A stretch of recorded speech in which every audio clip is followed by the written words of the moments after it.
Transcribed from the 1891 Castle and Company edition by Les Bowler. An Essay on Man, Moral Essays and Satires by Alexander Pope. Castle and Company, Limited, London, Paris and Melbourne. 1891, Introduction. Pope's life as a writer falls into three periods, answering fairly enough to the three reigns in which he worked. Under Queen Anne he was an original poet, but made little money by his verses. Under George I, he was chiefly a translator, and made much money by satisfying the French classical taste with versions of the Iliad and Odyssey. Under George I, he also edited Shakespeare, but with little profit to himself, for Shakespeare was but a Philistine in the eyes of the French classical critics. But as the 18th century grew slowly to its work, signs of a deepening interest in the real issues of life distracted men's attention from the culture of the snuffbox and the fan. As Pope's genius ripened, the best part of the world in which he worked was pressing forward, as a mariner who will no longer hug the coast but crowds all sail to cross the storms of a wide unknown sea. Pope's poetry thus deepened with the course of time, and the third period of his life, which fell within the reign of George II, was that in which he produced the Essay on Man, the Moral Essays, and the Satires. These deal wholly with aspects of human life and the great questions they raise, according throughout with the doctrine of the poet, and of the reasoning world about him in his latter day, that the proper study of mankind is man. Wrongs in high places, and the private infamy of many who enforced the doctrines of the Church, had produced in earnest men a vigorous antagonism. Tyranny and unreason of low-minded advocates had brought religion itself into question, and profligacy of courtiers, each worshipping the golden calf seen in his mirror, had spread another form of skepticism. The intellectual skepticism, based upon an honest search for truth, could end only in making truth the surer by its questionings. The other form of skepticism, which might be traced in England from the low-minded frivolities of the court of Charles II, was widely spread among the weak, whose minds flinched from all earnest thought. They swelled the number of the army of bold questioners upon the ways of God to man, but they were an idle rout of camp followers, not combatants. They simply ate, and drank, and died. In 1697, Pierre Bell published at Rotterdam his Historical and Critical Dictionary, in which the lives of men were associated with a comment that suggested, from the ills of life, the absence of divine care in the shaping of the world. Doubt was born of the corruption of society. Nature and man were said to be against faith and the rule of a God, wise, just, and merciful. In 1710, after Bell's death, Leibniz, a German philosopher then resident in Paris, wrote in French a book, with a title formed from Greek words meaning justice of God, theodicy, in which he met Bell's argument by reasoning that what we cannot understand confuses us, because we see only the parts of a great whole. Bell, he said, is now in heaven, and from his place by the throne of God, he sees the harmony of the great universe, and doubts no more. We see only a little part in which are many details that have purposes beyond our ken. The argument of Leibniz's theodicy was widely used, and although Pope said that he had never read the theodicy, his Essay on Man has a like argument. When any book has a wide influence upon opinion, its general ideas pass into the minds of many people who have never read it. Many now talk about evolution and natural selection, who have never read a line of Darwin. In the reign of George II, questionings did spread that went to the roots of all religious faith, and many earnest minds were busying themselves with problems of the state of man, and of the evidence of God in the life of man, and in the course of nature.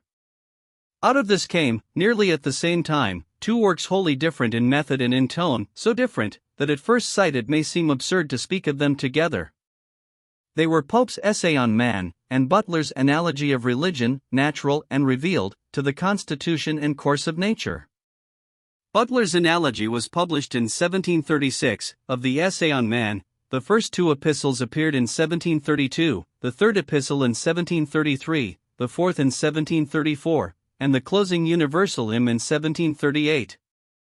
It may seem even more absurd to name Pope's Essay on Man in the same breath with Milton's Paradise Lost, but to the best of his knowledge and power, in his smaller way, according to his nature and the questions of his time, Pope was, like Milton, endeavoring to justify the ways of God to man.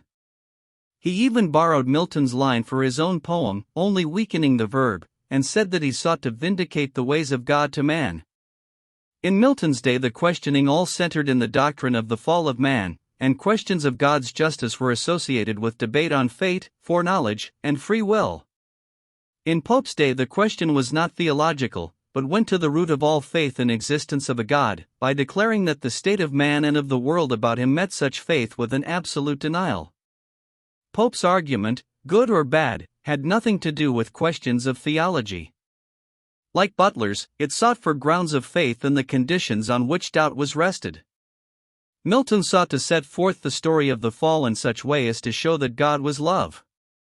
Pope dealt with the question of God in nature, and the world of man. Pope's argument was attacked with violence. M. de Crousaz, professor of philosophy and mathematics in the University of Lausanne, and defended by Warburton, then chaplain to the Prince of Wales, in 6 letters published in 1739, and a 7th in 1740, for which Pope, who died in 1744, was deeply grateful.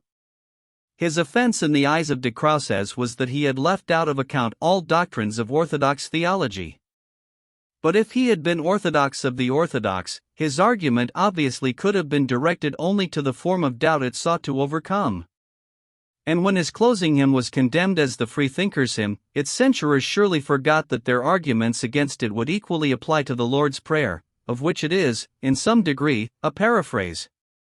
The first design of the essay on man arranged it into 4 books, each consisting of a distinct group of epistles. The first book, in 4 epistles, was to treat of man in the abstract, and of his relation to the universe. That is the whole work as we have it now. The second book was to treat of man intellectual, the third book, of man social, including ties to church and state, the fourth book, of man moral, was to illustrate abstract truth by sketches of character. This part of the design is represented by the moral essays, of which 4 were written, to which was added, as a fifth, the Epistle to Addison, which had been written much earlier, in 1715, and first published in 1720. The 4 moral essays are 2 pairs. One pair is upon the characters of men and on the characters of women, which would have formed the opening of the subject of the 4th book of the essay. The other pair shows character expressed through a right or a wrong use of riches, in fact, money and morals. The 4 epistles were published separately. The 4th, to the Earl of Burlington, was first published in 1731, its title then being Of Taste. The 3rd, to Lord Bathurst, followed in 1732, the year of the publication of the first 2 epistles on the essay on man. In 1733, the year of publication of the 3rd epistle of the essay on man, Pope published his moral essay of the characters of men. In 1734 followed the 4th epistle of the essay on man, and in 1735 the characters of women, addressed to Martha Blount, the woman whom Pope loved, though he was withheld by a frail body from marriage. Thus the 2 works were, in fact, produced together, parts of one design. Pope's Satires, which still deal with characters of men, followed immediately, some appearing in a folio in January, 1735. That part of the epistle to Arbuthnot forming the prologue, which gives a character of Addison, as Atticus, had been sketched more than 12 years before, and earlier sketches of some smaller critics were introduced, but the beginning and the end, the parts in which Pope spoke of himself and of his father and mother, and his friend Dr. Arbuthnot, were written in 1733 and 1734. Then follows an imitation of the first epistle of the 2nd book of the Satires of Horace, concerning which Pope told a friend, "When I had a fever one winter in town that confined me to my room for 5 or 6 days, Lord Bolingbroke, who came to see me, happened to take up a Horace that lay on the table, and, turning it over, dropped on the first satire in the 2nd book, which begins, Sunt, cabus in satira. He observed how well that would suit my case if I were to imitate it in English. After he was gone, I read it over, translated it in a morning or 2, and sent it to press in a week or a fortnight after, February, 1733. And this was the occasion of my imitating some others of the Satires and Epistles. The 2 dialogues finally used as the epilogue to the Satires were first published in the year 1738, with the name of the year, 1738. Samuel Johnson's London, his first bid for recognition, appeared in the same week, and excited in Pope not admiration only, but some active endeavor to be useful to its author. The reader of Pope, as of every author, is advised to begin by letting him say what he has to say, in his own manner to an open mind that seeks only to receive the impressions which the writer wishes to convey. First, let the mind and spirit of the writer come into free, full contact with the mind and spirit of the reader, whose attitude at the first reading should be simply receptive. Such reading is the condition precedent to all true judgment of a writer's work. All criticism that is not so grounded spreads as fog over a poet's page. Read, reader, for yourself, without once pausing to remember what you have been told to think. H. M. Pope's Poems. An Essay on Man. To H. St. John Lord Bolingbroke. The Design. Having proposed to write some pieces of human life and manners, such as, to use my Lord Bacon's expression, come home to men's business and bosoms, I thought it more satisfactory to begin with considering man in the abstract, his nature and his state, since, to prove any moral duty, to enforce any moral precept, or to examine the perfection or imperfection of any creature whatsoever, it is necessary first to know what condition and relation it is placed in, and what is the proper end purpose of its being. The science of human nature is, like all other sciences, reduced to a few clear points. There are not many certain truths in this world. It is therefore in the anatomy of the mind as in that of the body, more good will accrue to mankind by attending to the large, open, and perceptible parts, than by studying too much such finer nerves and vessels, the conformations and uses of which will forever escape our observation. The disputes are all upon these last, and, I will venture to say, they have less sharpened the wits than the hearts of men against each other, and have diminished the practice more than advanced the theory of morality. If I could flatter myself that this essay has any merit, it is in steering betwixt the extremes of doctrines seemingly opposite, in passing over terms utterly unintelligible, and in forming a temperate yet not inconsistent, and a short yet not imperfect system of ethics. This I might have done in prose, but I chose verse, and even rhyme, for two reasons. The one will appear obvious, that principles, maxims, or precepts so written, both strike the reader more strongly at first, and are more easily retained by him afterwards. The other may seem odd, but is true. I found I could express them more shortly this way than in prose itself, and nothing is more certain than that much of the force as well as grace of arguments or instructions depends on their conciseness. I was unable to treat this part of my subject more in detail, without becoming dry and tedious, or more poetically, without sacrificing perspicuity to ornament, without wandering from the precision, or breaking the chain of reasoning. If any man can unite all these without diminution of any of them, I freely confess he will compass a thing above my capacity. What is now published is only to be considered as a general map of man, marking out no more than the greater parts, their extent, their limits, and their connection, and leaving the particular to be more fully delineated in the charts which are to follow. Consequently, these epistles in their progress, if I have health and leisure to make any progress, will be less dry, and more susceptible of poetical ornament. I am here only opening the fountains, and clearing the passage. To deduce the rivers, to follow them in their course, and to observe their effects, may be a task more agreeable. Argument of Epistle I. Of the nature and state of man, with respect to the universe. Of man in the abstract. That we can judge only with regard to our own system, being ignorant of the relations of systems and things, v.17, etc. 2. That man is not to be deemed imperfect, but a being suited to his place and rank in the creation, agreeable to the general order of things, and conformable to ends and relations to him unknown, v.35, etc. 3. That it is partly upon his ignorance of future events, and partly upon the hope of future state, that all his happiness in the present depends, v.77, etc. 4. The pride of aiming at more knowledge, and pretending to more perfection, the cause of man's error and misery. The impiety of putting himself in the place of God, and judging of the fitness or unfitness, perfection or imperfection, justice or injustice of his dispensations, v.109, etc. The absurdity of conceding himself the final cause of the creation, or expecting that perfection in the moral world, which is not in the natural, v.131, etc. 6. The unreasonableness of his complaints against Providence, while on the one hand he demands the perfections of the angels, and on the other the bodily qualifications of the brutes, though to possess any of the sensitive faculties in a higher degree would render him miserable, v.173, etc. 7. That throughout the whole visible world, an universal order and gradation in the sensual and mental faculties is observed, which causes a subordination of creature to creature, and of all creatures to man. The gradations of sense, instinct, thought, reflection, reason, that reason alone countervails all the other faculties, v.207. 8. How much further this order and subordination of living creatures may extend, above and below us, were any part of which broken, not that part only, but the whole connected creation, must be destroyed, v.233. 9. The extravagance, madness, and pride of such a desire, v.250. X. The consequence of all, the absolute submission due to Providence, both as to our present and future state, v.281, etc., to the end. Epistolae awake, my St. John. Leave all meaner things to low ambition, and the pride of kings. Let us, since life can little more supply than just to look about us and to die, expatiate free o'er all this scene of man, a mighty maze. But not without a plan, a wild, where weeds and flowers promiscuous shoot, or garden tempting with forbidden fruit.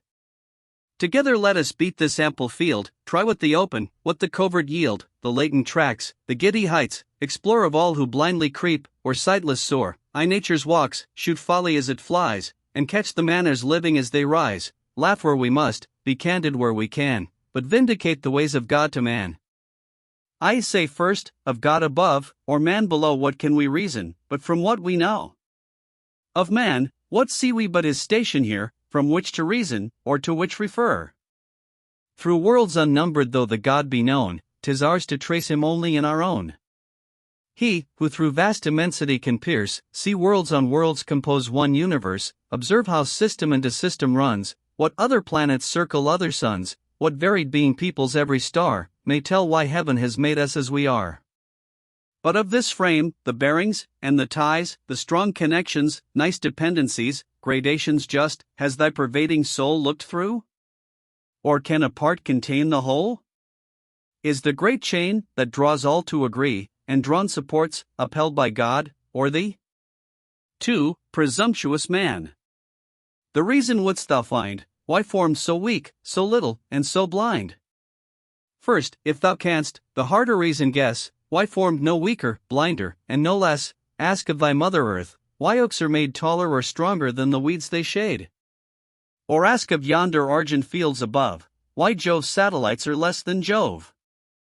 Of systems possible, if 'tis confious that wisdom infinite must form the best, where all must full or not coherent be, and all that rises, rise in due degree, then in the scale of reasoning life, 'tis plain, there must be, somewhere, such a rank as man, and all the question, wrangle ere so long, is only this, if God has placed him wrong?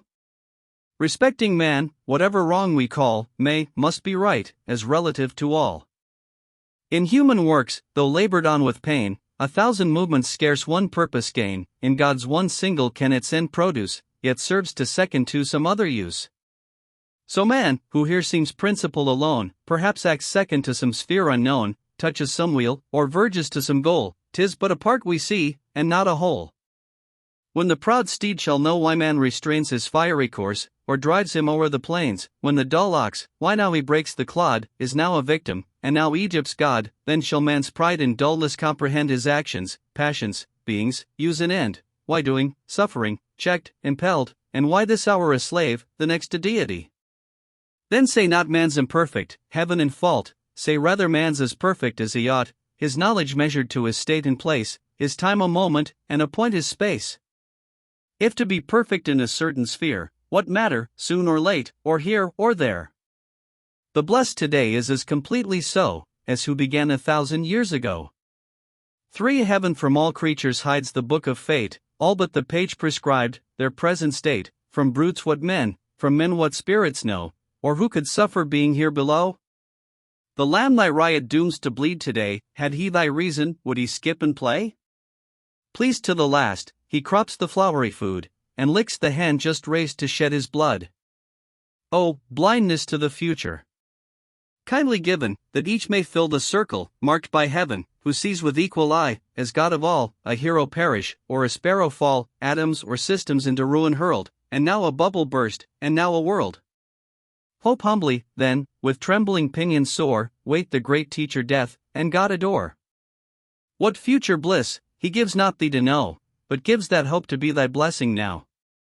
Hope springs eternal in the human breast, man never is, but always to be blessed. The soul, uneasy and confined from home, rests and expatiates in a life to come. Lo, the poor Indian, whose untutored mind sees God in clouds, or hears him in the wind, his soul, proud science never taught to stray far as the solar walk or Milky Way, yet simple nature to his hope has given, behind the cloud-topped hill, an humbler heaven, some safer world in depth of woods embraced, some happier island in the watery waste, where slaves once more their native land behold, no fiend's torment, no Christian's thirst for gold. To be, contents his natural desire, he asks no angel's wing, no seraph's fire, but thinks, admitted to that equal sky, his faithful dog shall bear him company.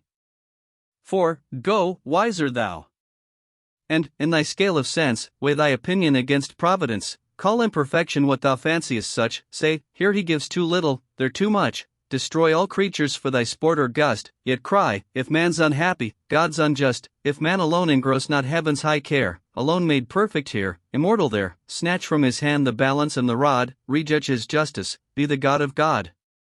In pride, in reasoning pride, our error lies, all quit their sphere, and rush into the skies.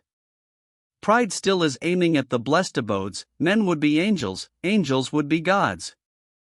Aspiring to be gods, if angels fell, aspiring to be angels, men rebel, and who but wishes to invert the laws of order, sins against the eternal cause. Thee ask for what end the heavenly bodies shine, earth for whose use? Pride answers, 'tis for mine, for me kind nature wakes her genial power, suckles each herb, and spreads out every flower, annual for me, the grape, the rose renew the juice nectareous, and the balmy dew, for me, the mine 1,000 treasures brings, for me, health gushes from 1,000 springs, seas roll to waft me, suns to light me rise, my footstool earth, my canopy the skies. But errs not nature from this gracious end, from burning suns when livid deaths descend, when earthquakes swallow, or when tempests sweep towns to one grave, whole nations to the deep? No, 'tis replied, the first Almighty cause acts not by partial, but by general laws, the exceptions few, some changed since all began, and what created perfect? Why then man? If the great end be human happiness, then nature deviates, and can man do less? As much that end a constant course requires of showers and sunshine, as of man's desires, as much eternal springs in cloudless skies, as men forever temperate, calm, and wise. If plagues or earthquakes break not heaven's design, why then a Borgia, or a Catalan? Who knows but he, whose hand the lightning forms, who heaves old ocean, and who wings the storms, pours fierce ambition in a Caesar's mind, or turns young Ammon loose to scourge mankind? From pride, our very reasoning springs, account for moral, as for natural things, why charge we heaven in these acquit? In both, to reason right is to submit. Better for us, perhaps, it might appear, were there all harmony, all virtue here, that never air or ocean felt the wind, that never passion discomposed the mind.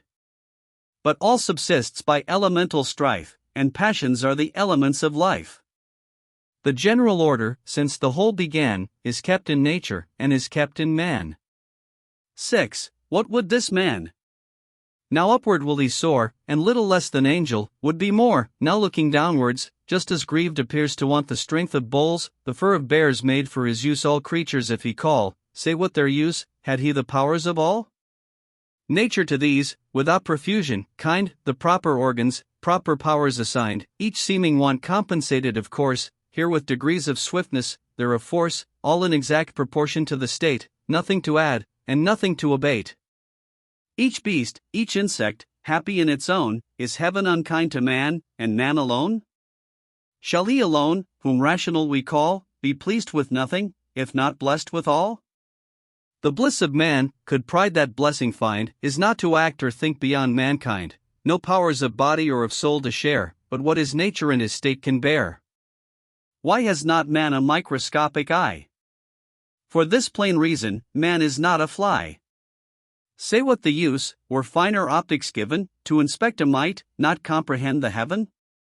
Or touch, if tremblingly alive all o'er, to smart and agonize at every pore? Or quick effluvia darting through the brain, die of a rose in aromatic pain?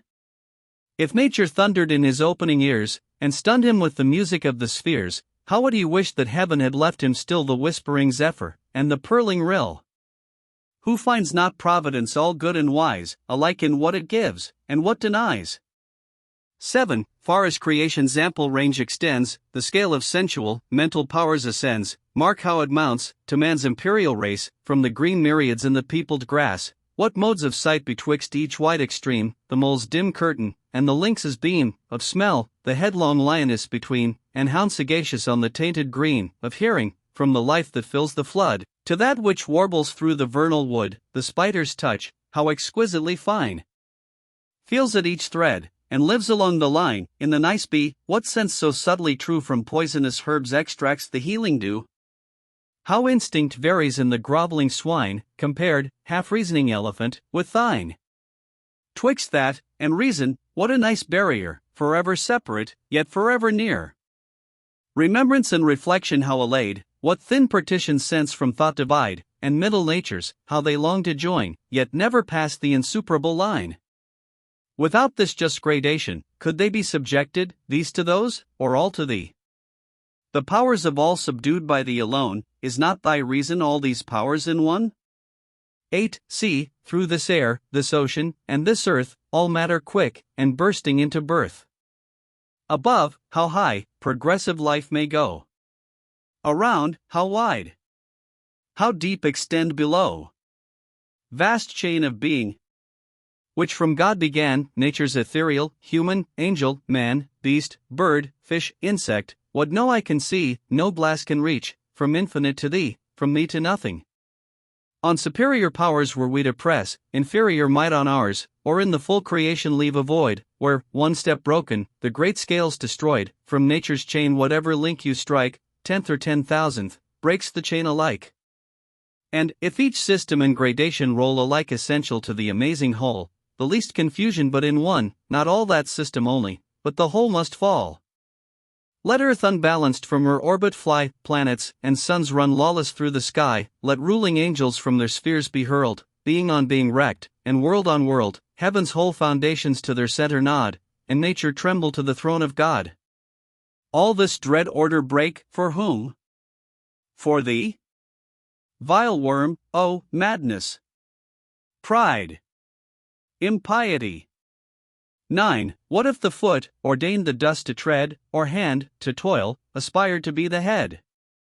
What if the head, the eye, or ear repined to serve mere engines to the ruling mind? Just as absurd for any part to claim to be another, in this general frame, just as absurd, to mourn the tasks or pains, the great directing mind of all ordains. All are but parts of one stupendous whole, whose body nature is, and God the soul, that, changed through all, and yet in all the same, great in the earth, as in the ethereal frame, warms in the sun, refreshes in the breeze, glows in the stars, and blossoms in the trees, lives through all life, extends through all extent, spreads undivided, operates unspent, breathes in our soul, informs our mortal part, as full, as perfect, in a hair's heart, as full, as perfect, in vile man that mourns, as the rapt seraph that adores and burns. To him no high, no low, no great, no small, he fills, he bounds, connects, and equals all. Cease, then, nor order imperfection name, our proper bliss depends on what we blame. Know thy own point, this kind, this due degree of blindness, weakness, heaven bestows on thee. Submit. In this, or any other sphere, secure to be as blessed as thou canst bear, safe in the hand of one disposing power, or in the natal, or the mortal hour. All nature is but art, unknown to thee, all chance, direction, which thou canst not see, all discord, harmony not understood, all partial evil, universal good, and, spite of pride and erring reason's spite, one truth is clear, whatever is right. Argument of Epistle 2. Of the nature and state of man with respect to himself, as an individual. I owe the business of man not to pry into God, but to study himself. His middle nature, his powers and frailties, v.1 to 19. The limits of his capacity, v.19, etc. 2. The two principles of man, self-love and reason, both necessary, v.53, etc. Self-love the stronger, and why, v.67, etc. their end the same, v.81, etc. 3. The passions, and their use, v.93 to 130. The predominant passion, and its force, v.132 to 160. Its necessity, in directing men to different purposes, v.165, etc. Its providential use, in fixing our principle, and ascertaining our virtue, v.177. For virtue and vice joined in our mixed nature, the limits near, yet the things separate and evident. What is the office of reason, v.202 to 216. V. How odious vice in itself, and how we deceive ourselves into it, v.217. 6. That, however, the ends of providence and general good are answered in our passions and imperfections, v.238, etc. How usefully these are distributed to all orders of men, v.241. How useful they are to society, v.251. And to the individuals, v.263. In every state, and every age of life, v.273, etc. Epistle 2. I know, then, thyself, presume not God to scan, the proper study of mankind as man. Placed on this isthmus of a middle state, of being darkly wise, and rudely great, with too much knowledge for the skeptic's side, with too much weakness for the stoic's pride, he hangs between, in doubt to act, or rest, in doubt to deem himself a god, or beast, in doubt his mind or body to prefer, born but to die, and reasoning but to err, alike in ignorance, his reason such, whether he thinks too little, or too much, chaos of thought and passion, all confused, still by himself abused, or disabused, created half to rise, and half to fall, great Lord of all things, yet a prey to all, sole judge of truth, in endless error hurled, the glory, jest, and riddle of the world. Go, wondrous creature! Mount where science guides, go, measure earth, weigh air, and state the tides, instruct the planets in what orbs to run, correct old time, and regulate the sun, go, soar with Plato to th imperial sphere, to the first good, first perfect, and first fair, or tread the mazy round his followers trod, and quitting sense call imitating God, as Eastern priests in giddy circles run, and turn their heads to imitate the sun. Go, teach eternal wisdom how to rule, then drop into thyself, and be a fool. Superior beings, when of late they saw a mortal man unfold all nature's law, admired such wisdom in an earthly shape and showed a Newton as we show an ape. Could he, whose rules the rapid comet bind, describe or fix one movement of his mind? Who saw its fires here rise, and there descend, explain his own beginning, or his end? Alas, what wonder! Man's superior part unchecked may rise, and climb from art to art, but when his own great work is but begun, what reason weaves, by passion is undone. Trace science, then, with modesty thy guide, first strip off all her equipage of pride, deduct what is but vanity or dress, or learning's luxury, or idleness, or tricks to show the stretch of human brain, mere curious pleasure, or ingenious pain, expunge the whole, or lop th excrescent parts of all our vices have created arts, then see how little the remaining sum, which served the past, and must the times to come. 2. Two principles in human nature reign, self-love to urge, and reason, to restrain, nor this a good, nor that a bad we call, each works its end, to move or govern all into their proper operation still, ascribe all good, to their improper Illinois. Self-love, the spring of motion, acts the soul, reason's comparing balance rules the whole. Man, but for that, no action could attend, and but for this, were active to no end, fixed like a plant on his peculiar spot, to draw nutrition, propagate, and rot, or, meteor-like, flame lawless through the void, destroying others, by himself destroyed.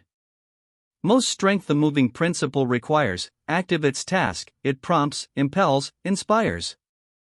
Sedate and quiet the comparing lies, formed but to check, deliberate, and advise. Self-love still stronger, as its objects nigh, reasons at distance, and in prospect lie, that sees immediate good by present sense, reason, the future and the consequence. Thicker than arguments, temptations throng. At best more watchful this, but that more strong. The action of the stronger to suspend, reason still use, to reason still attend. Attention, habit and experience gains, each strengthens reason, and self-love restrains. Let subtle schoolmen teach these friends to fight, more studious to divide than to unite, and grace and virtue, sense and reason split, with all the rash dexterity of wit. Wits, just like fools, at war about a name, have full as oft no meaning, or the same. Self-love and reason to one end aspire, pain their aversion, pleasure their desire, but greedy that its object would devour, this taste the honey, and not wound the flower. Pleasure, or wrong or rightly understood, our greatest evil, or our greatest good.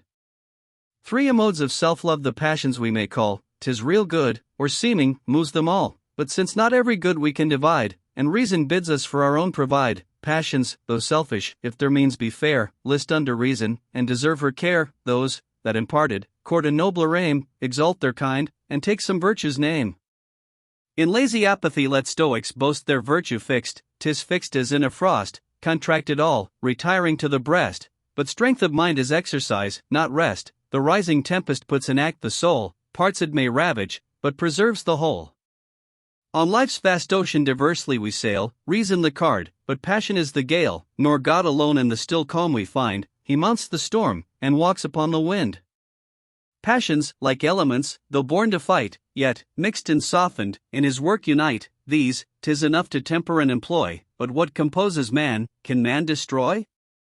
Suffice that reason keep to nature's road, subject, compound them, follow her in God. Love, hope, and joy, fair pleasure's smiling train, hate, fear, and grief, the family of pain, these mixed with art, and to due bounds confined, make and maintain the balance of the mind, the lights and shades, whose well-accorded strife gives all the strength and color of our life. Pleasures are ever in our hands or eyes, and when in act they cease, in prospect rise, present to grasp, and future still to find, the whole employ of body and of mind.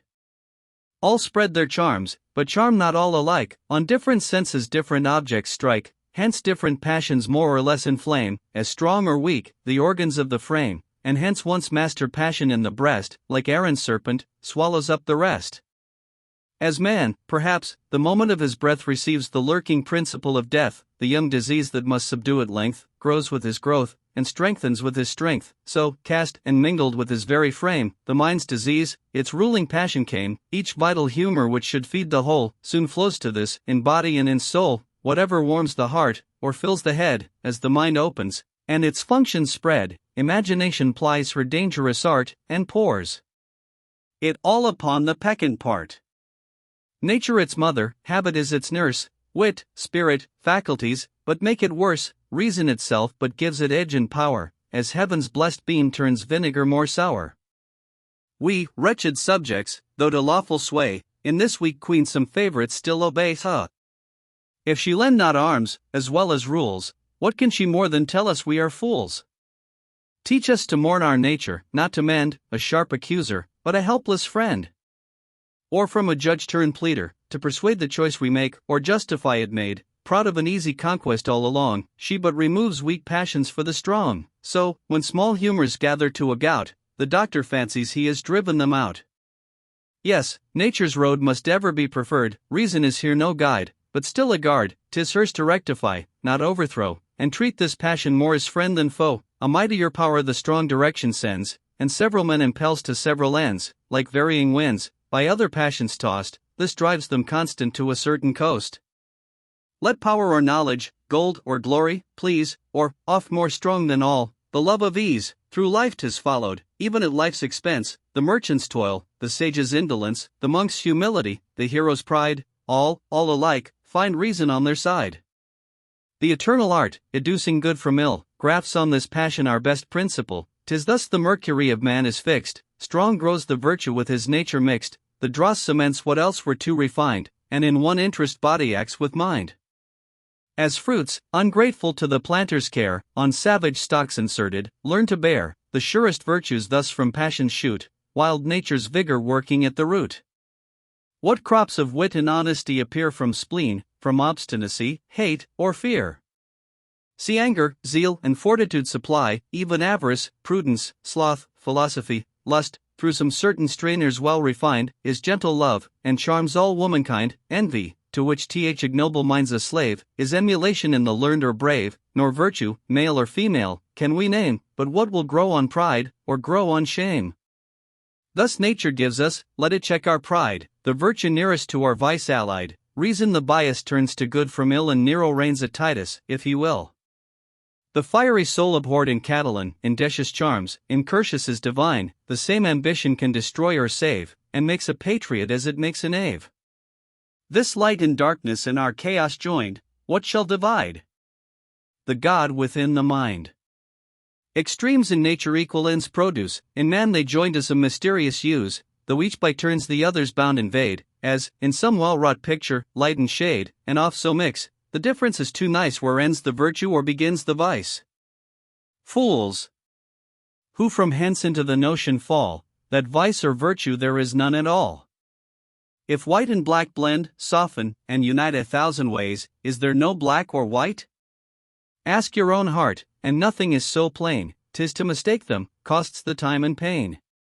Vice is a monster of so frightful mien, as, to be hated, needs but to be seen, yet seen too oft, familiar with her face, we first endure, then pity, then embrace.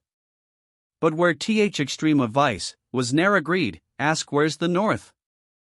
At York, 'tis on the Tweed, in Scotland, at the Orcades, and there, at Greenland, Zembla, or the Lord knows where. No creature owns it in the first degree, but thinks his neighbor farther gone than he, even those who dwell beneath its very zone, or never feel the rage, or never own, what happier nations shrink at with affright, the hard inhabitant contends is right. Virtuous and vicious every man must be, few in th extreme, but all in the degree, the rogue and fool by fits is fair and wise, and even the best, by fits, what they despise. 'Tis but by parts we follow good or ill, for, vice or virtue, self directs it still, each individual seeks a several goal, but heaven's great view is one, and that the whole. That counterworks each folly and caprice, that disappoints th effect of every vice, that, happy frailties to all ranks applied, shame to the virgin, to the matron pride, fear to the statesman, rashness to the chief, to king's presumption, and to crowd's belief, that, virtue's ends from vanity can raise, which seeks no interest, no reward but praise, and build on wants, and on defects of mind, the joy, the peace, the glory of mankind. Heaven forming each on other to depend, a master, or a servant, or a friend, bids each on other for assistance call, till one man's weakness grows the strength of all. Wants, frailties, passions, closer still ally the common interest, or endear the tie. To these we owe true friendship, love sincere, each home-felt joy that life inherits here, yet from the same we learn, in its decline, those joys, those loves, those interests to resign, taught half by reason, half by mere decay, to welcome death, and calmly pass away. Whatever the passion, knowledge, fame, or pelf, not one will change his neighbor with himself. The learned is happy nature to explore, the fool is happy that he knows no more, the rich is happy in the plenty given, the poor contents him with the care of heaven. See the blind beggar dance, the cripple sing, the sot a hero, lunatic a king, the starving chemist in his golden views supremely blessed, the poet in his muse. See some strange comfort every state attend, and pride bestowed on all, a common friend, see some fit passion every age supply, hope travels through, nor quits us when we die. Behold the child, by nature's kindly law, pleased with a rattle, tickled with a straw, some livelier plaything gives his youth delight, a little louder, but as empty quite, scarves, garters, gold, amuse his riper stage, and beads and prayer books are the toys of age, pleased with this bauble still, as that before, till tired he sleeps, and life's poor play is o'er. Meanwhile opinion gilds with varying rays those painted clods that beautify our days, each want of happiness by hope supplied, and each vacuity of sense by pride, these build as fast as knowledge can destroy, in folly's cup still laughs the bubble, joy, one prospect lost, another still we gain, and not a vanity is given in vain, even mean self-love becomes, by force divine, the scale to measure others' wants by thine. See and confess, one comfort still must rise, 'tis this, though man's a fool, yet God is wise. Argument of Epistle 3. Of the nature and state of man with respect to society. It the whole universe one system of society, v.7, etc. Nothing made holy for itself, nor yet holy for another, v.27. The happiness of animals mutual, v.49. 2. Reason or instinct operate alike to the good of each individual, v.79. Reason or instinct operate also to society, in all animals, v.109. 3. How far society carried by instinct, v.115. How much farther by reason, v.128. For, of that which is called the state of nature, v.144. Reason instructed by instinct in the invention of arts, v.166, and in the forms of society, v.176. V. Origin of political societies, v.196. Origin of monarchy, v.207. Patriarchal government, v.212. 6. Origin of true religion and government, from the same principle, of love, v.231, etc. Origin of superstition and tyranny, from the same principle, of fear, v.237, etc. The influence of self-love operating to the social and public good, v.266. Restoration of true religion and government on their first principle, v.285. Mixed government, v.288. Various forms of each, and the true end of all, v.300, etc. Epistle 3. Here, then, we rest. The universal cause acts to one end, but acts by various laws. In all the madness of superfluous health, the trim of pride, the impudence of wealth, let this great truth be present night and day, but most be present, if we preach or pray. Look round our world, behold the chain of love combining all below and all above. See plastic nature working to this end, the single atoms each to other tend, attracted to, the next in place formed and impelled its neighbor to embrace. See matter next, with various life endued, pressed to one center still, the general good.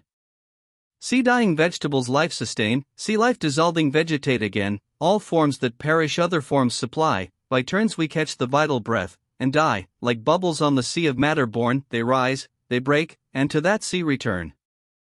Nothing is foreign, parts relate to whole, one all extending, all preserving soul connects each being, greatest with the least, made beast innate of man, and man of beast, all served, all serving, nothing stands alone, the chain holds on, and where it ends, unknown.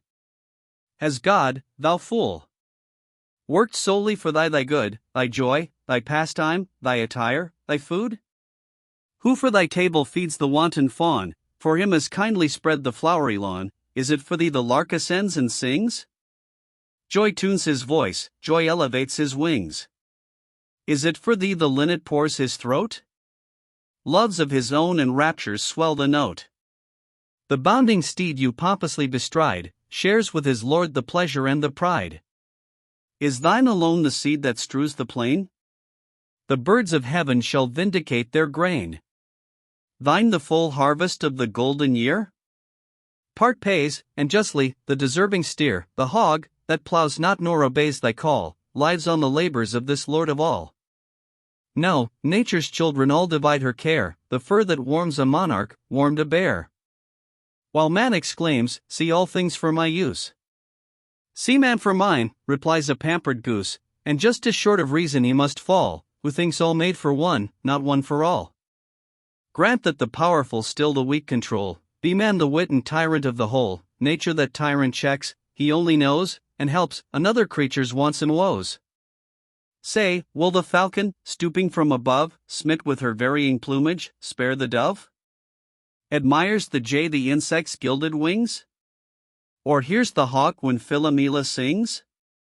Man cares for all, to birds he gives his woods, to beasts his pastures, and to fish his floods, for some his interest prompts him to provide, for more his pleasure, yet for more his pride, all feed on one vain patron, and enjoy the extensive blessing of his luxury. That very life his learned hunger craves, he saves from famine, from the savage saves, nay, feasts the animal he dooms his feast, and, till he ends the being, makes it blessed, which sees no more the stroke, or feels the pain, than favored man by touch ethereal slain. The creature had his feast of life before, thou too must perish when thy feast is o'er. To each unthinking being, heaven, a friend, gives not the useless knowledge of its end, to man imparts it, but with such a view as, while he dreads it, makes him hope it too, the hour concealed, and so remote the fear, death still draws nearer, never seeming near. Great standing miracle! That heaven assigned its only thinking thing this turn of mind. 2. Whether with reason, or with instinct blessed, no, all enjoy that power which suits them best, to bliss alike by that direction tend, and find the means proportioned to their end.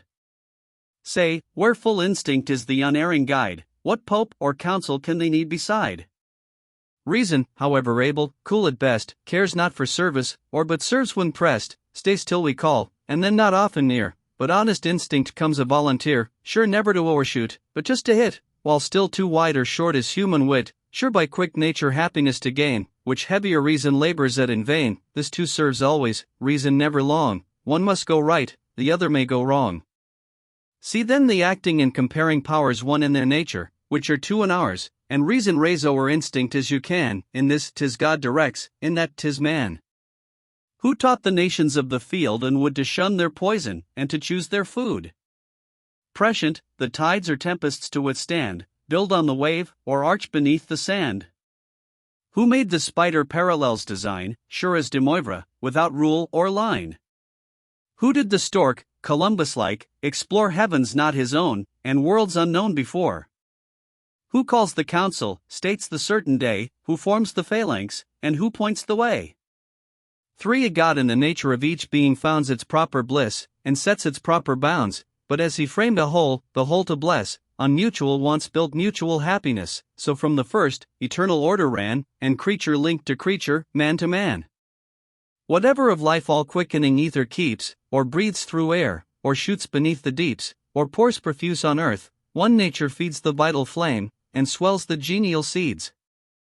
Not man alone, but all that roam the wood, or wing the sky, or roll along the flood, each loves itself, but not itself alone, each sex desires alike, till two are one. Nor ends the pleasure with the fierce embrace, they love themselves, a third time, in their race. Thus beast and bird their common charge attend, the mothers nurse it, and the sires defend, the young dismissed to wander earth or air, there stops the instinct, and there ends the care, the link dissolves, each seeks a fresh embrace, another love succeeds, another race. A longer care man's helpless kind demands, that longer care contracts more lasting bands, reflection, reason, still the ties improve, at once extend the interest and the love, with choice we fix, with sympathy we burn, each virtue and each passion takes its turn, and still new needs, new helps, new habits rise. That graft benevolence on charities. Still as one brood, and as another rose, these natural love maintained, habitual those. The last, scarce ripened into perfect man, saw helpless him from whom their life began, memory and forecast just returns engage, that pointed back to youth, this on to age, while pleasure, gratitude, and hope combined, still spread the interest, and preserved the kind. For, nor think, in nature's state they blindly trod, the state of nature was the reign of God, self-love and social at her birth began, union the bond of all things, and of man. Pride then was not, nor arts, that pride to aid, man walked with beast, joint tenant of the shade, the same his table, and the same his bed, no murder clothed him, and no murder fed. In the same temple, the resounding wood, all vocal beings hymned their equal God, the shrine with gore unstained, with gold undressed, unbribed, unbloody, stood the blameless priest, heaven's attribute was universal care, and man's prerogative to rule, but spare. Ah! How unlike the man of times to come! Of half that live the butcher in the tomb, who, foe to nature, hears the general groan, murders their species, and betrays his own. But just disease to luxury succeeds, and every death its own avenger breeds, the fury passions from that blood began, and turned on man a fiercer savage, man. See him from nature rising slow to art. To copy instinct then was reason's part, thus then to man the voice of nature spake, Go, from the creatures thy instructions take, learn from the birds what food the thickets yield, learn from the beasts the physic of the field, thy arts of building from the bee receive, learn of the mole to plow, the worm to weave, learn of the little nautilus to sail, spread the thin oar, and catch the driving gale. Here too all forms of social union find, and hence let reason, late, instruct mankind, here subterranean works in cities see, their towns aerial on the waving tree. Learn each small people's genius, policies, the ant's republic, and the realm of bees, how those in common all their wealth bestow, and anarchy without confusion know, and these forever, though a monarch reign, their separate cells and properties maintain. Mark what unvaried laws preserve each state, laws wise as nature, and as fixed as fate. In vain thy reason finer web shall draw, entangle justice in her net of law, and right, too rigid, harden into wrong, still for the strong too weak, the weak too strong. Yet go. And thus o'er all the creatures sway, thus let the wiser make the rest obey, and, for those arts mere instinct could afford, be crowned as monarchs, or as gods adored. The great nature spoke, observant men obeyed, cities were built, societies were made, here rose one little state, another near grew by like means, and joined, through love or fear. Did here the trees with ruddier burdens bend, and there the streams in purer rills descend? What war could ravish, commerce could bestow, and he returned a friend, who came a foe. Converse and love mankind might strongly draw, when love was liberty, and nature law. Thus states were formed, the name of king unknown, till common interest placed the sway in one. 'Twas virtue only, or in arts or arms, diffusing blessings, or averting harms, the same which in a sire the sons obeyed, a prince the father of a people made. 6. Till then, by nature crowned, each patriarch sate, king, priest, and parent of his growing state, on him, their second providence, they hung, their lot is eye, their oracle is tongue. He from the wandering furrow called the food, taught to command the fire, control the flood, draw forth the monsters of the abyss profound, or fetch the aerial eagle to the ground. Till drooping, sickening, dying they began whom they revered as God to mourn as man, then, looking up, from sire to sire, explored one great first father, and that first adored. Or plain tradition that this all begun, conveyed unbroken faith from sire to son, the worker from the work distinct was known, and simple reason never sought but one, ere wit oblique had broke that steady light, man, like his maker, saw that all was right, to virtue, in the paths of pleasure, trod, and owned a father when he owned a God. Love all the faith, and all the allegiance then, for nature knew no right divine in men, no ill could fear in God, and understood a sovereign being but a sovereign good. True faith, true policy, united ran, this was but love of God, and this of man. Who first taught souls enslaved, and realms undone, the enormous faith of many made for one, that proud exception to all nature's laws, to invert the world, and counterwork its cause? Force first made conquest, and that conquest, law, till superstition taught the tyrant awe, then shared the tyranny, then lent it aid, and gods of conquerors, slaves of subjects made, she, midst the lightning's blaze, and thunder's sound, when rocked the mountains, and when groaned the ground, she taught the weak to bend, the proud to pray, to power unseen, and mightier far than they, she, from the rending earth and bursting skies, saw gods descend, and fiends infernal rise, here fixed the dreadful, there the blessed abodes, fear made her devils, and weak hope her gods, gods partial, changeful, passionate, unjust, whose attributes were rage, revenge, or lust, such as the souls of cowards might conceive, and, formed like tyrants, tyrants would believe. Zeal then, not charity, became the guide, and hell was built on spite, and heaven on pride, then sacred seemed the ethereal vault no more, altars grew marble then, and reeked with gore, then first the flame untasted living food, next his grim idol smeared with human blood, with heaven's own thunder shook the world below, and played the god an engine on his foe. So drives self-love, through just and through unjust, to one man's power, ambition, lucre, lust, the same self-love, in all, becomes the cause of what restrains him, government and laws. For, what one likes if others like as well, what serves one will when many wills rebel? How shall he keep, what, sleeping or awake, a weaker may surprise, a stronger take? His safety must his liberty restrain, all join to guard what each desires to gain.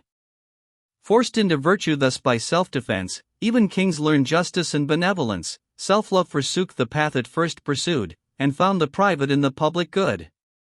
'Twas then, the studious head or generous mind, follower of God, or friend of humankind, poet or patriot, rose but to restore the faith and moral nature gave before, reloomed her ancient light, not kindled new, if not God's image, yet his shadow drew, taught powers due use to people and to kings, taught nor to slack, nor strain its tender strings, the less, or greater, set so justly true, that touching one must strike the other too, till jarring interests, of themselves create the according music of a well-mixed state.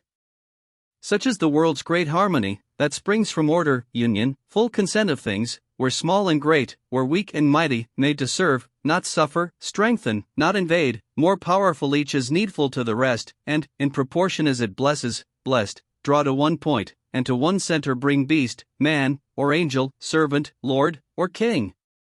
For forms of government let fools contest, whatever is best administered is best, for modes of faith let graceless zealots fight, his can't be wronged whose life is in the right, in faith and hope the world will disagree, but all mankind's concern is charity, all must be false that thwart this one great end, and all of God, that bless mankind or mend. Man, like the generous vine, supported lives, the strength he gains is from the embrace he gives. On their own axis as the planets run, yet make it once their circle round the sun, so two consistent motions act the soul, and one regards itself, and one the whole. Thus God and nature linked the general frame, and bade self-love and social be the same. Argument of Epistle 4. Of the nature and state of man with respect to happiness. I. Of false notions of happiness, philosophical and popular, answered from v.19 to 77. 2. It is the end of all men, and attainable by all, v.30. God intends happiness to be equal, and to be so, it must be social, since all particular happiness depends on general, and since he governs by general, not particular laws, v.37. As it is necessary for order, and the peace and welfare of society, that external goods should be unequal, happiness is not made to consist in these, v.51.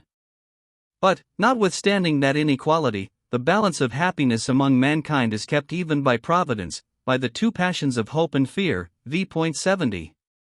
3. What the happiness of individuals is, as far as is consistent with the constitution of this world, and that the good man has here the advantage, v.77. The error of imputing to virtue what are only the calamities of nature or of fortune, v.94. For, the folly of expecting that God should alter his general laws in favor of particulars, v.121. v. That we are not judges who are good, but that, whoever they are, they must be happiest, v.133, etc. 6. That external goods are not the proper rewards, but often inconsistent with, or destructive of virtue, v.165. That even these can make no man happy without virtue, instanced in riches, v.183. Honors, v.191. Nobility, v.203. Greatness, v.215. Fame, v.235. Superior talents, v.257, etc. With pictures of human infelicity in men possessed of them all, v.267, etc. 7. That virtue only constitutes a happiness, whose object is universal, and whose prospect eternal, v.307, etc. That the perfection of virtue and happiness consists in a conformity to the order of providence here, and a resignation to it here and hereafter, v.326, etc. Epistle 4. Oh, happiness, our being's end and aim. Good, pleasure, ease, content. Whatever thy name, that something still which prompts the eternal sigh, for which we bear to live, or dare to die, which still so near us, yet beyond us lies, erloot, seen double, by the fool, and wise. Plant of celestial seed. If dropped below, say, in what mortal soil thou deign'st to grow? Fair opening to some court's propitious shine, or deep with diamonds in the flaming mine? Twined with the wreaths Parnassian laurels yield, or reaped in iron harvests of the field? Where grows it not? If vain our toil, we ought to blame the culture, not the soil. Fixed to no spot is happiness sincere, 'tis nowhere to be found, or everywhere, 'tis never to be bought, but always free, and fled from monarchs, St. John dwells with thee. Ask of the learned the way? The learned are blind, this bids to serve, and that to shun mankind. Some place the bliss in action, some in ease, those call it pleasure, and contentment these. Some, sunk to beasts, find pleasure end in pain. Some, swelled to gods, confess even virtue vain, or indolent. To each extreme they fall, to trust in everything, or doubt of all. Who thus define it, say they more or less than this, that happiness is happiness? Take nature's path, and mad opinions leave, all states can reach it, and all heads conceive, obvious are goods, in no extreme they dwell, there needs but thinking right, and meaning well, and mourn our various portions as we please, equal is common sense, and common ease. Remember, man, the universal cause acts not by partial, but by general laws, and makes what happiness we justly call subsist not in the good of one, but all. There's not a blessing individuals find, but some way leans and hearkens to the kind. No bandit fierce, no tyrant mad with pride, no caverned hermit, rests self-satisfied, who most to shun or hate mankind pretend, seek an admirer, or would fix a friend, abstract what others feel, what others think, all pleasures sicken, and all glories sink, each has his share, and who would more obtain, shall find, the pleasure pays not half the pain. Order is heaven's first law, and this confused, some are, and must be, greater than the rest, more rich, more wise, but who infers from hence that such are happier, shocks all common sense. Heaven to mankind impartial we confess, if all are equal in their happiness, but mutual wants this happiness increase, all nature's difference keeps all nature's peace. Condition, circumstance is not the thing, bliss is the same in subject or in king, in who obtain defense, or who defend, in him who is, or him who finds a friend. Heaven breathes through every member of the whole one common blessing, as one common soul. But fortune's gifts if each alike possessed, and each were equal, must not all contest? If then to all men happiness was meant, God in externals could not place content. Fortune her gifts may variously dispose, and these be happy called, unhappy those, but heaven's just balance equal will appear, while those are placed in hope, and these in fear, nor present good or ill, the joy or curse, but future views of better or of worse, O sons of earth. Attempt ye still to rise, by mountains piled on mountains, to the skies, heaven still with laughter the vain toil surveys, and buries madmen in the heaps they raise. No, all the good that individuals find, or God in nature meant to mere mankind, reason's whole pleasure, all the joys of sense, lie in three words, health, peace, and competence. But health consists with temperance alone, and peace, virtue. Peace is all thy own. The good or bad the gifts of fortune gain, but these less taste them, as they worse obtain. Say, in pursuit of profit or delight, who risk the most, that take wrong means, or right, of vice or virtue, whether blessed or cursed, which meets contempt, or which compassion first. Count all the advantage prosperous vice attains, 'tis but what virtue flies from and disdains, and grant the bad what happiness they would, one they must want, which is, to pass for good.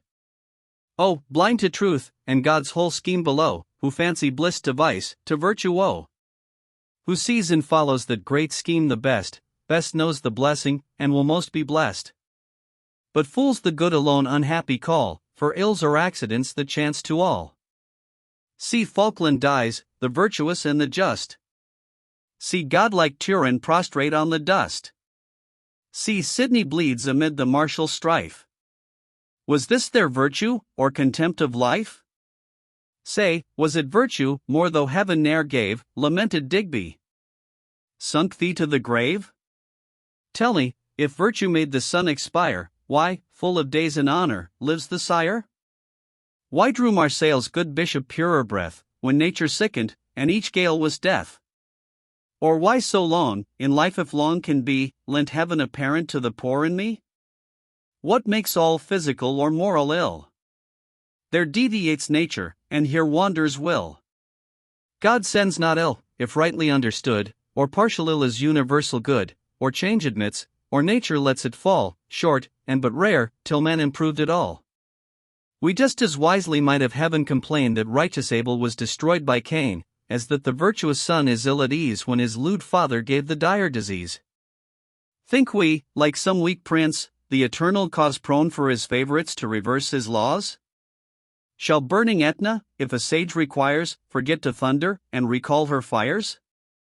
On air or sea new motions be impressed, O blameless Bethel, to relieve thy breast? When the loose mountain trembles from on high, shall gravitation cease if you go by?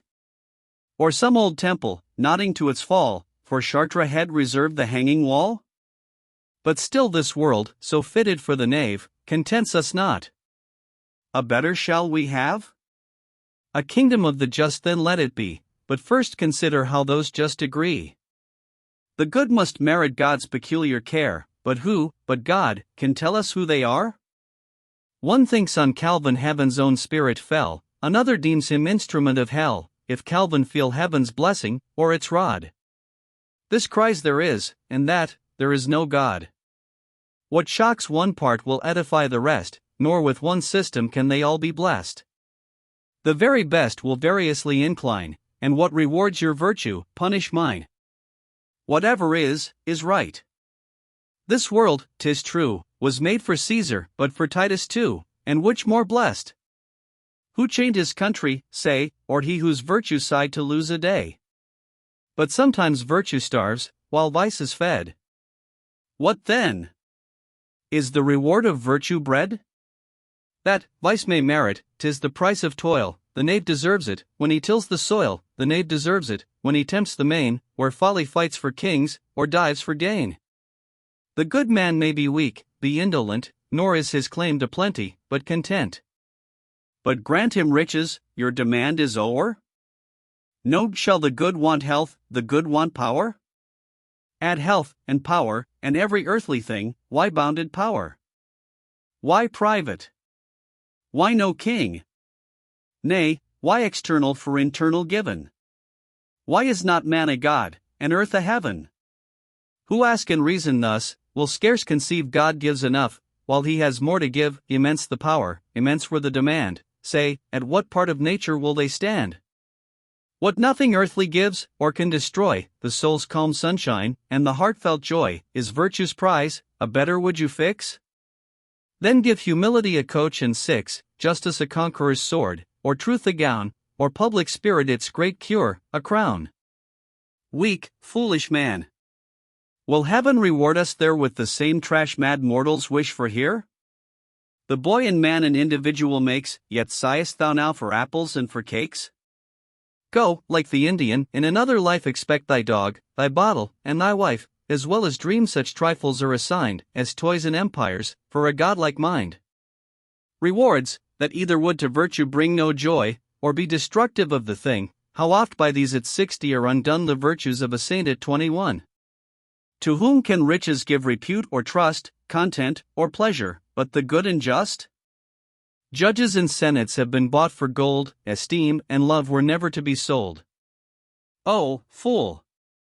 To think God hates the worthy mind, the lover and the love of humankind, whose life is healthful, and whose conscience clear, because he wants £1,000 a year. Honor and shame from no condition rise, act well your part, there all the honor lies. Fortune in men has some small difference made, one flaunts in rags, one flutters in brocade, the cobbler aproned, and the parson gowned, the friar hooded, and the monarch crowned. What differ more, you cry, than crown and cowl? I'll tell you, friend, a wise man and a fool. You'll find, if once the monarch acts the monk, or, cobbler-like, the parson will be drunk. Worth makes the man, and want of it, the fellow, the rest is all but leather or prunella. Stuck o'er with titles and hung round with strings, that thou mayest be by kings, or wh****s of kings. Boast the pure blood of an illustrious race, in quiet flow from Lucrece to Lucrece, but by your father's worth if yours you rate, count me those only who were good and great. Go! If your ancient, but ignoble blood has crept through scoundrels ever since the flood, go. And pretend your family is young, nor own, your fathers have been fools so long. What can ennoble sots, or slaves, or cowards? Alas! Not all the blood of all the Howards. Look next on greatness, say where greatness lies. Where, but among the heroes and the wise?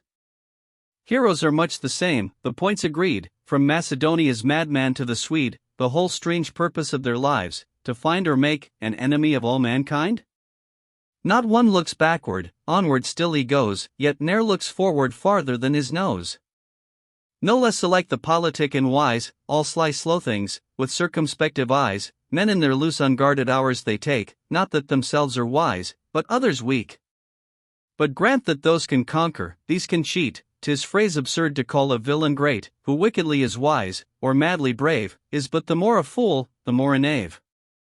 Who noble ends by noble means obtains, or failing, smiles in exile or in chains, like good Aurelius let him reign, or bleed like Socrates, that man is great indeed. What's fame? A fancied life in others' breath, a thing beyond us, even before our death. Just what you hear, you have, and what's unknown the same, my lord, if Tully's, or your own. All that we feel of it begins and ends in the small circle of our foes or friends, to all beside is much an empty shade in Eugene living, as a Caesar dead, alike or when, or where, they shone, or shine, or on the Rubicon, or on the Rhine. A wit's a feather, and a chief a rod, an honest man's the noblest work of God. Fame but from death a villain's name can save, as justice tears his body from the grave, when what the oblivion better were resigned, is hung on high, to poison half mankind. All fame is foreign, but of true desert, plays round the head, but comes not to the heart. One self-approving hour whole years outweighs of stupid starers, and of loud huzzas, and more true joy Marcellus exiled feels, than Caesar with a senate at his heels. In parts superior what advantage lies? Tell, for you can, what is it to be wise? 'Tis but to know how little can be known, to see all others' faults, and feel our own, condemned in business or in arts to drudge, without a second or without a judge. Truths would you teach or save a sinking land, all fear, none aid you, and few understand. Painful preeminence. Yourself to view above life's weakness, and its comforts too. Bring, then, these blessings to a strict account, make fair deductions, see to what they mount, how much of other each is sure to cost, how each for other oft is wholly lost, how inconsistent greater goods with these, how sometimes life is risked, and always ease. Think, and if still the things they envy call, say, wouldst thou be the man to whom they fall? To sigh for ribbons if thou art so silly, mark how they grace Lord Umbra, or Sir Billy. Is yellow dirt the passion of thy life? Look but on Grypus, or on Grypus' wife, if parts allure thee, think how Bacon shined, the wisest, brightest, meanest of mankind, or ravished with the whistling of a name, see Cromwell, damned to everlasting fame. If all, united, thy ambition call, from ancient story learn to scorn them all. There, in the rich, the honored, famed, and great, see the false scale of happiness complete. In hearts of kings, or arms of queens who lay, how happy! Those to ruin, these betray. Mark by what wretched steps their glory grows, from dirt and seaweed as proud Venice rose, in each how guilt and greatness equal ran, and all that raised the hero, sunk the man. Now Europe's laurels on their brows behold, but stained with blood, or ill exchanged for gold, then see them broke with toils or sunk with ease, or infamous for plundered provinces. Oh, wealth ill-fated, which no act of fame e'er taught to shine, or sanctify from shame, what greater bliss attends their close of life? Some greedy minion, or imperious wife.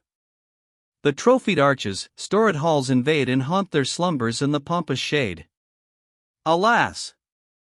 Not dazzled with their noontide ray, compute the morn and evening to the day, the whole amount of that enormous fame, a tale, that blends their glory with their shame. No, then, this truth, enough for man to know, virtue alone is happiness below.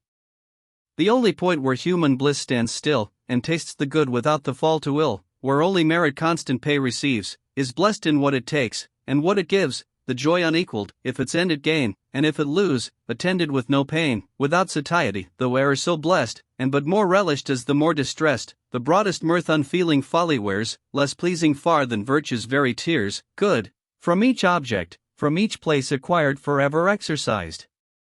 Yet never tired, never elated, while one man's oppressed, never dejected while another's blessed, and where no wants, no wishes can remain, since but to wish more virtue, is to gain. See the sole bliss heaven could on all bestow, which who but feels can taste, but thinks can know, yet poor with fortune, and with learning blind, the bad must miss, the good, untaught, will find, slave to no sect, who takes no private road, but looks through nature up to nature's God, pursues the chain which links the immense design, joins heaven and earth, and mortal and divine, says, that no being any bliss can know, but touches some above, and some below, learns, from this union of the rising whole, the first, last purpose of the human soul, and knows, where faith, law, morals, all began, all end, in love of God, and love of man. For him alone, hope leads from goal to goal, and opens still, and opens on his soul. Till lengthened unto faith, and unconfined, it pours the bliss that fills up all the mind he sees. Why nature plants in man alone hope of known bliss, and faith in bliss unknown, nature, whose dictates to no other kind are given in vain, but what they seek they find, wise as her present, she connects in this his greatest virtue with his greatest bliss, at once his own bright prospect to be blessed, and strongest motive to assist the rest. Self-love thus pushed to social, to divine, gives thee to make thy neighbor's blessing thine. Is this too little for the boundless heart?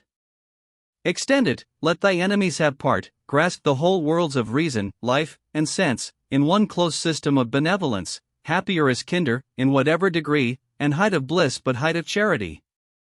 God loves from whole to parts, but human soul must rise from individual to the whole.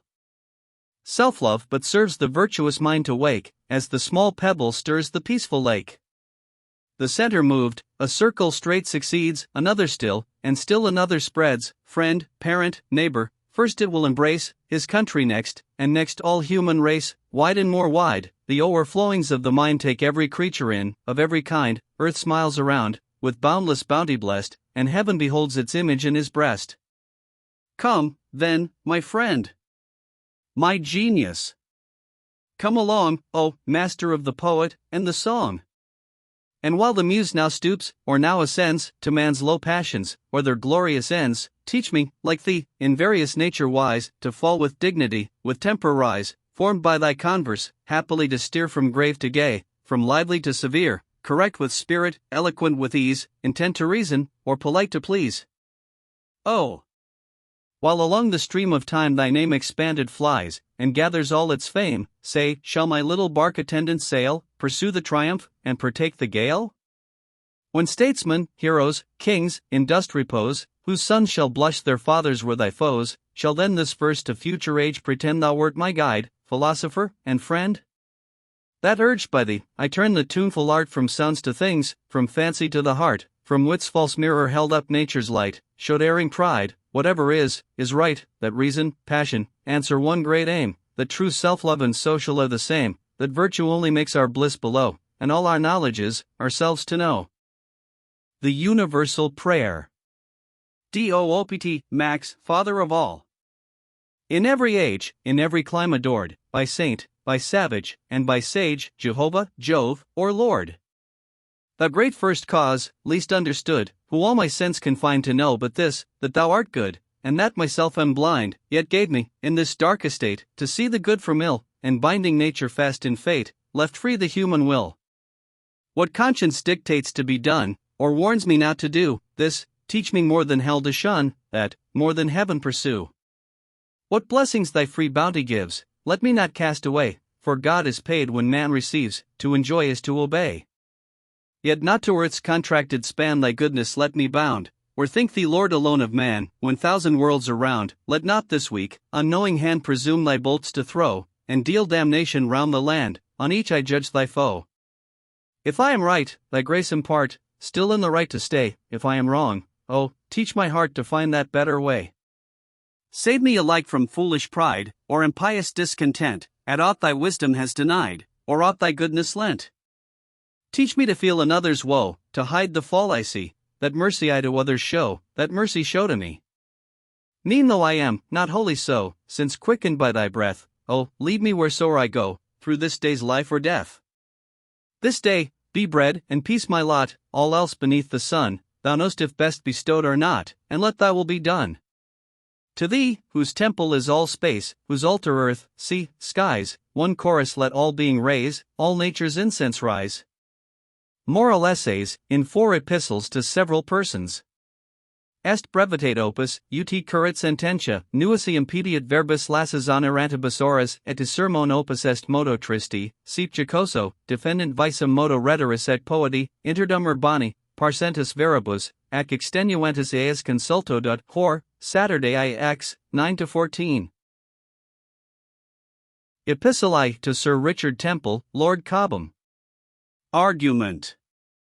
Of the knowledge and characters of men.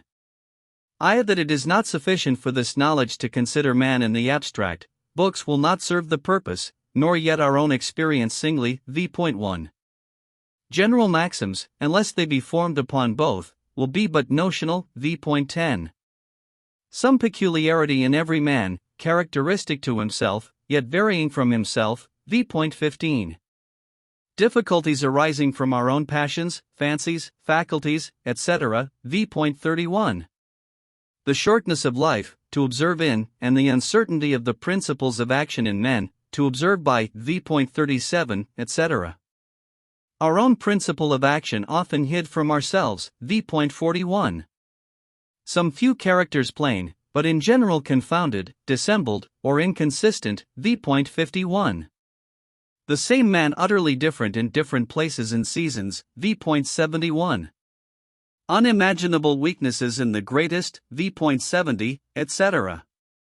Nothing constant and certain but God and nature, v.95.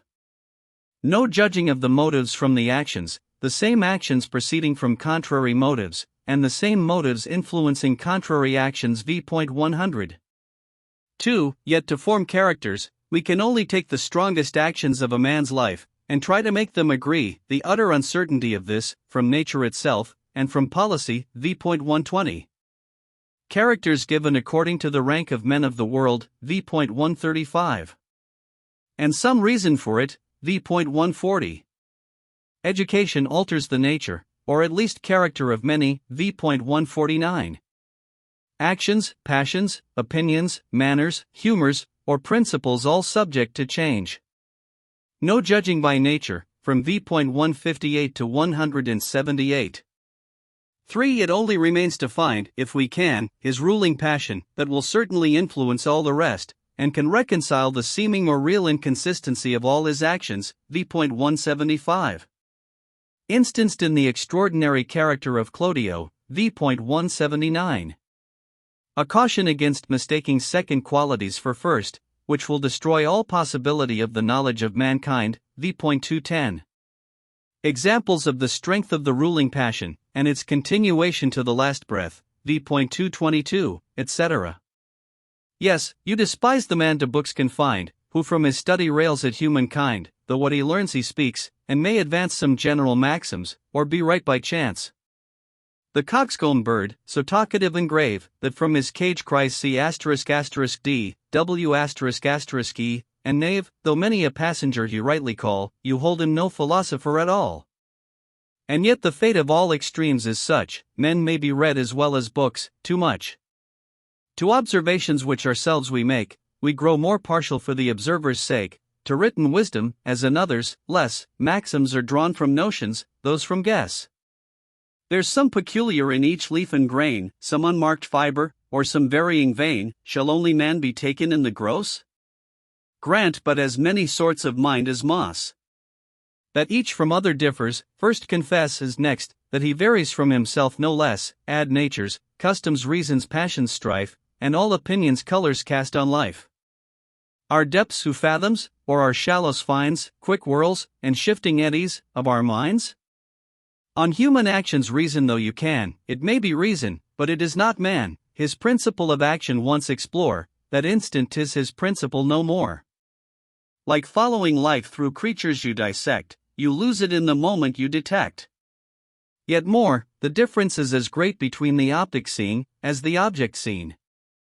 All manners take a tincture from our own, or come discolored through our passions shown. Or fancy's beam enlarges, multiplies, contracts, inverts, and gives 10,000 dyes. Nor will life's stream for observation stay, it hurries all too fast to mark their way. In vain sedate reflections we would make, when half our knowledge we must snatch, not take. Oft, in the passion's wild rotation tossed, our spring of action to ourselves is lost, tired, not determined, to the last we yield, and what comes then is master of the field. As the last image of that troubled heap, when sense subsides, and fancy sports in sleep, though past the recollection of the thought, becomes the stuff of which our dream is wrought, something is dim to our internal view, is thus, perhaps, the cause of most we do. True, some are open, and to all men known, others so very close, they're hid from none, so darkness strikes the sense no less than light, thus gracious Chandos is beloved at sight, and every child hates Shylock, though his soul still sits at squat, and peeps not from its hole. At half mankind when generous manly raves, all know 'tis virtue, for he thinks them knaves, when universal homage umbra pays, all see 'tis vice, and itch of vulgar praise. When flattery glares, all hate it in a queen, while one there is who charms us with his spleen. But these plain characters we rarely find, though strong the bent, yet quick the turns of mind, or puzzling contraries confound the whole, or affectations quite reverse the soul. The dull, flat falsehood serves for policy, and in the cunning, truth itself's a lie, unthought of frailties cheat us in the wise, the fool lies hid in inconsistencies. See the same man, in vigor, in the gout, alone, in company, in place, or out, early at business, and at hazard late, mad at a fox chase, wise at a debate, drunk at a borough, civil at a ball, friendly at Hackney, faithless at Whitehall. Catius is ever moral, ever grave, thinks who endures a knave is next to knave, save just at dinner, then prefers, no doubt, a rogue with venison to a saint without. Who would not praise Patricio's high desert, his hand unstained, his uncorrupted heart, his comprehensive head? All interest swayed, all Europe saved, yet Britain not betrayed. He thanks you not, his pride is in Paquette, Newmarket fame, and judgment at a bet. What made, say Montaigne, or more sage Charon, Otho a warrior, Cromwell a buffoon? A perjured prince a leaden saint revere, a godless regent tremble at a star? The throne a bigot keep, a genius quit, faithless through piety, and duped through wit? Europe a woman, child, or dotard rule, and just her wisest monarch made a fool? No, God and nature only are the same. In man, the judgment shoots at flying game, a bird of passage. Gone as soon as found, now in the moon, perhaps, now underground. In vain the sage, with retrospective eye, would from the apparent what conclude the why, infer the motive from the deed, and show that what we chanced was what we meant to do. Behold! If fortune or a mistress frowns, some plunge in business, others shave their crowns, to ease the soul of one oppressive weight. This quits an empire, that embroils a state. The same adust complexion has impelled Charles to the convent, Philip to the field.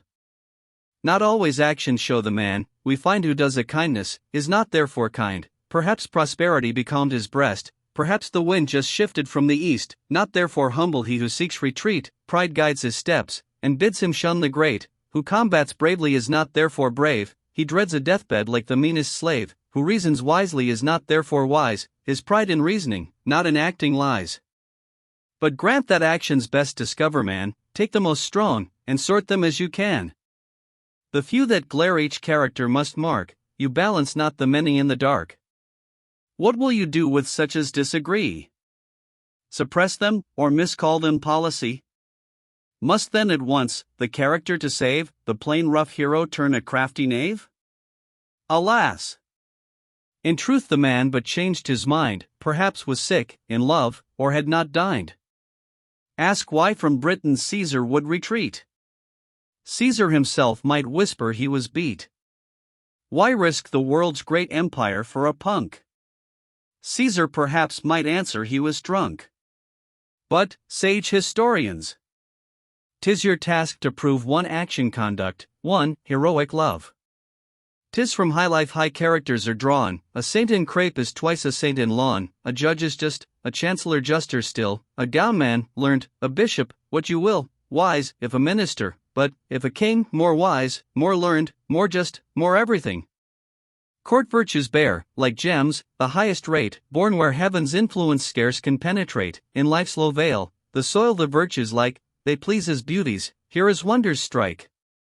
Though the same sun with all diffusive rays blush in the rose, and in the diamond blaze, we prize the stronger effort of his power, and justly set the gem above the flower.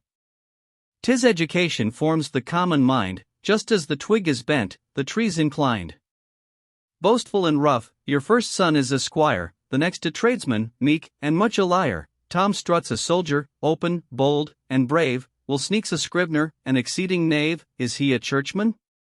Then he's fond of power, a Quaker? Sly, a Presbyterian? Sour, a smart freethinker? All things in an hour. Ask men's opinions. Scoto now shall tell how trade increases, and the world goes well. Strike off his pension, by the setting sun, and Britain, if not Europe, is undone. That gay freethinker, a fine talker once, what turns him now a stupid silent dunce? Some god, or spirit he has lately found, or chanced to meet a minister that frowned.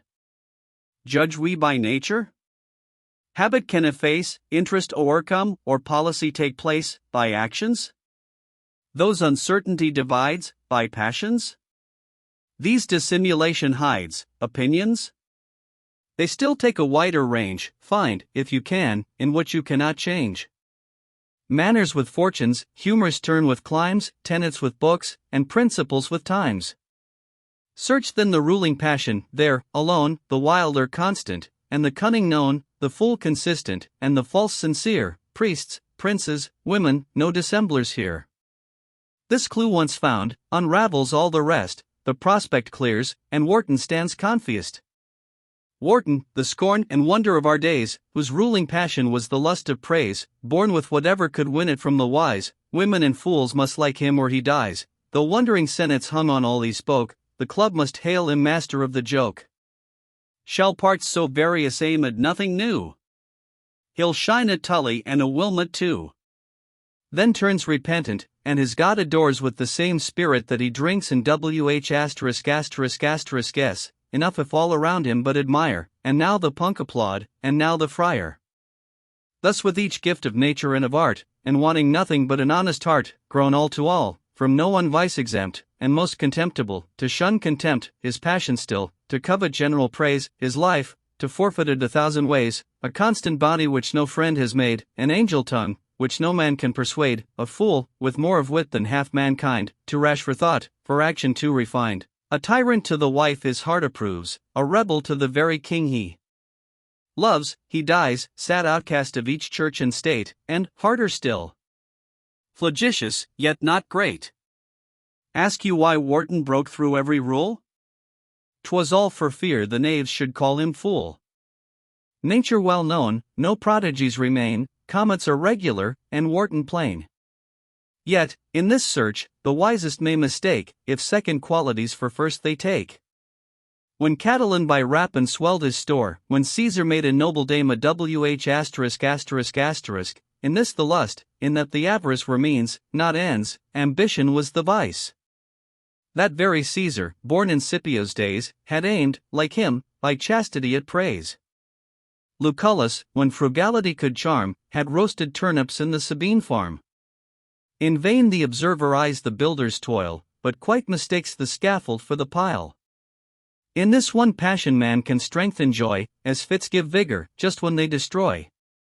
Time, that on all things lays his lenient hand, yet tames not this, it sticks to our last sand. Consistent in our follies and our sins, here honest nature ends as she begins. Old politicians chew on wisdom past, and totter on in business to the last, as weak, as earnest, and as gravely out, as sober Lanesborough dancing in the gout. Behold a reverend sire, whom want of grace has made the father of a nameless race, shoved from the wall perhaps, or rudely pressed by his own son, that passes by unblessed, still to his haunt he crawls on knocking knees, and envies every sparrow that he sees. A salmon's belly, Helluo, was thy fate, the doctor called, declares all help too late, mercy, cries Helluo, mercy on my soul. Is there no hope? Alas, then bring the jowl. The frugal crone, whom praying priests attend, still tries to save the hallowed taper's end, collects her breath, as ebbing life retires, for one puff more, and in that puff expires. Odious. In woolen, 'twould a saint provoke, were the last words that poor Narcissa spoke. No, let a charming chintz and Brussels lace wrap my cold limbs, and shade my lifeless face, one would not, sure, be frightful when one's dead, and Betty, give this cheek a little red. The courtier smooth, who 40 years had shine an humble servant to all humankind, just brought out this, when scarce his tongue could stir, if, where I'm going, I could serve you, sir? I give and I devise, old Euclio said, and sighed, my lands and tenements to Ned. Your money, sir? My money, sir?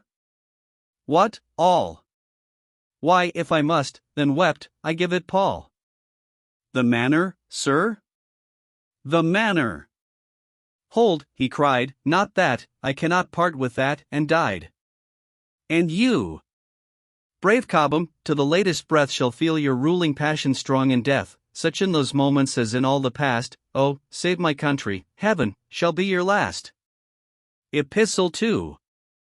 To a Lady. Of the characters of women. Nothing so true as what you once let fall, most women have no characters at all. Matter too soft a lasting mark to bear, and best distinguished by black, brown, or fair. How many pictures of one nymph we view, all how unlike each other, all how true. Arcadia's countess, here, in ermine pride, is, there, Pastora by a fountainside. Here Phania, leering on her own good man, and there, a naked Leda with a swan. Let then the fair one beautifully cry, in Magdalen's loose hair, and lifted eye, or dressed in smiles of sweet Cecilia shine, with simpering angels, palms, and harps divine, whether the charmer sinner it, or saint it, if folly grow romantic, I must paint it. Come then, the colors and the ground prepare. Dip in the rainbow, trick her off in air, choose a firm cloud, before it fall, and in it catch, ere she change, the Cynthia of this minute. Rufa, whose eye, quick glancing o'er the park, attracts each light gay meteor of a spark, agrees as ill with Rufa studying Locke, as Sappho's diamonds with her dirty smock, or Sappho at her toilet's greasy task, with Sappho fragrant at an evening mask, so morning insects that in muck begun, shine, buzz, and fly blow in the setting sun. How soft is Cilia! Fearful to offend, the frail one's advocate, the weak one's friend, to her, Callista proved her conduct nice, and good Simplicius asks of her advice. Sudden, she storms. She raves. You tip the wink, but spare your censure, Cilia does not drink. All eyes may see from what the change arose, all eyes may see a pimple on her nose. Papilia, wedded to her Amrou spark, sighs for the shades, how charming is a park! A park is purchased, but the fair he sees all bathed in tears, oh, odious, odious trees! Ladies, like variegated tulips show, 'tis to their changes half their charms we owe, fine by defect, and delicately weak, their happy spots the nice admirer take. 'Twas thus Calypso once each heart alarmed, odd without virtue, without beauty charmed, her tongue bewitched as oddly as her eyes, less wit than mimic, more a wit than wise, strange graces still, and stranger flight she had, was just not ugly, and was just not mad, yet ne'er so sure our passion to create, as when she touched the brink of all we hate. Narcissa's nature, tolerably mild, to make a wash, would hardly stew a child, has even been proved to grant a lover's prayer, and paid a tradesman once to make him stare, gave alms at Easter, in a Christian trim, and made a widow happy, for a whim. Why then declare good nature is her scorn, when 'tis by that alone she can be born? Why pique all mortals, yet affect a name? A fool to pleasure, yet a slave to fame, now deep in Taylor and the Book of Martyrs, now drinking citron with his grace in Chartres, now conscience chills her, and now passion burns, and atheism and religion take their turns, a very heathen in the carnal part, yet still a sad, good Christian at her heart. What then? Let blood and body bear the fault, her head's untouched, that noble seat of thought, such this day's doctrine, in another fit she sins with poets through pure love of wit. What has not fired her bosom or her brain? Caesar and Talboy, Charles and Charlemagne. As Helluo, late dictator of the feast, the nose of hot gout, and the tip of taste, critiqued your wine, and analyzed your meat, yet on plain pudding deigned at home to eat, so Philomede, lecturing all mankind on the soft passion, and the taste refined, the address, the delicacy, stoops at once, and makes her hearty meal upon a dunce. Flavia's a wit, has too much sense to pray, to toast our wants and wishes, is her way, nor asks of God, but of her stars, to give the mighty blessing, while we live, to live. Then all for death, that opiate of the soul. Lucretia's dagger, Rosamonda's bowl. Say, what can cause such impotence of mind? A spark too fickle, or a spouse too kind? Wise wretch! With pleasures too refined to please, with too much spirit to be e'er at ease, with too much quickness ever to be taught, with too much thinking to have common thought, you purchase pain with all that joy can give, and die of nothing but a rage to live. Turn then from wits, and look on Simo's mate, no as so meek, no as so obstinate. Or her, that owns her faults, but never mends, because she's honest, and the best of friends. Or her, whose life the church and scandal share, forever in a passion, or a prayer. Or her, who laughs at hell, but, like her grace, cries, ah! How charming, if there's no such place! Or who in sweet vicissitude appears of mirth and opium, ratify, and tears, the daily anodyne, and nightly draught, to kill those foes to fair ones, time and thought. Woman and fool are two hard things to hit, for true no meaning puzzles more than wit. But what are these to great Atos's mind? Scarce once herself, by turns all womankind. Who, with herself, or others, from her birth finds all her life one warfare upon earth, shines in exposing knaves, and painting fools, yet is, whatever she hates and ridicules. No thought advances, but her eddy brain whisks it about, and down it goes again. Full 60 years the world has been her trade, the wisest fool much time has ever made from loveless youth to unrespected age, no passion gratified except her rage. So much the fury still outran the wit, the pleasure missed her, and the scandal hit. Who breaks with her, provokes revenge from hell, but he's a bolder man who dares be well.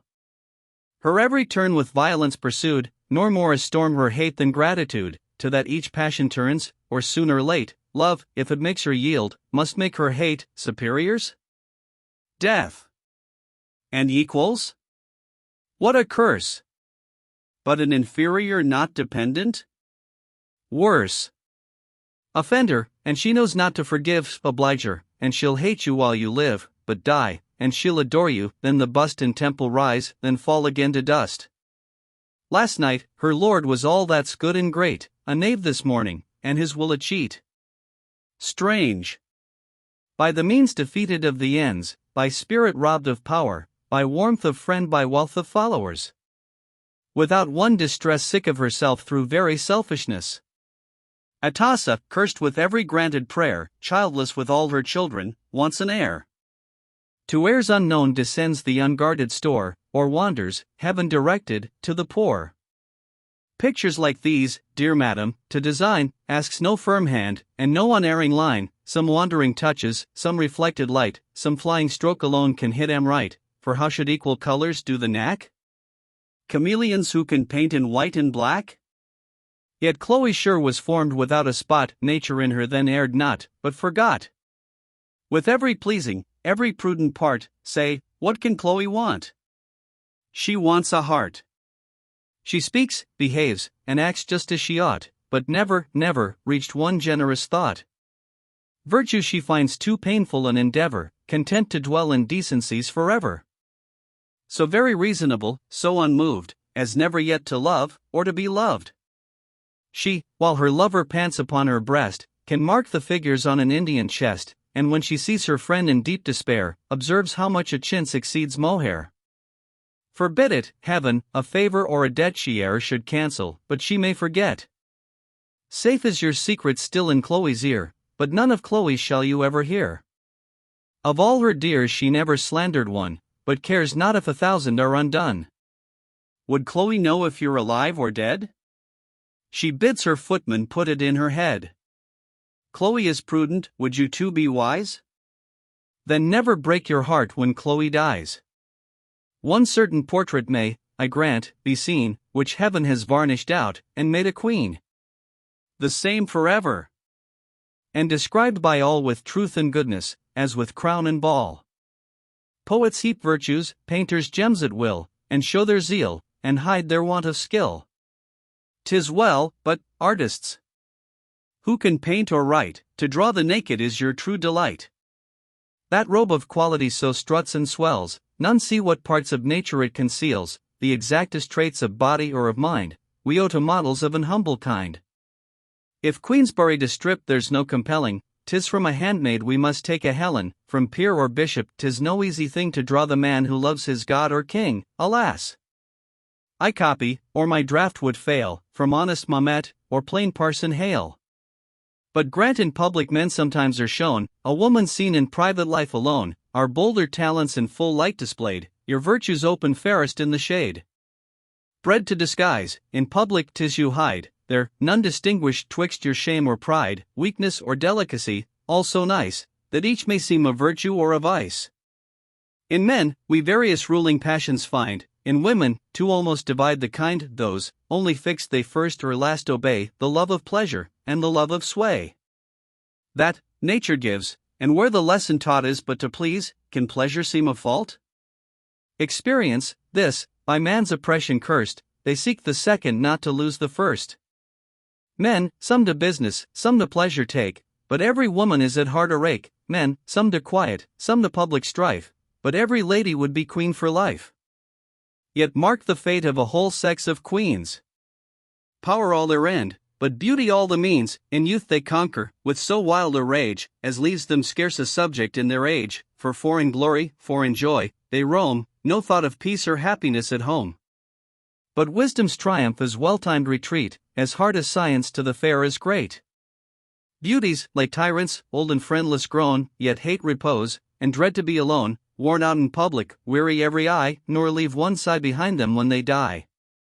Pleasures the sex, as children birds pursue, still out of reach, yet never out of view, sure, if they catch, to spoil the toy at most, to covet flying, and regret when lost, at last, to follies youth could scarce defend, it crows their age's prudence to pretend, ashamed to own they gave delight before, reduced to feign it, when they give no more, as hags hold Sabbaths, less for joy than spite, so these their merry, miserable night, still round and round the ghosts of beauty glide, and haunt the places where their honor died.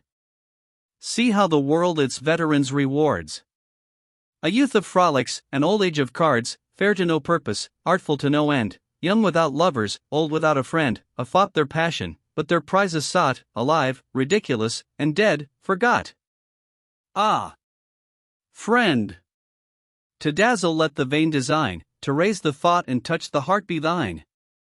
That charm shall grow, while what fatigues the ring, flaunts and goes down, an unregarded thing. So when the sun's broad beam has tired the sight, all mild ascends the moon's more sober light, serene in virgin modesty she shines, and unobserved the glaring orb declines.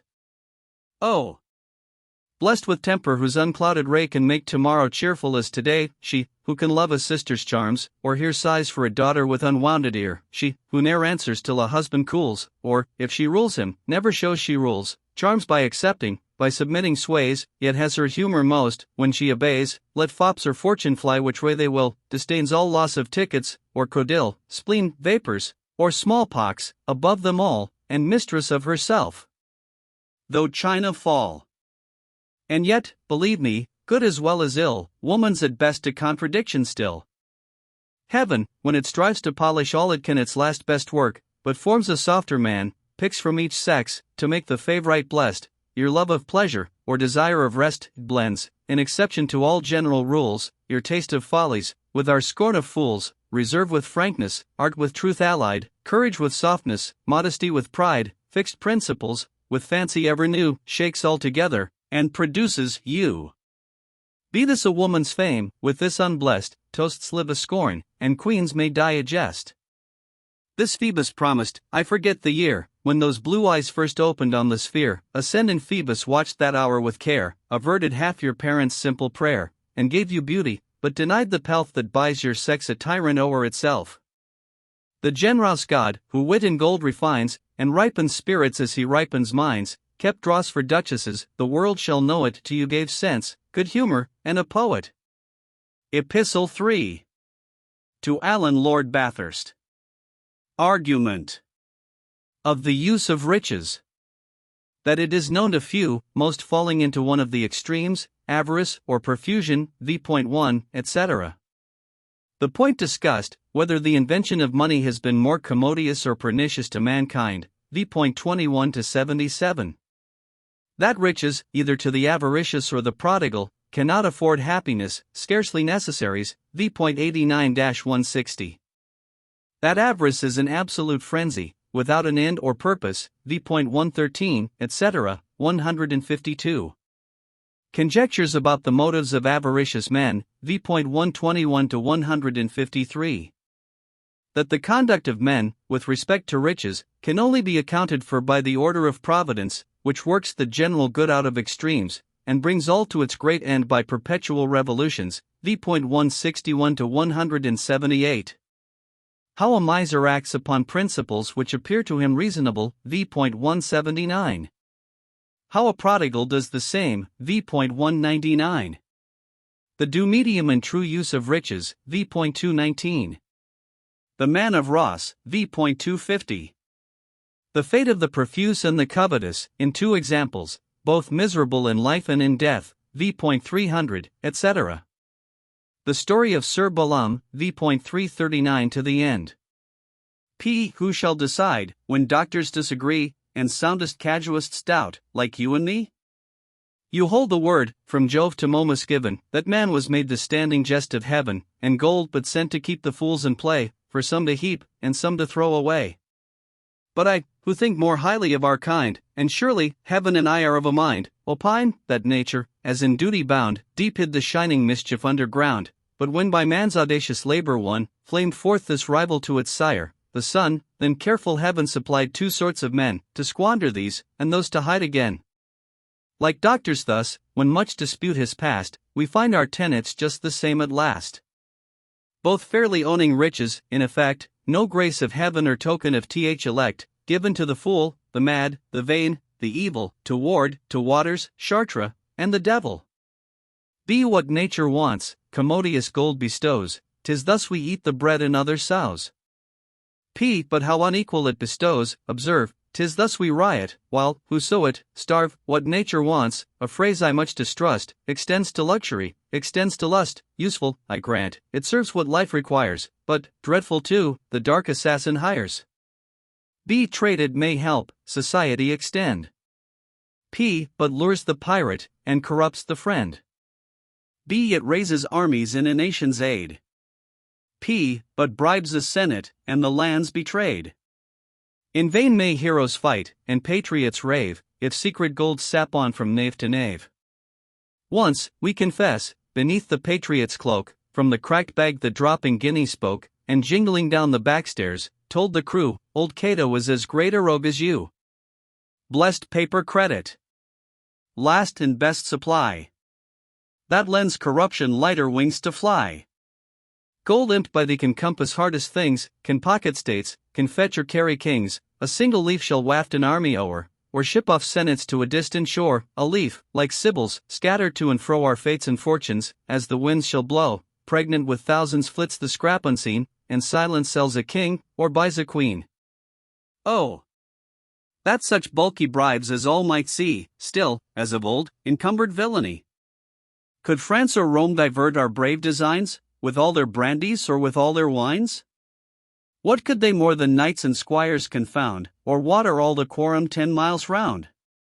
A statesman's slumbers how this speech would spoil. Sir, Spain has sent 1,000 jars of oil, huge bales of British cloth blockade the door, 100 oxen at your levee roar. Poor avarice one torment more would find, nor could profusion squander all in kind. Astritis cheese Sir Morgan might we meet, and worldly crying coals from street to street, whom with a wig so wild, and mien so mazed, pity mistakes for some poor tradesman crazed. Had Culpepper's whole wealth been hops and hogs, could he himself have sent it to the dogs? His grace will game, to White's a bull be led, with spurning heels and with a butting head. To White's be carried, as to ancient games, fair coursers, vases, and alluring dames. Shall then Exorio, if the stakes he sweep, bear home 6W *********, and make his lady weep? Or soft Adonis, so perfumed and fine, drive to St. James's a whole herd of swine? Oh, filthy cheek on all industrious skill, to spoil the nation's last great trade, quadrille. Since then, my lord, on such a world we fall, what say you? B. Say? Why, take it, gold and all. P. What riches give us let us then inquire, meat, fire, and clothes.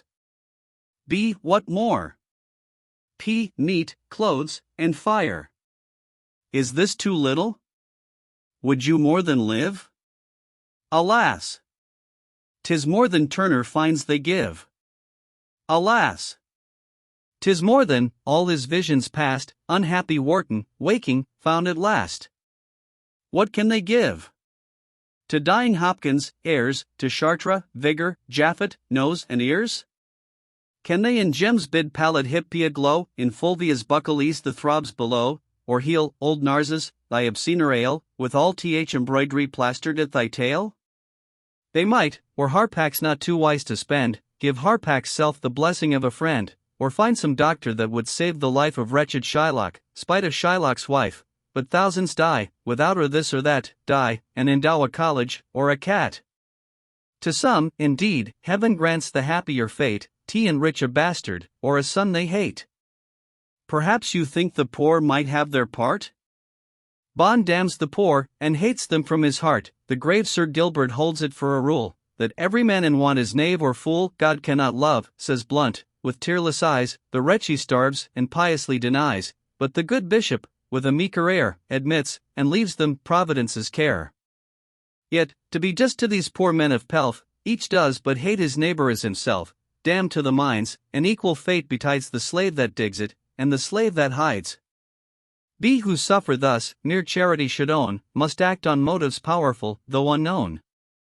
Pious some war, some plague, or famine they foresee, some revelation hid from you and me. Why Shylock wants a meal, the cause is found, he thinks a loaf will rise to £50. What made directors cheat in South Sea year? To live on venison when it's sold so dear. Ask you why Phryne the whole auction buys? Phryne foresees a general excise. Why she and Sappho raise that monstrous sum? Alas! They fear a man will cost a plum. Wise Peter sees the world's respect for gold, and therefore hopes this nation may be sold. Glorious ambition! Peter, swell thy store, and be what Rome's great Didius was before. The crown of Poland, venal twice in age, to just 3 millions stinted modest gauge. But nobler scenes Maria's dreams unfold, hereditary realms, and worlds of gold. Congenial souls, whose life one avarice joins, and one fate buries in Asturian mines. Much injured blunt, why bears he Britain's hate? A wizard told him, and these words are fate. At length corruption, like a general flood, so long by watchful ministers withstood, shall deluge all, and avarice, creeping on, spread like a low-born mist, and blot the sun. Statesman and patriot ply alike the stocks, Pyrrhus and butler share alike the box, and judge's job, and bishops bite the town, and mighty dukes pack cards for half a crown. See Britain sunk in lucre's sordid charms, and France revenged of Anne's and Edward's arms. 'Twas no court badge, great Scrivener, fired thy brain, nor lordly luxury, nor city gain. No, 'twas thy righteous end, ashamed to see senates degenerate, patriots disagree, and, nobly wishing party rage to cease, to buy both sides, and give thy country peace. All this is madness, cries a sober sage, but who, my friend, has reason in his rage? The ruling passion, be it what it will, the ruling passion conquers reason still. Less mad the wildest whimsy we can frame, than even that passion, if it has no aim, for though such motives folly you may call, the folly's greater to have none at all. Hear then the truth, 'tis heaven each passion sends, and different men directs to different ends. Extremes in nature equal good produce, extremes in man concur to general use. Ask we what makes one keep, and one bestow? That power who bids the ocean ebb and flow, bids seedtime, harvest, equal course maintain, through reconciled extremes of drought and rain, builds life on death, unchanged duration founds, and gives eternal wheels to know their rounds. Riches, like insects, when concealed they lie, wait but for wings, and in their season fly. Who sees pale mammon pine amidst his store, sees but a backward steward for the poor, this year a reservoir, to keep and spare, the next, a fountain, spouting through his air, in lavish streams to quench a country's thirst, and men and dogs shall drink him till they burst. Old Cotta shamed his fortune and his birth, yet was not Cotta void of wit or worth. What though, the use of barbarous spits forgot, his kitchen vied in coolness with his grot. His court with nettles, moats with cresses stored, with soups unbought and salads blessed his board?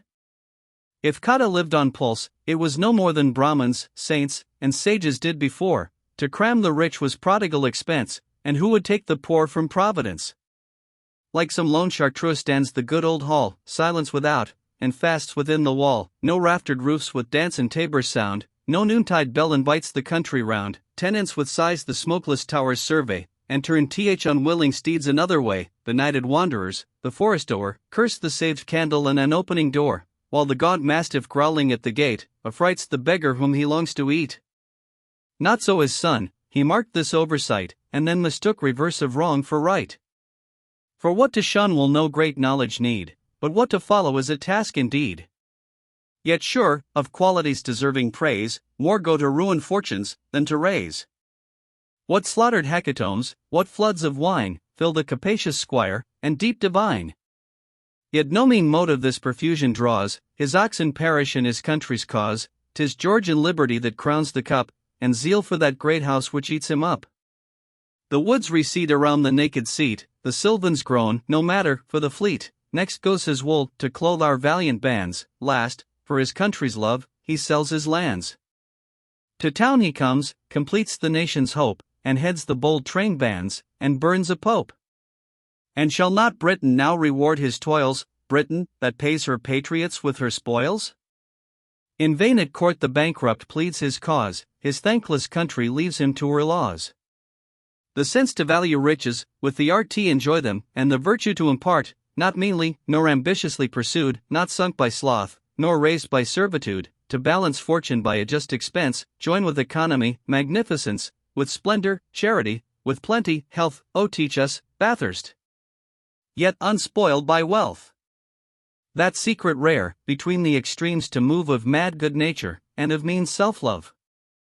Be to worth or want well weighed, be bounty given, and ease, or emulate, the care of heaven, whose measure full o'erflows on human race, mend fortune's fault, and justify her grace. Wealth in the gross is death, but life diffused, as poison heals, in just proportion used, in heaps, like ambergris, a stink it lies, but well dispersed, is incense to the skies. P. Who starves by nobles, or with nobles eats? The wretch that trusts them, and the rogue that cheats. Is there a lord who knows a cheerful noon without a fiddler, flatterer, or buffoon?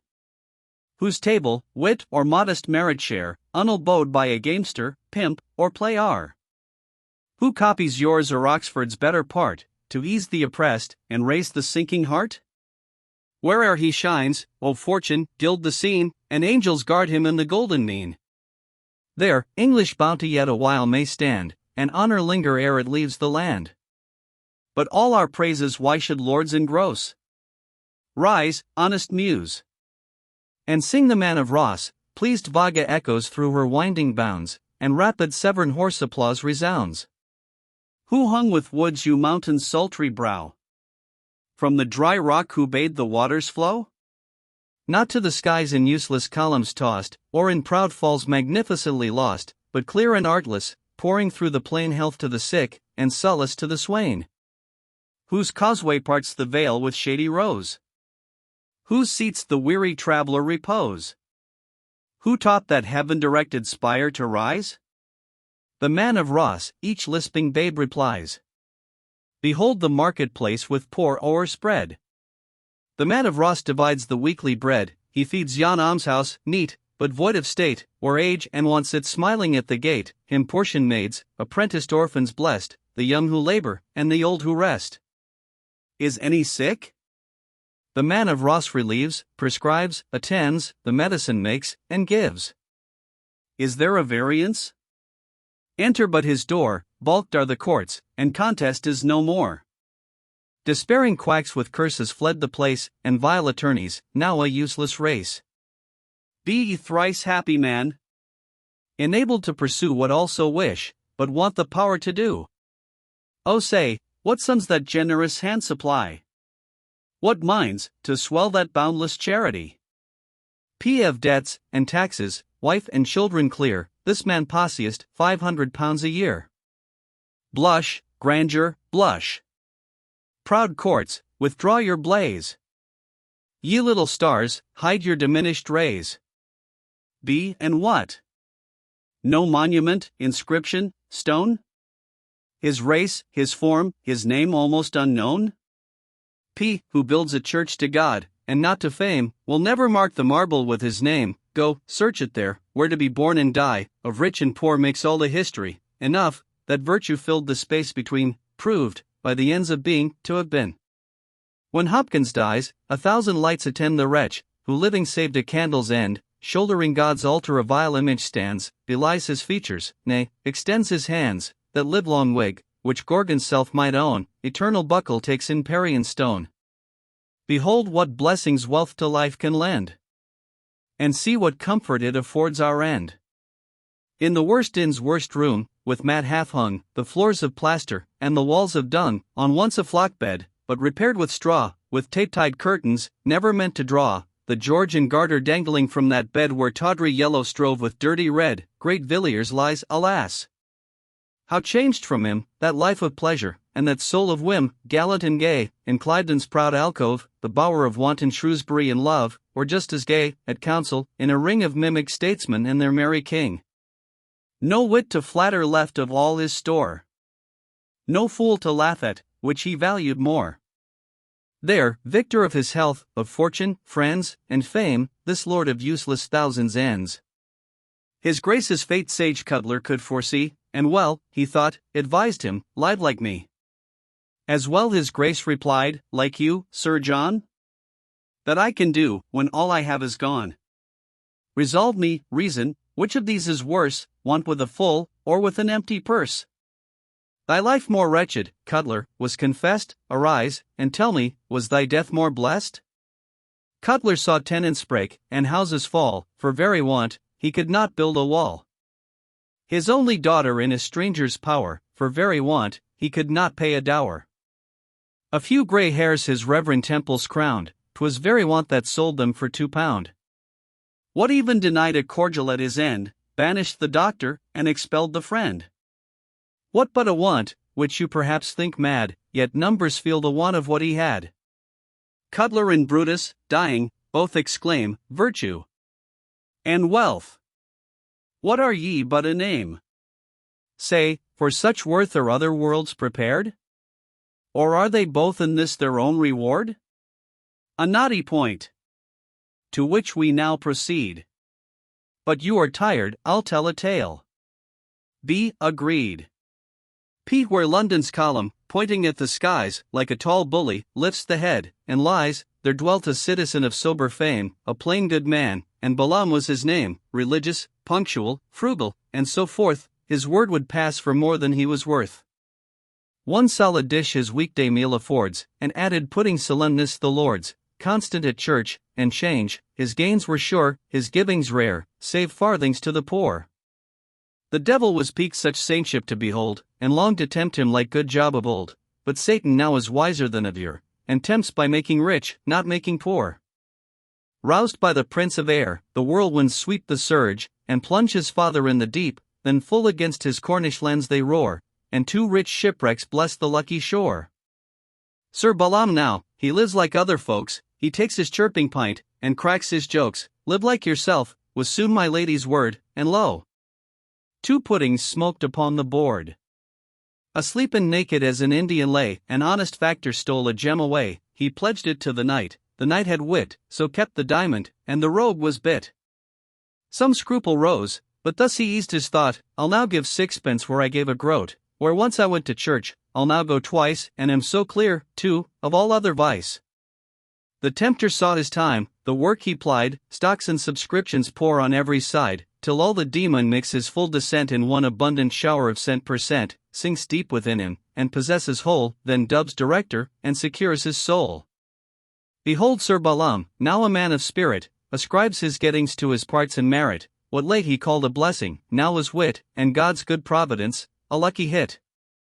Things change their titles, as our manners turn, his counting-house employed the Sunday morn, seldom at church, 'twas such a busy life, but duly sent his family and wife.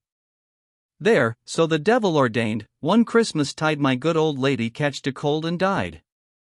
A nymph of quality admires our knight, he marries, bows at court, and grows polite, leaves the dull cits, and joins, to please the fair, the well-bred CK****** DS in St. James's heir, first, for his son a gay commission buys, who drinks and fights, and in a duel dies, his daughter flaunts a viscount's tawdry wife, she bears a coronet and for life. In Britain's Senate he a seat obtains, and one more pensioner St. Stephen gains. My lady falls to play, so bad her chance, he must repair it, takes a bride from France, the house impeach him, conings by harangues, the court forsake him, and Sir Balaam hangs, wife, son, and daughter, Satan are thine own, his wealth, yet dearer, forfeit to the crown, the devil and the king divide the prize, and sad Sir Balaam curses God and dies. Epistle 4. To Richard Boyle, Earl of Burlington. Argument of the use of riches. The vanity of expense in people of wealth and quality. The abuse of the word taste, v.13. That the first principle and foundation, in this as in everything else, is good sense, v.40. The chief proof of it is to follow nature even in works of mere luxury and elegance. Instanced in architecture and gardening, or all must be adapted to the genius and use of the place, and the beauties not forced into it, but resulting from it, v.50. How men are disappointed in their most expensive undertakings, for want of this true foundation, without which nothing can please long, if at all, and the best examples and rules will but be perverted into something burdensome or ridiculous, v.65, etc., to 92. A description of the false taste of magnificence, the first grand error of which is to imagine that greatness consists in the size and dimension, instead of the proportion and harmony of the whole, v.97, and the second, either in joining together parts incoherent, or too minutely resembling, or in the repetition of the same too frequently, v.105, etc. A word or two of false taste in books, in music, in painting, even in preaching and prayer, and lastly in entertainments, v.133, etc. Yet Providence is justified in giving wealth to be squandered in this manner, since it is dispersed to the poor and laborious part of mankind, v.169, recurring to what is laid down in the first book, Ep. 2, and in the epistle preceding this, v.159, etc. What are the proper objects of magnificence, and a proper field for the expense of great men, v.177, etc., and finally, the great and public works which become a prince, v.191 to the end. 'Tis strange, the miser should his cares employ to gain those riches he can ne'er enjoy. Is it less strange, the prodigal should waste his wealth, to purchase what he ne'er can taste? Not for himself he sees, or hears, or eats. Artists must choose his pictures, music, meats, he buys for Topham, drawings and designs, for Pembroke, statues, dirty gods, and coins, rare monkish manuscripts for Hearn alone, and books for Mead, and butterflies for Sloane. Think we all these are for himself? No more than his fine wife, alas! Or finer W*****E. For what has Virro painted, built, and planted? Only to show how many tastes he wanted. What brought Sir Visto Zilgot wealth to waste? Some demon whispered, Visto, have a taste. Heaven visits with a taste the wealthy fool, and needs no rod but Ripley with a rule. See, sport of fate, to punish awkward pride, bids Bubo build, and sends him such a guide. A standing sermon, at each year's expense, that never coxcomb reached magnificence. You show us, Rome was glorious, not profuse, and pompous buildings once were things of use. Yet shall, my lord, your noble rules fill half the land with imitating fools, who random drawings from your sheets shall take, and of one beauty many blunders make, load some vain church with old theatric state, turn arcs of triumph to a garden gate, reverse your ornaments, and hang them all on some patched dog-hole eked with ends of wall, then clap 4 slices of pilaster on tea, that, laced with bits of rustic, makes a front shall call the winds through long arcades to roar, proud to catch cold at a Venetian door, conscious they act a true Palladian part, and, if they starve by rules of art. Oft have you hinted to your brother peer a certain truth, which many buy too dear, something there is more needful than expense, and something previous even to taste, 'tis sense. Good sense, which only is the gift of heaven, and though no science, fairly worth the 7, a light, which in yourself you must perceive, Jones and Lenotre have it not to give. To build, to plant, whatever you intend, to rear the column, or the arch to bend, to swell the terrace, or to sink the grot, in all, let nature never be forgot. But treat the goddess like a modest fair, nor overdress, nor leave her wholly bare, let not each beauty everywhere be spied, or half the skill is decently to hide. He gains all points, who pleasingly confounds, surprises, varies, and conceals the bounds. Consult the genius of the place in all, that tells the waters or to rise or fall, or helps the ambitious hill the heavens to scale, or scoops in circling theatres the vale, calls in the country, catches opening glades, joins willing woods, and varies shades from shades, now breaks, or now directs, the intending lines, paints as you plant, and, as you work, designs. Still follow sense, of every art the soul, parts answering parts shall slide into a whole, spontaneous beauties all around advance, start even from difficulty, strike from chance, nature shall join you, time shall make it grow a work to wonder it, perhaps a stow. Without it, proud Versailles, thy glory falls, and Nero's terraces desert their walls, the vast parterres 1,000 hands shall make, lo! Cobham comes, and floats them with a lake, or cut wide views through mountains to the plain, you'll wish your hill or sheltered seat again. Even in an ornament its place remark, nor in a hermitage set Dr. Clark. Behold Villario's 10 years' toil complete, his quincunx darkens, his espaliers meet, the wood supports the plain, the parts unite, and strength of shade contends with strength of light, a waving glow the bloomy beds display, blushing in bright diversities of day, with silver quivering rills meandered o'er, enjoy them, you. Villario can no more, tired of the scene parterres and fountains yield, he finds at last he better likes a field.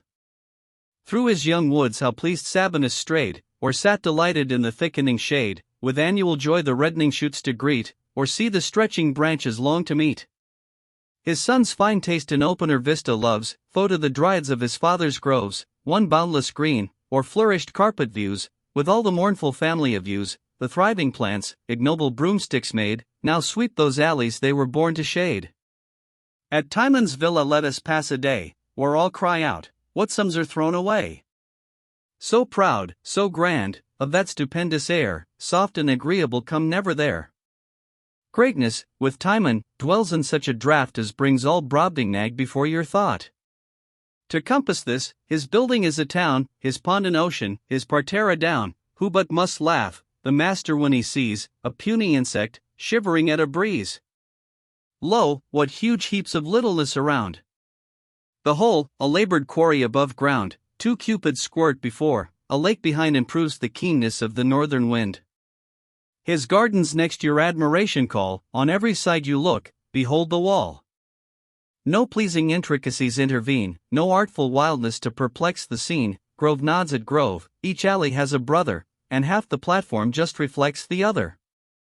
The suffering eye inverted nature sees, trees cut to statues, statues thick as trees with here a fountain, never to be played, and there a summer house, that knows no shade, here Amphitrite sails through myrtle bowers, their gladiators fight or die in flowers, unwatered see the drooping seahorse mourn, and swallows roost in Nilu's dusty urn. My lord advances with majestic mien, smit with the mighty pleasure to be seen, but soft, by regular approach, not yet, first through the length of yon hot terrace sweat, and when up 10 steep slopes you've dragged your thighs, just at his study door he'll bless your eyes. His study. With what authors is it stored?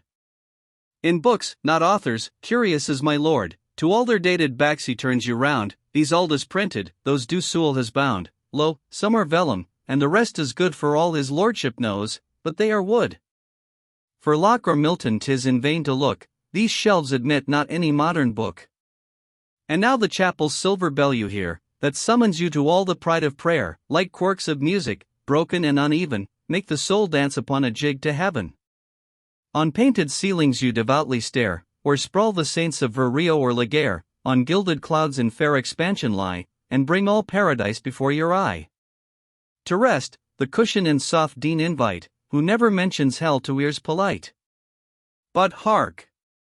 The chiming clocks to dinner call, 100 footsteps scrape the marble hall, the rich buffet well-colored serpents grace, and gaping tritons spew to wash your face. Is this a dinner? This a genial room? No, 'tis a temple, and a hecatomb. A solemn sacrifice, performed in state, you drink by measure, and to minutes eat. So quick retires each flying course, you'd swear Sancho's dread doctor and his wand were there. Between each act the trembling salvers ring, from soup to sweet wine, and God bless the king. In plenty starving, tantalized in state, and complacently helped to all I hate, treated, caressed, and tired, I take my leave, sick of his civil pride from morn to eve, I curse such lavish cost and little skill, and swear no day was ever passed so ill. Yet hence the poor are clothed, the hungry fed, health to himself, and to his infants bread the laborer bears, what his hard heart denies his charitable vanity supplies. Another age shall see the golden ear embrown the slope, and nod on the parterre, deep harvests bury all his pride has planned, and laughing Ceres reassume the land. Who then shall grace, or who improve the soil? Who plants like Bathurst, or who builds like Boyle? 'Tis use alone that sanctifies expense, and splendor borrows all her rays from sense. His father's acres who enjoys in peace, or makes his neighbors glad, if he increase, whose cheerful tenants bless their yearly toil, yet to their lord owe more than to the soil, whose ample lawns are not ashamed to feed the milky heifer and deserving steed, whose rising forests, not for pride or show, but future buildings, future navies, grow, let his plantation stretch from down to down, first shade a country, and then raise a town. You too proceed.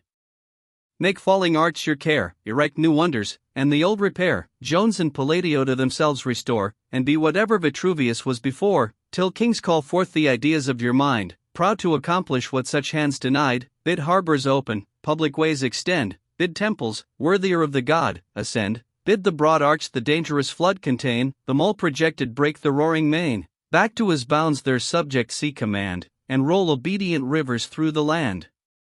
These honors peace to happy Britain brings, these are imperial works, and worthy kings. Epistle V. to Mr. Addison. Occasioned by his dialogues on metals. See the wild waste of all-devouring years. How Rome her own sad sepulchre appears, with nodding arches, broken temples spread. The very tombs now vanished like their dead. Imperial wonders raised on nations spoiled, where mixed with slaves the groaning martyr toiled, huge theatres, that now unpeopled woods, now drained a distant country of her floods, fanes, which admiring gods with pride survey, statues of men, scarce less alive than they. Some felt the silent stroke of mouldering age, some hostile fury, some religious rage. Barbarian blindness, Christian zeal conspire, and papal piety, and Gothic fire. Perhaps, by its own ruin saved from flame, some buried marble half preserves a name, that name the learned with fierce disputes pursue, and give to Titus old Vespasian's due. Ambition sighed, she found it vain to trust the faithless column and the crumbling bust, huge moles, whose shadows stretched from shore to shore, their ruins perished, and their place no more. Convinced, she now contracts her vast design, and all her triumphs shrink into a coin. A narrow orb each crowded conquest keeps, beneath her palm here sad Judea weeps, now scantier limits the proud arch confine, and scarce are seen the prostrate Nile or Rhine, a small Euphrates through the pieces rolled, and little eagles wave their wings in gold. The metal, faithful to its charge of fame, through climes and ages bears each form and name, in one short view subjected to our eye gods, emperors, heroes, sages, beauties, lie. With sharpened sight pale antiquaries pour the inscription value, but the rust adore. This the blue varnish, that the green endears, the sacred rust of twice 1000 years. To gain Pescennius one employs his schemes, one grasps a sea crops in ecstatic dreams. Poor Vedius, long with learned spleen devoured, can taste no pleasure since his shield was scoured, and Curio, restless by the fair one side, sighs for an Otho, and neglects his bride. Theirs is the vanity, the learning thine, touched by thy hand, again Rome's glories shine, her gods and godlike heroes rise to view, and all her faded garlands bloom anew. Nor blush, these studies thy regard engage, these please the fathers of poetic rage, the verse and sculpture bore an equal part, and art reflected images to art. Oh, when shall Britain, conscious of her claim, stand emulous of Greek and Roman fame? In living metals see her wars enrolled, and vanquished realms supply recording gold? Here, rising bold, the patriots' honest face, their warriors frowning in historic brass? Then future ages with delight shall see how Plato's, Bacon's, Newton's looks agree, or in fair Ceres' laurelled bards be shown, a Virgil there, and here an Addison. Then shall lie crags, and let me call him mine, on the cast or, another Pollio shine, with aspect open, shall erect his head, and round the orb in lasting notes be read, statesman, yet friend to truth.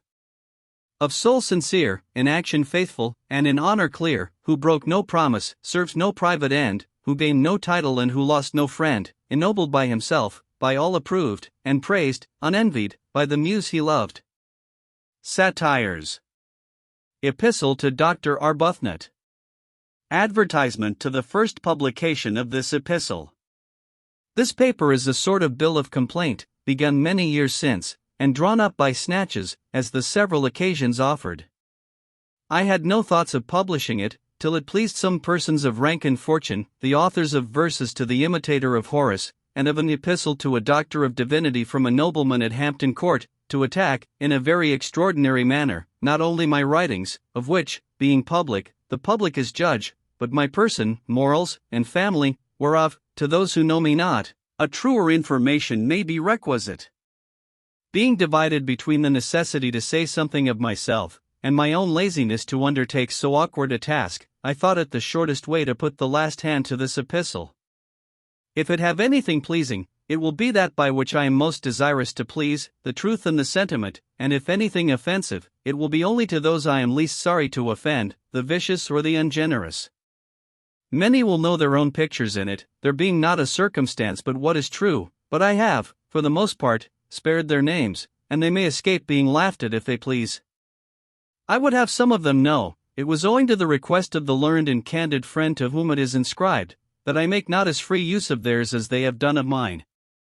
However, I shall have this advantage and honor on my side, that whereas, by their proceeding, any abuse may be directed at any man, no injury can possibly be done by mine, since a nameless character can never be found out but by its truth and likeness to P. Epistle to Dr. Arbuthnot, being the prologue to the Satires.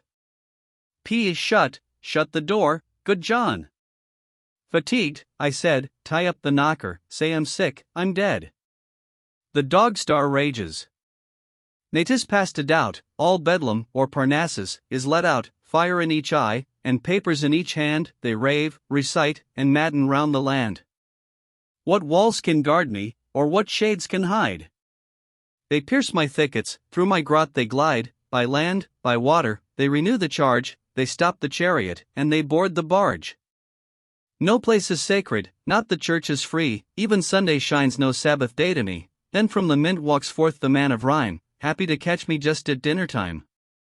Is there a parson, much bemused in beer, a maudlin poetess, a rhyming peer, a clerk, foredoomed his father's soul to cross, who pens a stanza when he should engross? Is there, who, locked from ink and paper, scrawls with desperate charcoal round his darkened walls? All fly to Twickenham, and in humble strain apply to me, to keep them mad or vain. Arthur, whose giddy son neglects the laws, imputes to me and my damned works the cause. Poor Cornus sees his frantic wife elope, and curses wit, and poetry, and Pope. Friend to my life, which did not you prolong, the world had wanted many an idle song, what drop or nostrum can this plague remove?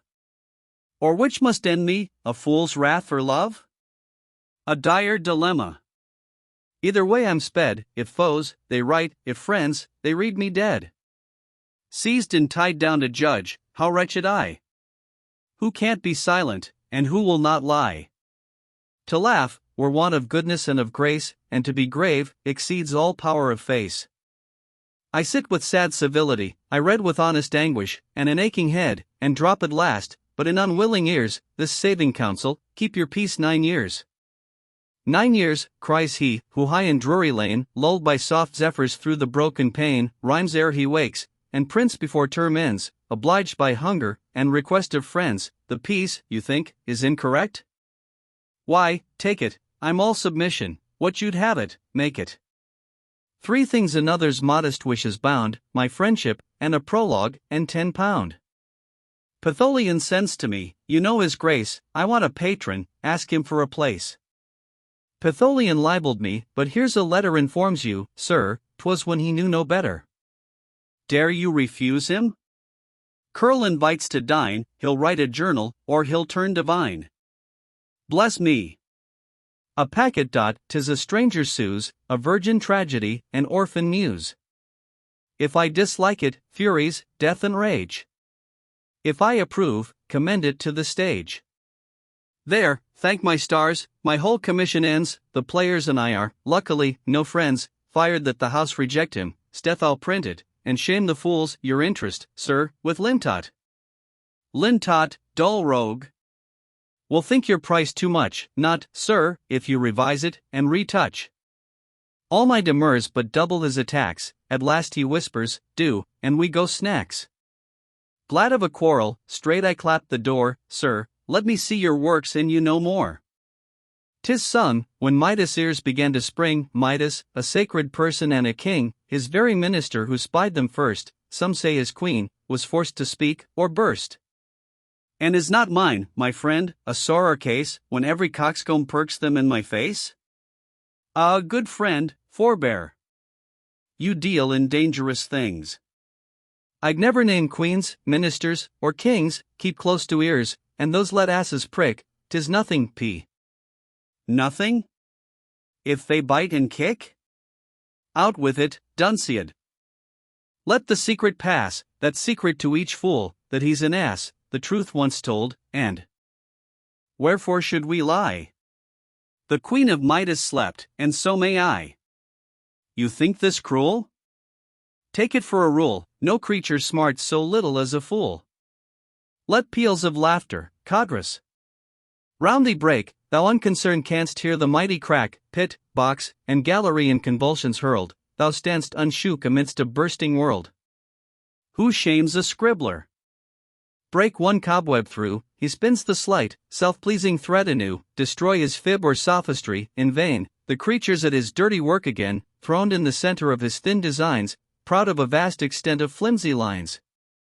Whom have I hurt? Has poet yet, or peer, lost the arched eyebrow, or Parnassian sneer? And has not Collie still his lord, and W******E? His butchers Henley, his Freemasons Moore? Does not one tabled Bavius still admit? Still to one Bishop Phillips seem a wit? Still Sappho a hold? For God's sake, you'll offend, no names, be calm, learn prudence of a friend. I too could write, and I am twice as tall, but foes like these, one flatterer's worse than all. Of all mad creatures, if the learned are right, it is the slaver kills, and not the bite. A fool quite angry is quite innocent, alas! 'Tis 10 times worse when they repent. One dedicates in high heroic prose, and ridicules beyond 100 foes, one from all Grub Street will my fame defend, and more abusive, calls himself my friend. This prints my letters, that expects a bribe, and others roar aloud, subscribe, subscribe. There are, who to my person pay their court, I cough like Horace, and, though lean, am short, Ammon's great son one shoulder head too high, such Ovid's nose, and sir. You have an eye, go on, obliging creatures, make me see all that disgraced my betters, met in me. Say for my comfort, languishing in bed, just so immortal Maro held his head, and when I die, be sure you let me know great Homer died 3,000 years ago. Why did I write? What sin to me unknown dipped me in ink, my parents', or my own? As yet a child, nor yet a fool to fame, I lisped in numbers, for the numbers came. I left no calling for this idle trade, no duty broke, no father disobeyed.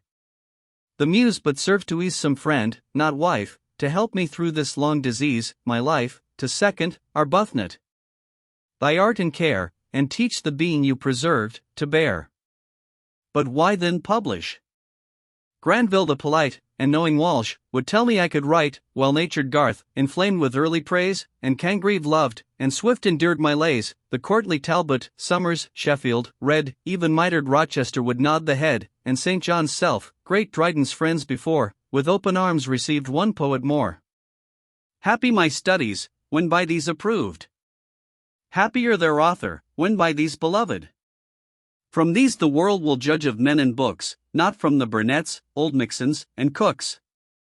Soft were my numbers, who could take offense, while pure description held the place of sense. Like gentle Fanny's was my flowery theme, I painted mistress, or a purling stream.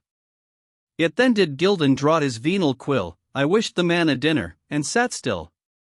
Yet then did Dennis rave in furious fret, I never answered, I was not in debt. If want provoked, or madness made them print, I waged no war with Bedlam or the Mint. Did some more sober critic come abroad, if wrong, I smiled, if right, I kissed the rod. Pains, reading, study, are their just pretense, and all they want is spirit, taste, and sense. Commas and points they set exactly right, and 'twere a sin to rob them of their might. Yet ne'er one sprig of laurel graced these ribbalds, from slashing Bentley down to P.G. Tibbalds, each white, who reads not, and but scans and spells, each word-catcher, that lives on syllables, even such small critics some regard may claim, preserved in Milton's or in Shakespeare's name. Pretty! In amber to observe the forms of hairs, or straws, or dirt, or grubs, or worms. The things, we know, are neither rich nor rare, but wonder how the devil they got there. Were others angry, I excused them too, while might they rage, I gave them but their due. A man's true merit is not hard to find, but each man's secret standard in his mind, that casting away pride adds to emptiness, this, who can gratify? For who can guess? The bard whom pilfered pastorals renown, who turns a Persian tale for half a crown, just writes to make his barrenness appear, and strains, from hardbound brains, 8 lines a year. He, who's still wanting, though he lives on theft, steals much, spends little, yet has nothing left, and he, who now to sense, now nonsense leaning, means not, but blunders round about a meaning, and he, who's fushed and so sublimely bad, it is not poetry, but prose run mad, all these, my modest satire bade translate. And owned that 9 such poets made it 8. How did they fume, and stamp, and roar, and chafe and swear not Addison himself was safe? Peace to all such. But were there one whose fires true genius kindles, and fair fame inspires, blessed with each talent and each art to please, and born to write, converse, and live with ease, should such a man, too fond to rule alone, bear, like the Turk, no brother near the throne? View him with scornful, yet with jealous eyes, and hate for arts that caused himself to rise, damn with faint praise, assent with civil leer, and without sneering, teach the rest to sneer, willing to wound, and yet afraid to strike, just hint a fault, and hesitate dislike, alike reserved to blame, or to commend, a timorous foe, and a suspicious friend, dreading even fools, by flatterers besieged, and so obliging, that he ne'er obliged, like Cato, give his little senate laws, and sit attentive to his own applause, while wits and templars every sentence raise, and wonder with a foolish face of praise, who but must laugh, if such a man there be? Who would not weep, if Atticus were he? What though my name stood rubric on the walls, or plastered posts, with claps, in capitals? Or smoking forth, 100 hawkers' load, on wings of winds came flying all abroad? I sought no homage from the race that write, I kept, like Asian monarchs, from their sight, poems I heeded, now beer I'm so long, no more than thou, great George. A birthday song. I ne'er with wits or witlings passed my days, to spread about the itch of verse and praise, nor like a puppy, daggled through the town, to fetch and carry sing-song up and down, nor at rehearsal sweat, and mouthed, and cried, with handkerchief and orange at my side, but sick of fops, and poetry, and prate, to Bufo left the whole Castilian state. Proud as Apollo on his forked hill, sat full-blown Bufo puffed by every quill, fed with soft dedication all day long, Horace and he went hand in hand in song. His library, where busts of poets dead and a true Pindar stood without a head, received of wits an undistinguished race, who first his judgment asked, and then a place, much they extolled his pictures, much his seat, and flattered every day, and some days eat, till grown more frugal in his riper days, he paid some bards with port, and some with praise, to some a dry rehearsal was assigned, and others, harder still, he paid in kind. Dryden alone, what wonder, came not nigh, Dryden alone escaped this judging eye, but still the great have kindness in reserve, he helped to bury whom he helped to starve. May some choice patron bless each grey goose quill. May every Bavius have his Bufo still. So, when a statesman wants a day's defense, or envy holds a whole week's war with sense, or simple pride for flattery makes demands, may dunce by dunce be whistled off my hands. Blessed be the great. For those they take away, and those they left me, for they left me gay, left me to see neglected genius bloom, neglected die, and tell it on his tomb, of all thy blameless life the soul return my verse, and Queensbury weeping o'er thy urn. Oh, let me live my own, and die so too. To live and die is all I have to do. Maintain a poet's dignity and ease, and see what friends, and read what books I please, above a patron, though I condescend sometimes to call a minister my friend. I was not born for courts or great affairs, I pay my debts, believe, and say my prayers, can sleep without a poem in my head, nor know if Dennis be alive or dead. Why am I asked what next shall see the light? Heavens! Was I born for nothing but to write? Has life no joys for me? Or, to be grave, have I no friend to serve, no soul to save? I found him close with Swift. Indeed? No doubt, cries prating Balbus, something will come out. 'Tis all in vain, deny it as I will. No, such a genius never can lie still, and then for mine obligingly mistakes the first lampoon Sir Will. Or Bubo makes. Poor guiltless I. And can I choose but smile when every coxcomb knows me by my style? Cursed be the verse, how else soar it flow that tends to make one worthy man my foe, give virtue scandal, innocence a fear, or from the soft-eyed virgin steal a tear. But he who hurts a harmless neighbor's peace, insults fallen worth, or beauty in distress, who loves a lie, lame slander helps about, who writes a libel, or who copies out, that fop, whose pride affects a patron's name, yet absent, wounds an author's honest fame, who can your merits selfishly approve, and show the sense of it without the love, who has the vanity to call you friend, yet wants the honor, injured, to defend, who tells whatever you think, whatever you say, and, if he lie not, must at least betray, who to the dean and silver bell can swear, and sees it canons what was never there, who reads, but with a lust to misapply, makes satire a lampoon, and fiction, lie. A lash like mine no honest man shall dread, but all such babbling blockheads in his stead. Let Sporus tremble, What? That thing of silk, Sporus, that mere white curd of ass's milk, satire, or sense, alas! Can Sporus feel? Who breaks a butterfly upon a wheel? Yet let me flap this bug with gilded wings, this painted child of dirt, that stinks and stings, whose buzz the witty and the fair annoys, yet wit ne'er tastes, and beauty ne'er enjoys, so well-bred spaniels civilly delight in mumbling of the game they dare not bite, eternal smiles his emptiness betray, as shallow streams run dimpling all the way.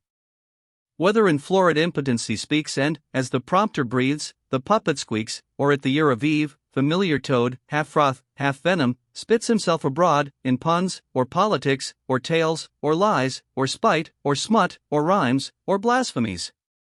His wit all seesaw, between that and this, now high, now low, now master up, now miss, and he himself one vile antithesis. Amphibious thing. That acting either part, the trifling head or the corrupted heart, fop at the toilet, flatterer at the board, now trips a lady, and now struts a lord. Eve's tempter thus the rabbins have expressed, a cherub's face, a reptile all the rest, beauty that shocks you, parts that none will trust, wit that can creep, and pride that licks the dust.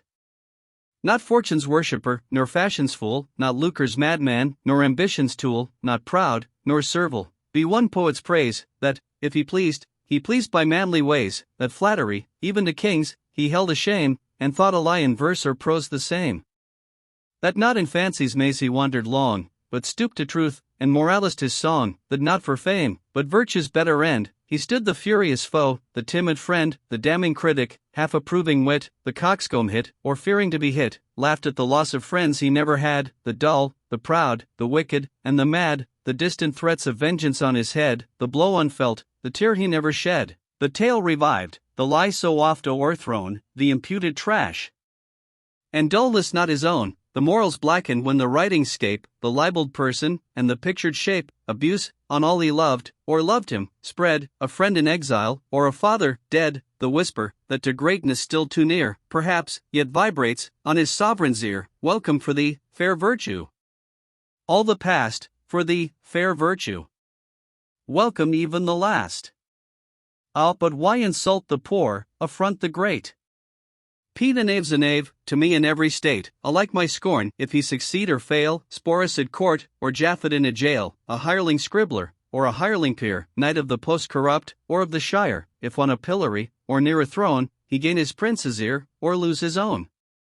Yet soft by nature, more a dupe than wit, Sappho can tell you how this man was bit, this dreaded satirist Dennis will confess foe to his pride, but friend to his distress, so humble, he has knocked at Tybalt's door, has drunk with Cibber, nay has rhymed for more.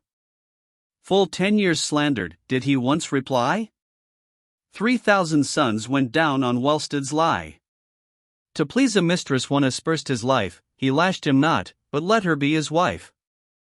Let Budgell charge low Grub Street on his quill, and write whatever he pleased, except his will. Let the two curls of town and court abuse his father, mother, body, soul, and muse. Yet why? That father held it for a rule, it was a sin to call our neighbor fool, that harmless mother thought no wife a w******, hear this, and spare his family, James Moore.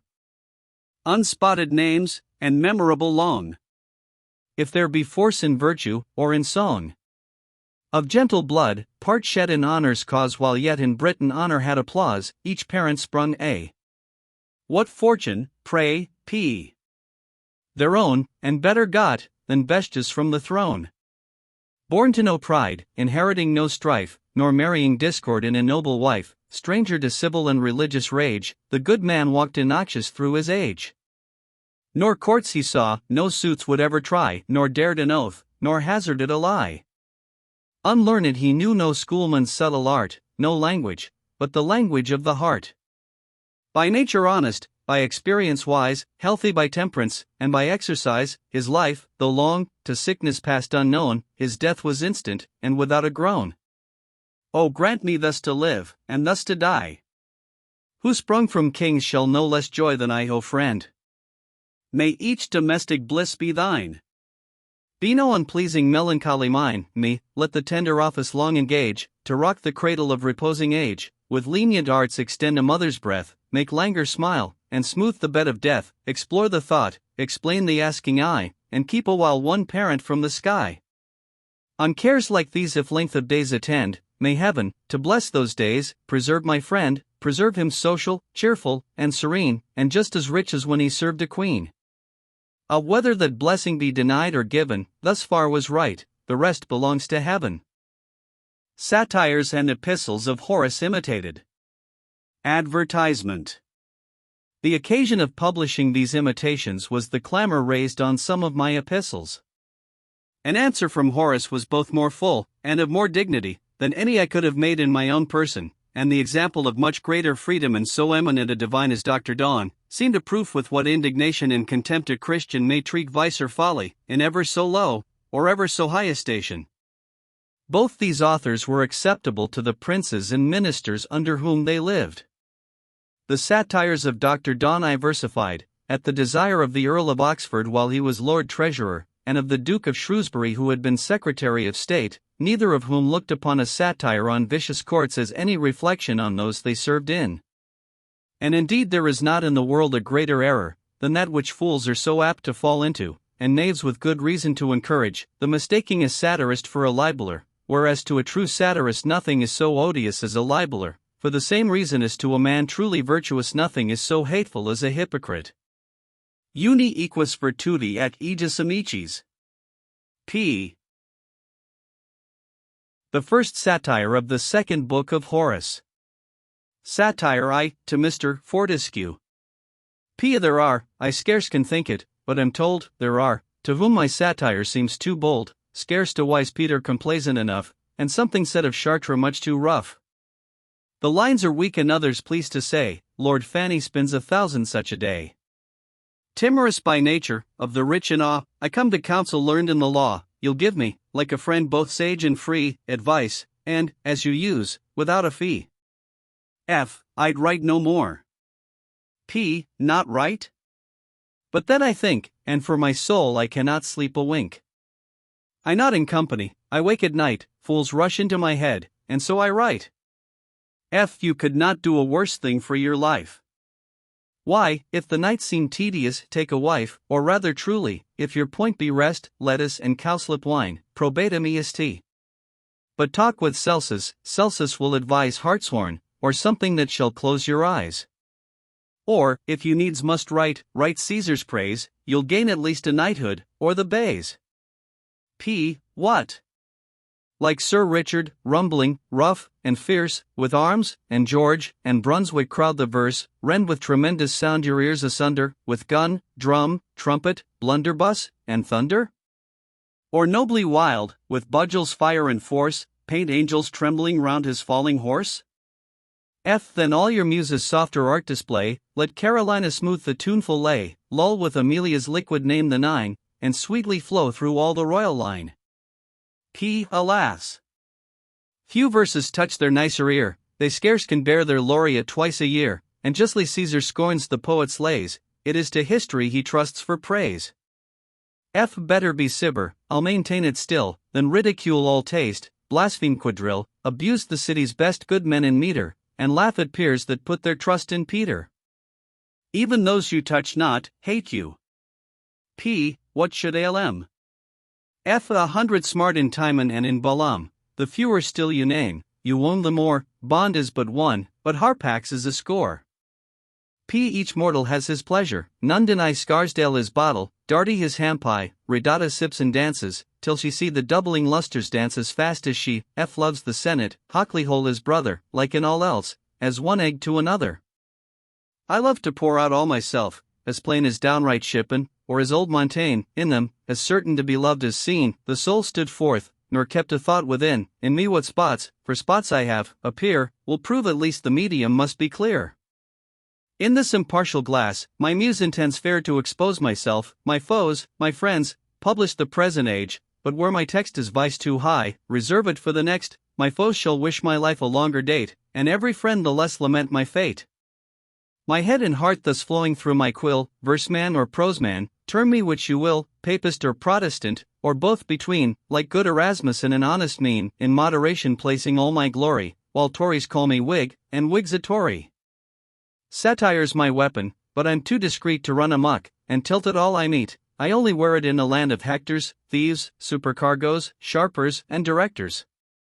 Save but our army. And let Jove encrust swords, pikes, and guns, with everlasting rust. Peace is my dear delight, not flurries more, but touch me, and no minister so sore. Whore offends, at some unlucky time slides into verse, and hitches in a rhyme, sacred to ridicule his whole life long, and the sad burthen of some merry song. Slander or poison dread from Delia's rage, hard words or hanging, if your judge be page. From furious Sappho scarce a milder fate, plagued by her love, or libeled by her hate. Its proper power to hurt, each creature feels, bulls aim their horns, and asses lift their heels, 'tis a bear's talent not to kick, but hug, and no man wonders he's not stung by pug. So drink with Walters, or with Chartres eat, they'll never poison you, they'll only cheat. Then, learn, sir. To cut the matter short, whatever my fate, or well or ill at court, whether old age, with faint but cheerful ray, attends to gild the evening of my day, or death's black wing already be displayed, to wrap me in the universal shade, whether the darkened room to muse invite, or whitened wall provoke the skewer to write, in durance, exile, bedlam, or the mint, like Lee or Budgell, I will rhyme and print. Alas, young man! Your days can ne'er be long, in flower of age you perish for a song. Plums and directors, Shylock and his wife, will club their testers, now, to take your life. What? Armed for virtue when I point the pen, brand the bold front of shameless guilty men, dash the proud gamester in his gilded car, bear the mean heart that lurks beneath a star, can there be wanting, to defend her cause, lights of the church, or guardians of the laws? Could pensioned Boileau lash an honest strain flatterers and bigots even in Lewis's reign? Could laureate Dryden pimp and friar engage, yet neither Charles nor James be in a rage? And I not strip the gilding off a knave, unplaced, unpensioned, no man's heir, or slave? I will, or perish in the generous cause, hear this, and tremble. You, who 'scape the laws. Yes, while I live, no rich or noble knave shall walk the world, in credit, to his grave. To virtue only and her friends a friend, the world beside may murmur, or commend. No, all the distant din that world can keep rolls o'er my grotto, and but soothes my sleep. There, my retreat the best companions grace, chiefs out of war, and statesmen out of place. There St. John mingles with my friendly bold a feast of reason and the flow of soul, and he, whose lightning pierced the Iberian lines, now forms my quincunx, and now ranks my vines or tames the genius of the stubborn plain, almost as quickly as he conquered Spain. Envy must own, I live among the great, no pimp of pleasure, and no spy of state. With eyes that pry not, tongue that ne'er repeats, fond to spread friendships, but to cover heats, to help who want, to forward who excel, this, all who know me, know, who love me, tell, and who unknown defame me, let them be scribblers or peers, alike are mob to me. This is my plea, on this I rest my cause, what saith my counsel, learned in the laws? Your plea is good, but still I say, beware. Laws are explained by men, so have a care. It stands on record, that in Richard's times a man was hanged for very honest rhymes. Consult the statute, quart. I think it is, Edwardi sext. Or prim. Et quint. Elise. See libels, satires, here you have it read. Libels and satires. Lawless things indeed. But grave epistles, bringing vice to light, such as a king might read, a bishop write, such as Sir Robert would approve. Indeed? The case is altered, you may then proceed. In such a cause the plaintiff would be hissed, my lords the judges laugh, and you're dismissed. The second satire of the second book of Horace. Satire 2. To Mr. Bethel. What, and how great, the virtue and the art to live on little with a cheerful heart, a doctrine sage, but truly none of mine. Let's talk, my friends, but talk before we dine. Not when a gilt buffet's reflected pride turns you from sound philosophy aside, not when from plate to plate your eyeballs roll, and the brain dances to the mantling bowl. Hear Bethel's sermon, one not versed in schools, but strong in sense, and wise without the rules. Go work, hunt, exercise.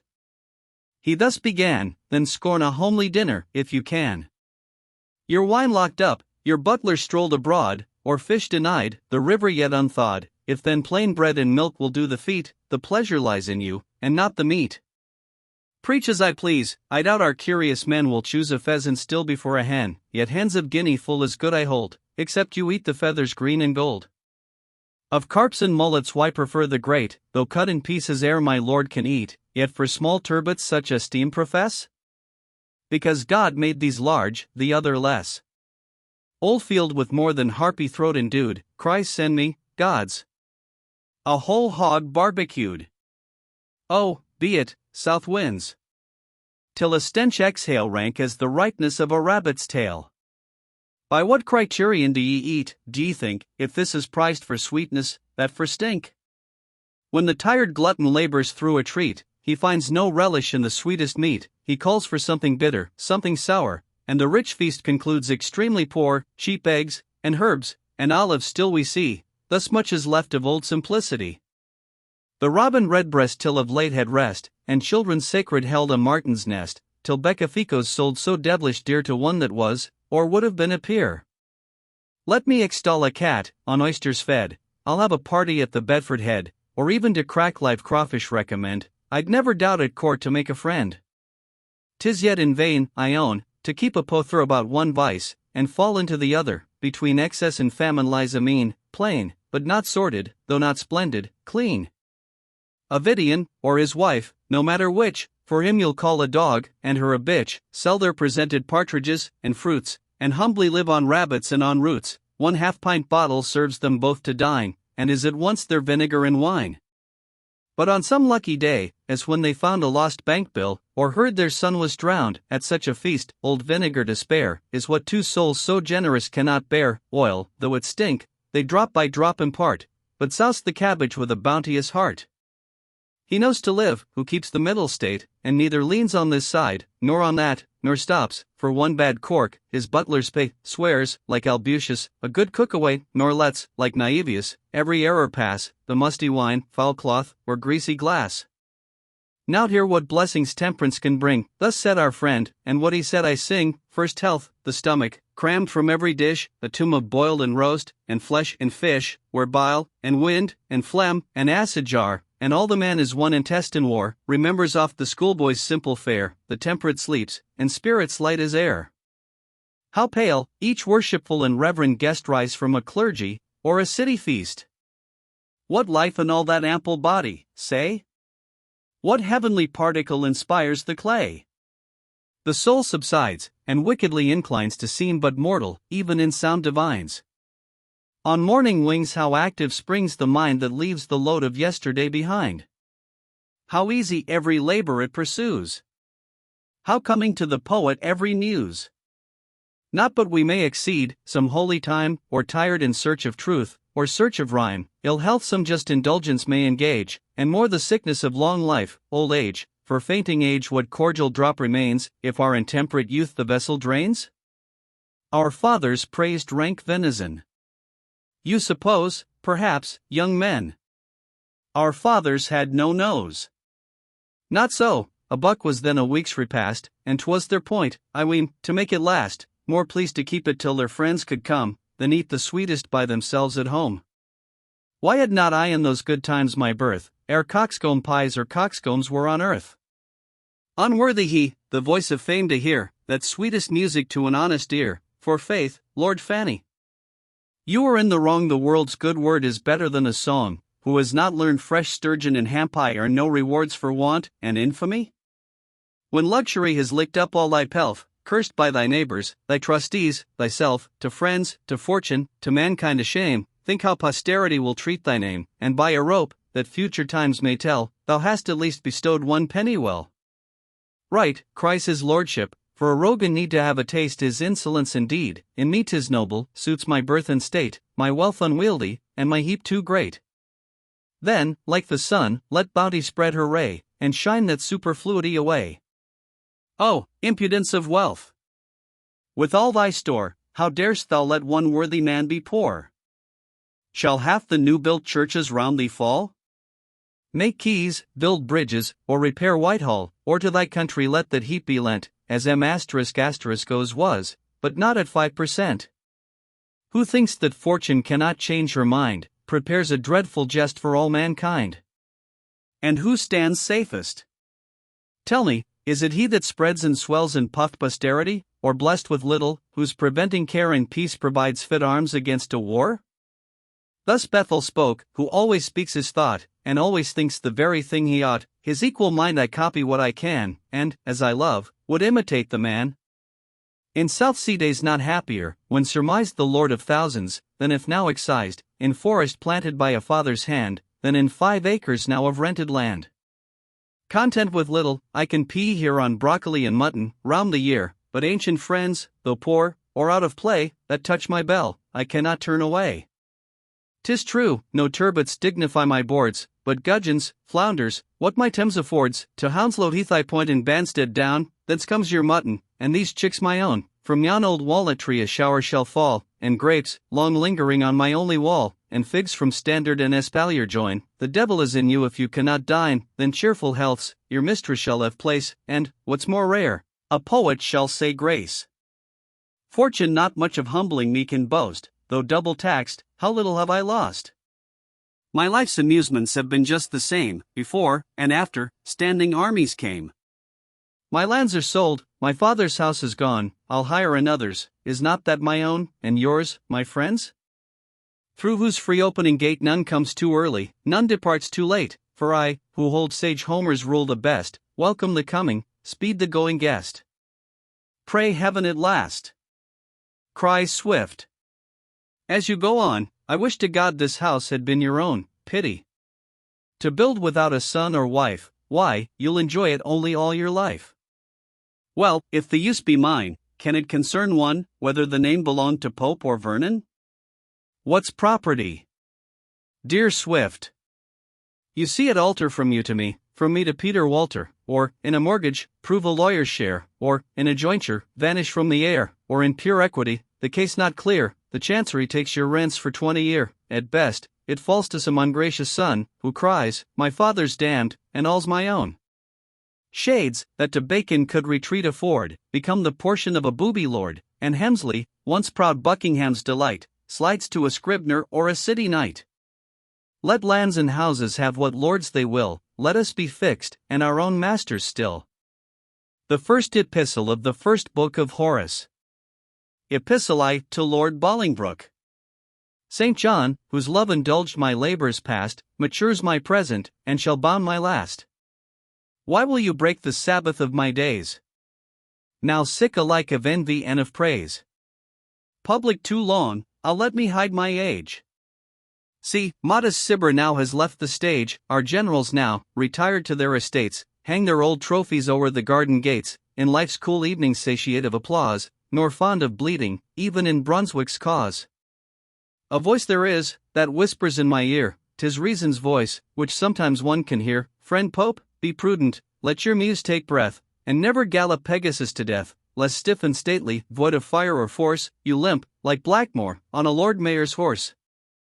Farewell then verse, and love, and every toy, the rhymes and rattles of the man or boy, what right, what true, what fit we justly call, let this be all my care, for this is all.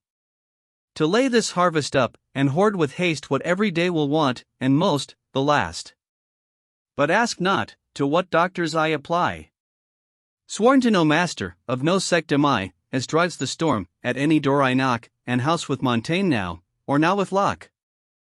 Sometimes a patriot, active in debate, mix with the world, in battle for the state, free as young Littleton, her cause pursue, still true to virtue, and as warm as true, sometimes with Aristippus, or St. Paul, indulge my candor, and grow all to all, back to my native moderation slide, and win my way by yielding to the tide. Long, as to him who works for debt, the day, long as the night to her whose love's away, long as the year's dull circle seems to run, when the brisk miner pants for 21, so slow and profitable moments roll, that lock up all the functions of my soul, that keep me from myself, and still delay life's instant business to a future day, that task, which as we follow, or despise, the eldest is a fool, the youngest wise, which done, the poorest can no wants endure, and which not done, the richest must be poor. Late as it is, I put myself to school, and feel some comfort, not to be a fool. Weak though I am of limb, and short of sight, far from a lynx, and not a giant quite, I'll do what meet in Cheselden advise, to keep these limbs, and to preserve these eyes. Not to go back, is somewhat to advance, and men must walk at least before they dance. Say, does thy blood rebel, thy bosom move with wretched avarice, or as wretched love? No, there are words and spells, which can control between the fits this fever of the soul. No, there are rhymes, which fresh applied will cure the errant's puppy of his pride. Be furious, envious, slothful, mad, or drunk, slave to a wife, or vassal to a punk, a Switz, a High Dutch, or a Low Dutch bear, all that we ask is but a patient ear. 'Tis the first virtue, vices to abhor, and the first wisdom, to be fool no more. But to the world no bugbear is so great, as want of figure, and a small estate. To either India see the merchant fly, scared at the spectre of pale poverty. See him, with pains of body, pangs of soul, burn through the tropic, freeze beneath the pole. Wilt thou do nothing for a nobler end, nothing, to make philosophy thy friend? To stop thy foolish views, thy long desires, and ease thy heart of all that it admires? Here, wisdom calls, seek virtue first, be bold. As gold to silver, virtue is to gold. There, London's voice, get money, money still. And then let virtue follow, if she will. This the saving doctrine, preached to all, from low St. James's up to high St. Paul, from him whose quills stand quivered at his ear, to him who notches sticks at Westminster. Barnard in spirit, sense, and truth abounds. Pray then, what wants he of £80,000, a pension, or such harness for a slave as Bugnow as, and Dorimant would have? Barnard, thou art a Cit, with all thy worth, but Bug and D*L, their honours, and so forth. Yet every child another song will sing, virtue, brave boys, 'tis virtue makes a king. True, conscious honour is to feel no sin, he's armed without that's innocent within, be this thy screen, and this thy wall of brass, compared to this, a minister's an ass. And say, to which shall our applause belong, this new court jargon, or the good old song? The modern language of corrupted peers, or what was spoke at Crécy and Poitiers? Who counsels best? Who whispers, be but great, with praise or infamy leave that to fate, get place and wealth, if possible, with grace, if not, by any means get wealth and place, for what? To have a box where eunuchs sing, and foremost in the circle I a king. Or he, who bids thee face with steady view, proud fortune, and look shallow greatness through, and, while he bids thee, sets example too? If such a doctrine, in St. James's air, should chance to make the well-dressed rabble stare, if honest Z takes scandal at a spark, that less admires the palace than the park, faith I shall give the answer Reynard gave, I cannot like, dread sir, your royal cave, because I see, by all the tracks about, full many a beast goes in, but none come out. Adieu to virtue, if you're once a slave, send her to court, you send her to her grave. Well, if a king's a lion, at the least, the people are a many-headed beast, can they direct what measures to pursue, who know themselves so little what to do? Alike in nothing but one lust of gold, just half the land would buy, and half be sold, their country's wealth our mightier misers drain, or cross, to plunder provinces, the main, the rest, some farm the poor box, some the pews, some keep assemblies, and would keep the stews, some with fat bucks on childless dotards fawn, some win rich widows by their chine and brawn, while with the silent growth of 10%. In dirt and darkness, hundreds stink content. Of all these ways, if each pursues his own, satire be kind, and let the wretch alone, but show me one who has it in his power to act consistent with himself an hour. Sir Job sailed forth, the evening bright and still, no place on earth, he cried, like Greenwich Hill. Up starts a palace, lo, th obedient base, slopes at its foot, the woods its sides embrace, the silver Thames reflects its marble face. Now let some whimsy, or the devil within, which guides all those who know not what they mean, but give the knight, or give his lady, spleen, away, away. Take all your scaffolds down, for snug's the word, my dear. We'll live in town. At amorous Flavio is the stocking thrown? That very night he longs to lie alone. The fool, whose wife elopes some thrice a quarter, for matrimonial solace dies a martyr. Did ever Proteus, Merlin, any witch, transform themselves so strangely as the rich?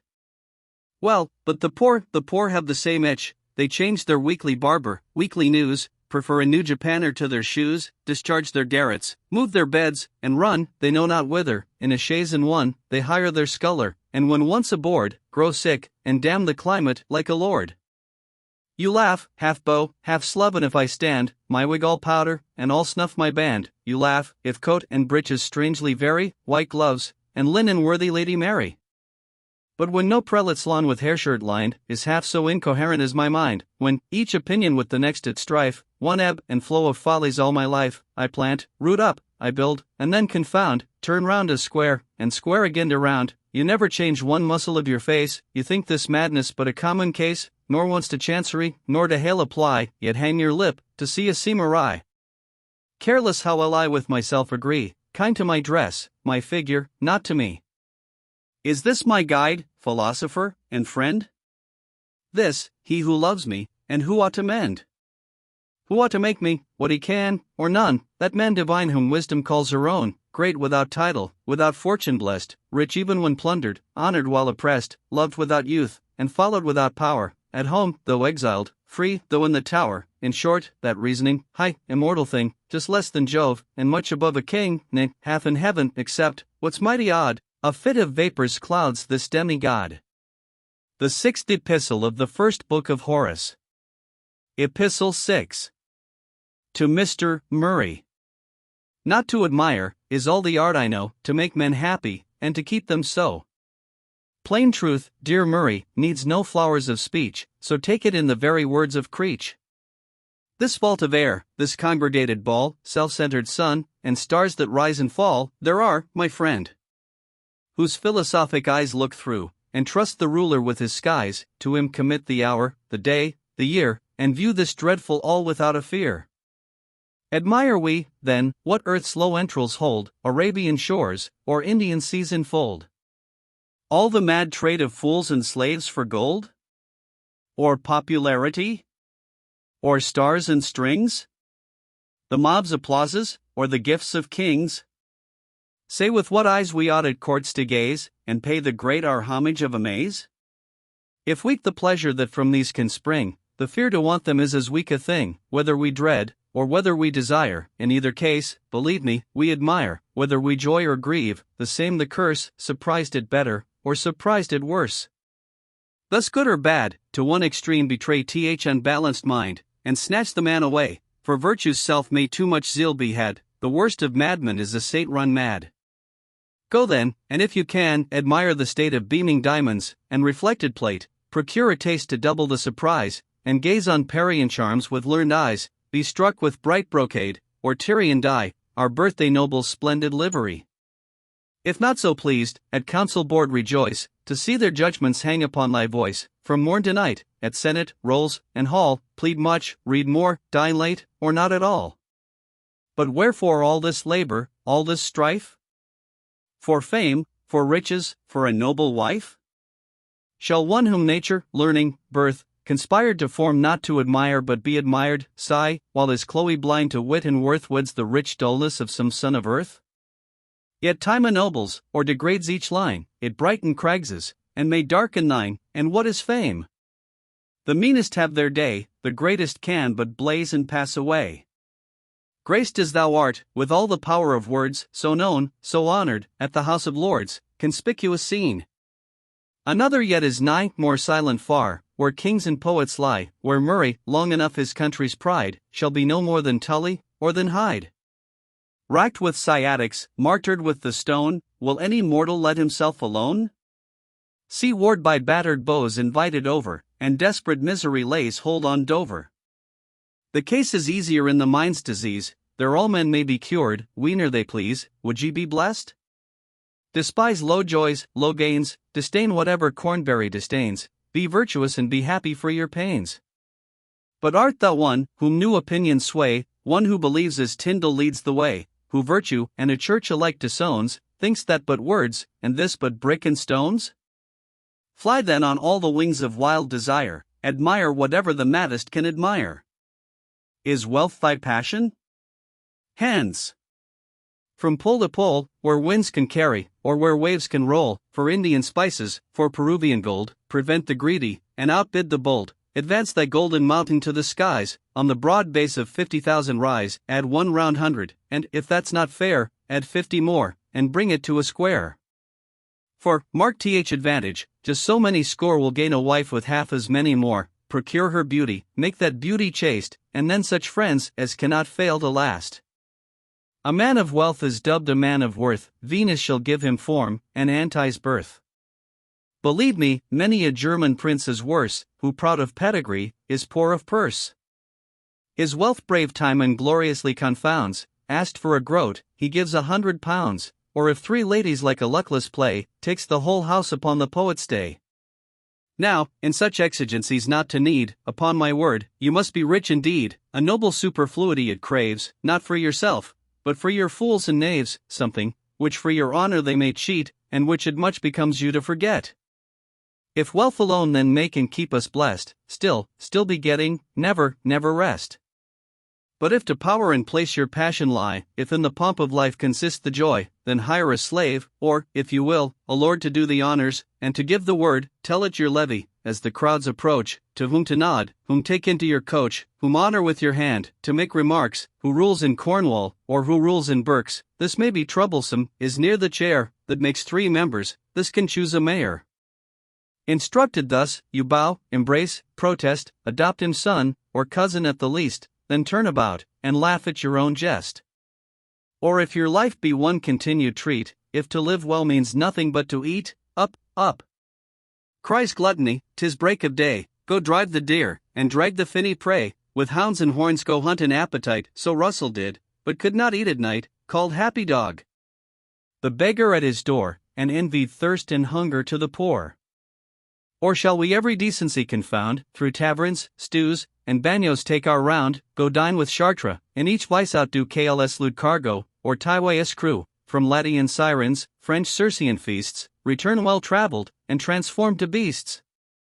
If, after all, we must with Wilmot own, the cordial drop of life is love alone, and Swift cry wisely, Vive la bagatelle.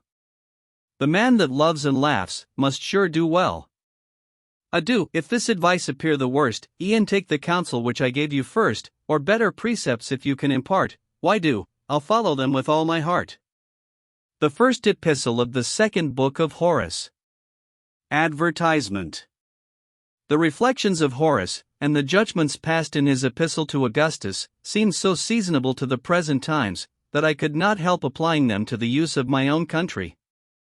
The author thought them considerable enough to address them to his prince, whom he paints with all the great and good qualities of a monarch, upon whom the Romans depended for the increase of an absolute empire. But to make the poem entirely English, I was willing to add 1 or 2 of those which contribute to the happiness of a free people, and are more consistent with the welfare of our neighbors. This epistle will show the learned world to have fallen into 2 mistakes: 1, that Augustus was a patron of poets in general, whereas he not only prohibited all but the best writers to name him, but recommended that care even to the civil magistrate, et monbat praetors, any paterenter nomen sum obsola fieri, etc. The other, that this piece was only a general discourse of poetry, whereas it was an apology for the poets, in order to render Augustus more their patron. Horace here pleads the cause of his contemporaries, first against the taste of the town, whose humor it was to magnify the authors of the preceding age, secondly against the court and nobility, who encouraged only the writers for the theatre, and lastly against the emperor himself, who had conceived them of little use to the government. He shows, by a view of the progress of learning, and the change of taste among the Romans, that the introduction of the polite arts of Greece had given the writers of his time great advantages over their predecessors, that their morals were much improved, and the license of those ancient poets restrained, that satire and comedy were become more just and useful, that, whatever extravagances were left on the stage, were owing to the ill taste of the nobility, that poets, under due regulations, were in many respects useful to the state, and concludes, that it was upon them the emperor himself must depend for his fame with posterity. We may farther learn from this epistle, that Horace made his court to this great prince by writing with a decent freedom toward him, with a just contempt of his low flatterers, and with a manly regard to his own character. P. Epistolae to Augustus. While you, great patron of mankind, sustain the balanced world, and open all the main, your country, chief, in arms abroad defend, at home, with morals, arts, and laws amend, how shall the muse from such a monarch steal an hour, and not defraud the public weal? Edward and Henry, now the boast of fame, and virtuous Alfred, a more sacred name, after a life of generous toils endured, the Gaul subdued, or property secured, ambition humbled, mighty cities stormed, our laws established, and the world reformed, closed their long glories with a sigh, to find unwilling gratitude of base mankind. All human virtue, to its latest breath, finds envy never conquered but by death. The great Alcides, every labor past, had still this monster to subdue at last. Sure fate of all, beneath whose rising ray each star of meaner merit fades away. Oppressed we feel the beam directly beat, those sons of glory please not till they set. To thee, the world its present homage pays, the harvest early, but mature the praise, great friend of liberty. In kings a name above all Greek, above all Roman fame, whose word is truth, as sacred and revered, as heaven's own oracles from altars heard. Wonder of kings! Like whom, to mortalize none e'er has risen, and none e'er shall rise. Just in one instance be it yet confessed your people, sir, are partial in the rest, foes to all living worth except your own, and advocates for folly dead and gone. Authors, like coins, grow dear as they grow old, it is the rust we value, not the gold. Chaucer's worst ribaldry is learned by rote, and beastly skeleton heads of houses quote, one likes no language but the Fairy Queen, a Scot will fight for Christ's kirk o' the green, and each true Briton is to bend so civil, he swears the muses met him at the devil. Though justly Greece her eldest sons admires, why should not we be wiser than our sires? In every public virtue we excel, we build, we paint, we sing, we dance as well, and learned Athens to our art must stoop, could she behold us tumbling through a hoop? If time improve our wit as well as wine, say at what age a poet grows divine? Shall we or shall we not account him so, who died, perhaps, 100 years ago? End all dispute, and fix the year precise when British bards begin to immortalize? Who lasts a century can have no flaw, I hold that wit a classic, good in law. Suppose he wants a year, will you compound, and shall we deem him ancient, right and sound, or damned to all eternity at once, at 99, a modern and a dunce? We shall not quarrel for a year or two, by courtesy of England, he may do.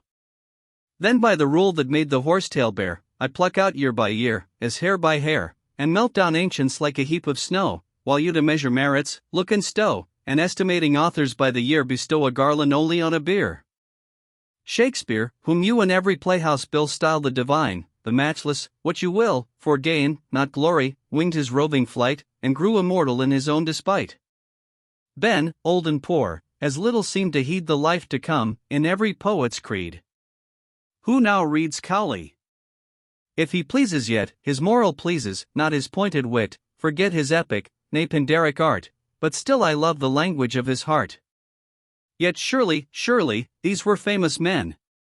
What boy but hears the sayings of old Ben? In all debates where critics bears a part, not one but nods, and talks of Johnson's art, of Shakespeare's nature, and of Cowley's wit, how Beaumont's judgment checked what Fletcher writ, how Shadwell hasty, Wycherley was slow, but for the passions, Southern sure and Rowe. These, only these, support the crowded stage, from eldest Heywood down to Cibber's age. All this may be, the people's voice is odd, it is, and it is not, the voice of God. To Gammer Girton if it give the bays, and yet deny the careless husband praise. Or say our fathers never broke a rule, why then, I say, the public is a fool. But let them own, that greater faults than we they had, and greater virtues, I'll agree. Spenser himself affects the obsolete, and Sidney's verse halts ill on Roman feet. Milton's strong pinion now not heaven can bound, now serpent-like, in prose he sweeps the ground, in quibbles angel and archangel join, and God the Father turns a school divine. Not that I'd lop the beauties from his book, like slashing Bentley with his desperate hook, or damn all Shakespeare, like the affected fool at court, who hates whatever he read at school. But for the wits of either Charles's days, the mob of gentlemen who wrote with ease, Spratt, Carew, Sedley, and 100 more, like twinkling stars the miscellanies o'er, one simile, that solitary shines in the dry desert of 1,000 lines, or length and thought that gleams through many a page, has sanctified whole poems for an age. I lose my patience, and I own it too, when works are censured, not as bad but new, while if our elders break all reason's laws, these fools demand not pardon, but applause. On Avon's bank, where flowers eternal blow, if I but ask, if any weed can grow, one tragic sentence if I dare deride which Betterton's grave action dignified, or Wellmouth Booth with emphasis proclaims, though but, perhaps, a muster-roll of names, how will our fathers rise up in a rage, and swear, all shame is lost in George's age? You'd think no fools disgraced the former reign, did not some grave examples yet remain, who scorn a lad should teach his father's skill, and, having once been wrong, will be so still. He, who to seem more deep than you or I, extols old bards, or Merlin's prophecy, mistake him not, he envies, not admires, and to debase the sons, exalts the sires. Had ancient times conspired to disallow what then was new, what had been ancient now? Or what remained, so worthy to be read by learned critics, of the mighty dead? In days of ease, when now the weary sword was sheathed, and luxury with Charles restored, in every taste of foreign courts improved, all, by the king's example, lived and loved. Then Pierce grew proud in horsemanship TXL, Newmarket's glory rose, as Britons fell, the soldier breathed the gallantries of France, and every flowery courtier wrote romance. Then marble, softened into life, grew warm, and yielding metal flowed to human form, lately on animated canvas stole the sleepy eye, that spoke the melting soul. No wonder then, when all was love and sport, the willing muses were debauched at court, on each enervate string they taught the note to pant, or tremble through an eunuch's throat. But Britain, changeful as a child at play, now calls in princes, and now turns away. Now Whig, now Tory, what we loved we hate, now all for pleasure, now for church and state, now for prerogative, and now for laws, effects unhappy from a noble cause. Time was, a sober Englishman would knock his servants up, and rise by 5 o'clock, instruct his family in every rule, and send his wife to church, his son to school. To worship like his fathers, was his care, to teach their frugal virtues to his heir, to prove, that luxury could never hold, and place, on good security, his gold. Now times are changed, and one poetic itch has seized the court and city, poor and rich, sons, sires, and grandsires, all will wear the bays, our wives read Milton, and our daughters plays, to theatres, and to rehearsals throng, and all our grace at table is a song. I, who so oft renounce the muses, lie, not as self-error tells more fibs than I, when sick of muse, our follies we deplore, and promise our best friends to rhyme no more, we wake next morning in a raging fit, and call for pen and ink to show our wit. He served apprenticeship, who sets up shop, Ward tried on puppies, and the poor, his drop, even Radcliffe's doctors travel first to France, nor dare to practice till they've learned to dance. Who builds a bridge that never drove a pile? Should Ripley venture, all the world would smile, but those who cannot write, and those who can, all rhyme, and scrawl, and scribble, to a man. Yet, sir, reflect, the mischief is not great, these madmen never hurt the church or state. Sometimes the folly benefits mankind, and rarely avarice taints the tuneful mind. Allow him but his plaything of a pen, he ne'er rebels, or plots, like other men, flight of cashiers, or mobs, he'll never mind, and knows no losses while the muse is kind. To cheat a friend, or ward, he leaves to Peter, the good man heaps up nothing but mere metre, enjoys his garden and his book in quiet, and then a perfect hermit in his diet. Of little use the man you may suppose, who says in verse what others say in prose, yet let me show, a poet's of some weight, and, though no soldier, useful to the state. What will a child learn sooner than a song? What better teach a foreigner the tongue?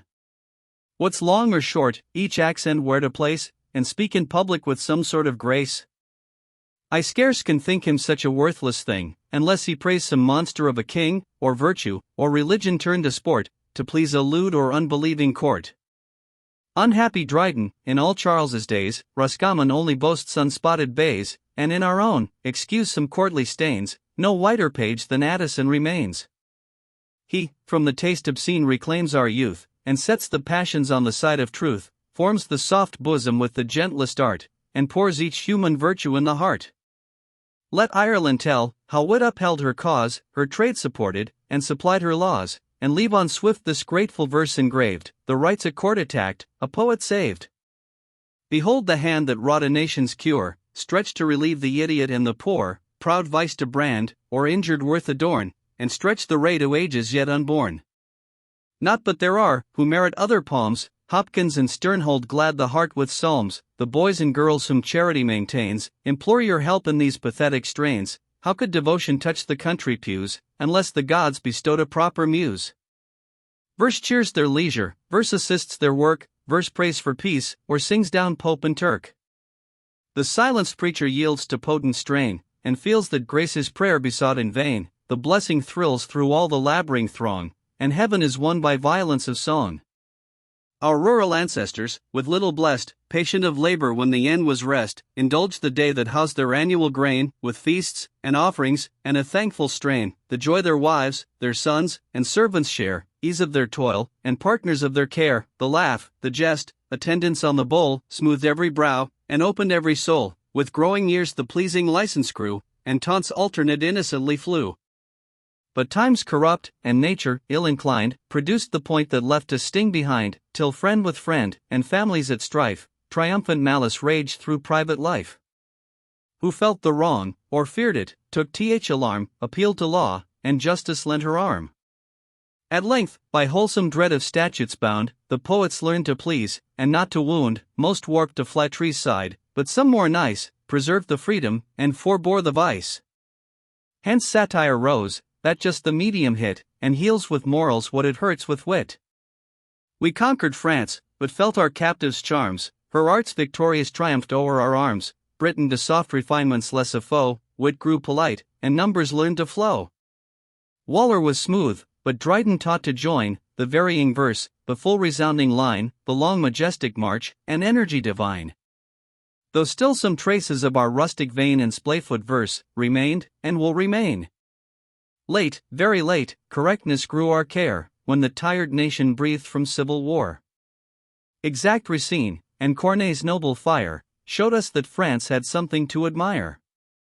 Not but the tragic spirit was our own, and full in Shakespeare, fair in Otway shone, but Otway failed to polish or refine, and fluent Shakespeare scarce effaced a line. E'en copious Dryden wanted, or forgot the last and greatest art, the art to blot. Some doubt, if equal pains, or equal fire the humbler muse of comedy require. But in known images of life, I guess the labor greater, as indulgence less. Observe how seldom even the best succeed. Tell me if Congreve's fools are fools indeed? What pert, low dialogue has Farquhar writ? How Van wants grace, who never wanted wit? The stage how loosely does Astrea tread, who fairly puts all characters to bed? And idle Cibber, how he breaks the laws, to make poor Pinky eat with vast applause.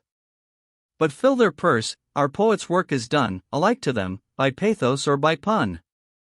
O you, whom vanity's light bark conveys on fame's mad voyage by the wind of praise, with what a shifting gale your course you ply, forever sunk too low, or borne too high. Who pants for glory finds but short repose, a breath revives him, or a breath o'erthrows. Farewell the stage. If justice thrives the play, the silly bard grows fat, or falls away. There still remains, to mortify a wit, the many-headed monster of the pit, a senseless, worthless, and unhonored crowd, who, to disturb their betters mighty proud, clattering their sticks before 10 lines are spoke, call for the farce, the bear, or the black joke. What dear delight to Britain's farce affords! Ever the taste of mobs, but now of lords, taste, that eternal wanderer, which flies from heads to ears, and now from ears to eyes. The play stands still, damn action and discourse, back fly the scenes, and enter foot and horse, pageants on pageants, in long order drawn, peers, heralds, bishops, ermine, gold, and lawn, the champion too. And, to complete the jest, old Edward's armor beams on Cibber's breast, with laughter sure Democritus had died, had he beheld an audience-scape so wide. Let bear or elephant be e'er so white, the people, sure, the people are the sight. Ah, luckless poet! Stretch thy lungs and roar, that bear or elephant shall heed thee more, while all its throats the gallery extends, and all the thunder of the pit ascends. Loud as the wolves, on Orcus' stormy steep, howl to the roarings of the northern deep, such as the shout, the long applauding note, at Quin's high plume, or Oldfield's petticoat, or when from court a birthday suit bestowed, sinks the lost actor in the tawdry load. Booth enters, hark! The universal peal. But has he spoken? Not a syllable. What shook the stage, and made the people stare? Cato's long wig, flowered gown, and lacquered chair. Yet lest you think I rally more than teach, or praise malignly arts I cannot reach, let me for once presume to instruct the times, to know the poet from the man of rhymes. 'Tis he, who gives my breast 1,000 pains, can make me feel each passion that he feigns, in rage, compose, with more than magic art, with pity, and with terror, tear my heart, and snatch me, o'er the earth, or through the air, to Thebes, to Athens, when he will, and where. But not this part of the poetic state alone deserves the favor of the great. Think of those authors, sir, who would rely more on a reader's sense than gazer's eye. Or who shall wander where the muses sing? Who climb their mountain, or who taste their spring? How shall we fill a library with wit, when Merlin's cave is half unfurnished yet? My liege! Why writers little claim your thought, I guess, and, with their leave, will tell the fault. We poets are, upon a poet's word, of all mankind, the creatures most absurd. The season, when to come, and when to go, to sing, or cease to sing, we never know, and if we will recite 9 hours in 10, you lose your patience, just like other men. Then too we hurt ourselves, when to defend a single verse, we quarrel with a friend, repeat unasked, lament, the wits too fine for vulgar eyes, and point out every line. But most, when straining with too weak a wing, we needs will write epistles to the king, and from the moment we oblige the town, expect a place or pension from the crown, or dubbed historians, by express command, enroll your triumphs o'er the seas and land, be called to court to plan some work divine, as once for Lewis, Boileau, and Racine. Yet think, great sir, so many virtues shown, think, what poet best may make them known? Or choose at least some minister of grace, fit to bestow the laureate's weighty place. Charles, to late times to be transmitted fair, assigned his figure to Bernini's care, and great Nassau-Dineller's hand decreed to fix him graceful on the bounding steed. So well in paint and stone they judged of merit, but kings in wit may want discerning spirit. The hero William and the martyr Charles, one knighted Blackmore, and one pensioned Quarles, which made old Ben, and surly Dennis swear, no lord's anointed, but a Russian bear.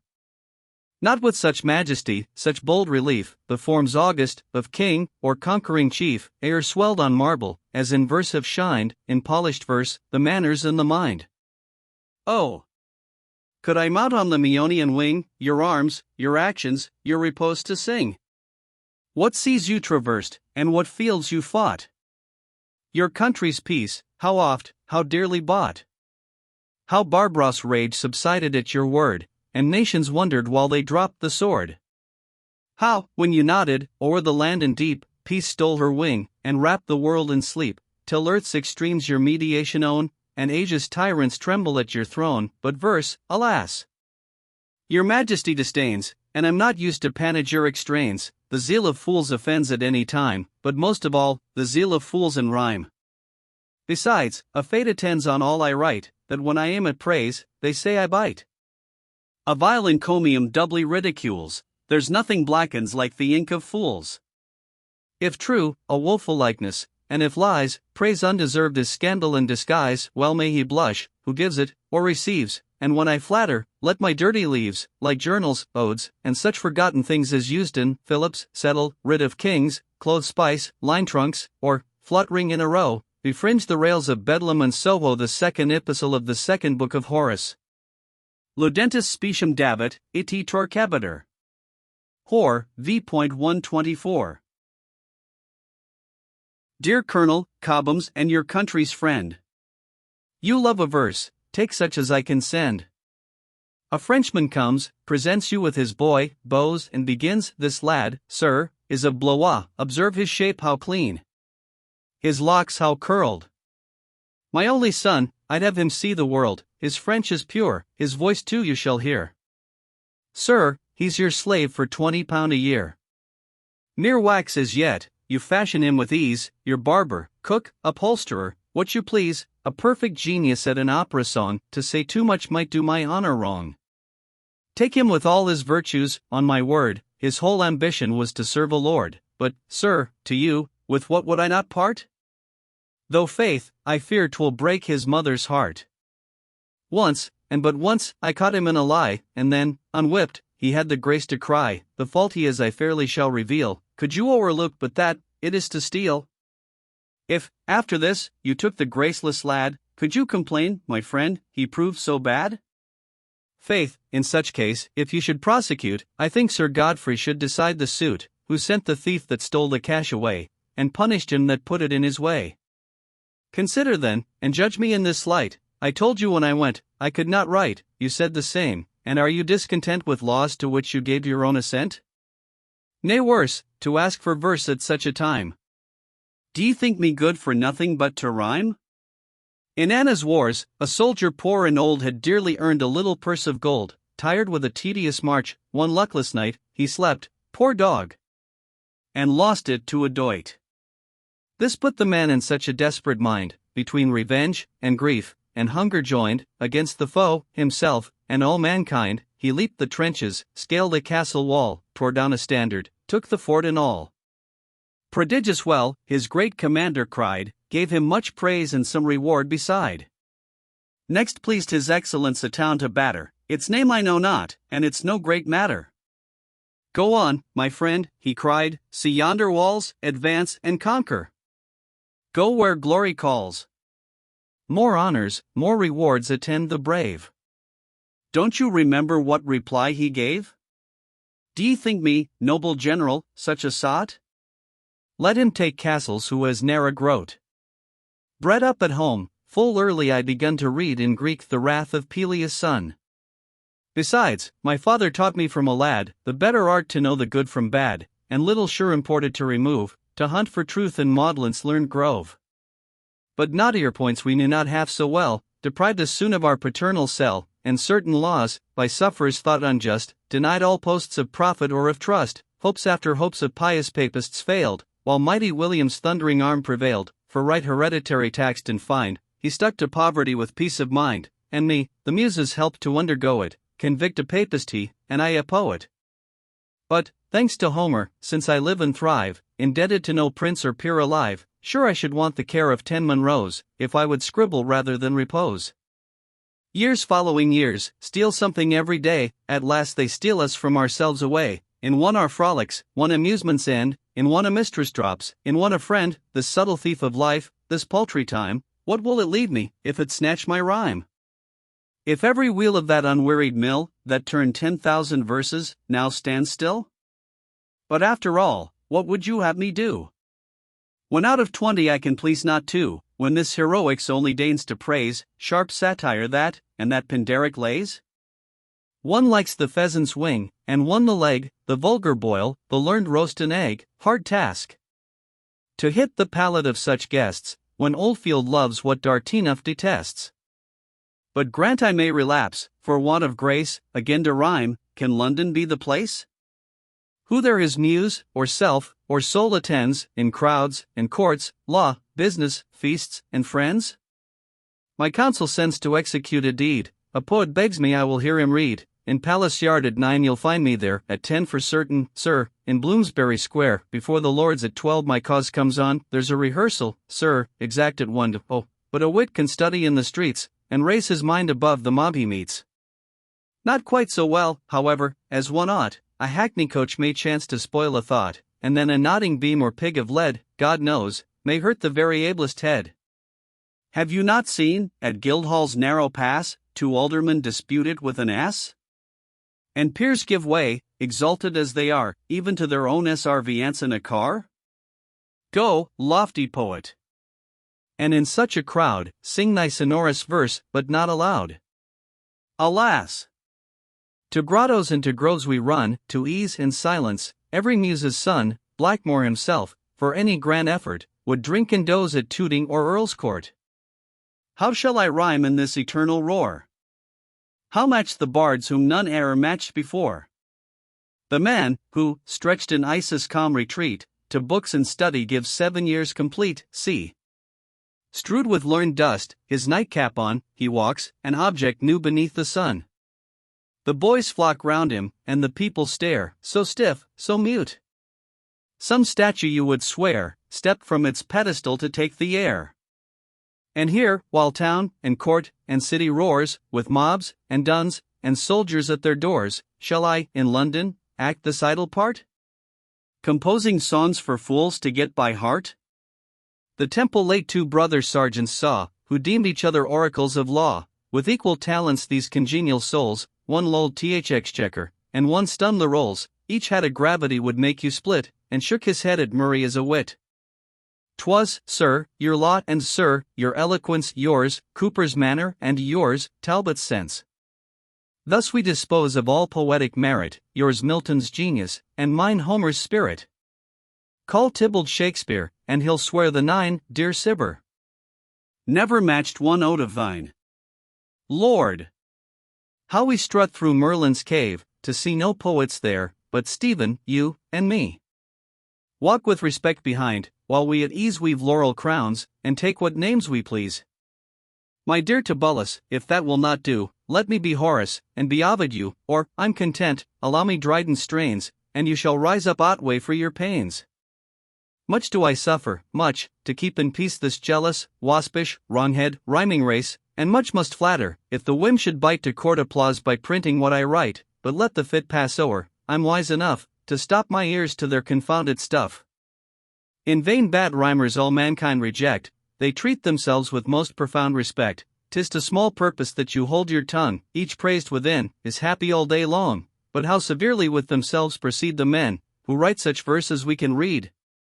Their own strict judges, not a word they spare that wants, or force, or light, or weight, or care, however unwillingly it quits its place, nay though at court, perhaps, it may find grace, such they'll degrade, and sometimes, in its stead, in downright charity revive the dead. Mark where a bold expressive phrase appears, bright through the rubbish of some 100 years, command old words that long have slept, to wake, words that wise Bacon or brave Raleigh spake, or bid the newbie English ages.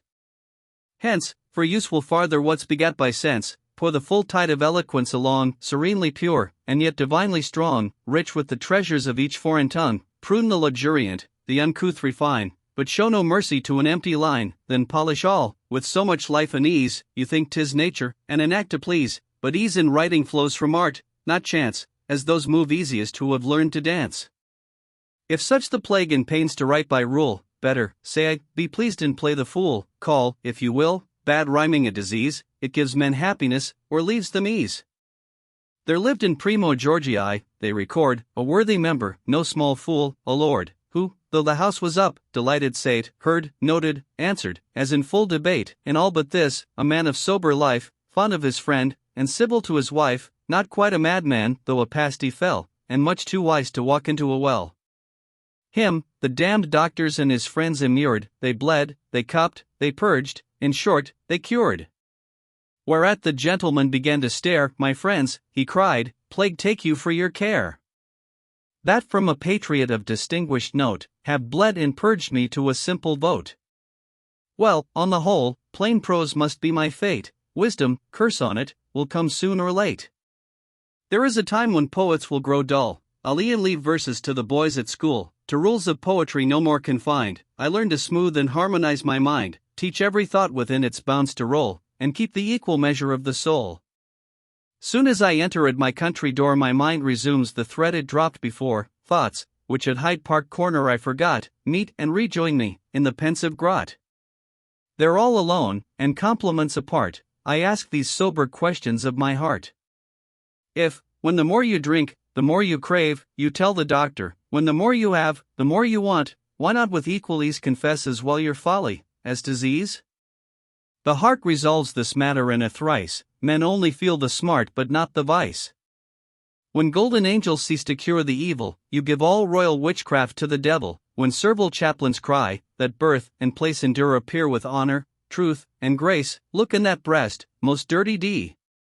Be fair, say, can you find out one such lodger there? Yet still, not heeding what your heart can teach, you go to church to hear these flatterers preach. Indeed, could wealth bestow or wit or merit, a grain of courage, or a spark of spirit, the wisest man might blush, I must agree, if D*** loved sixpence more than he. If there be truth in law, and use can give a property, that's yours on which you life.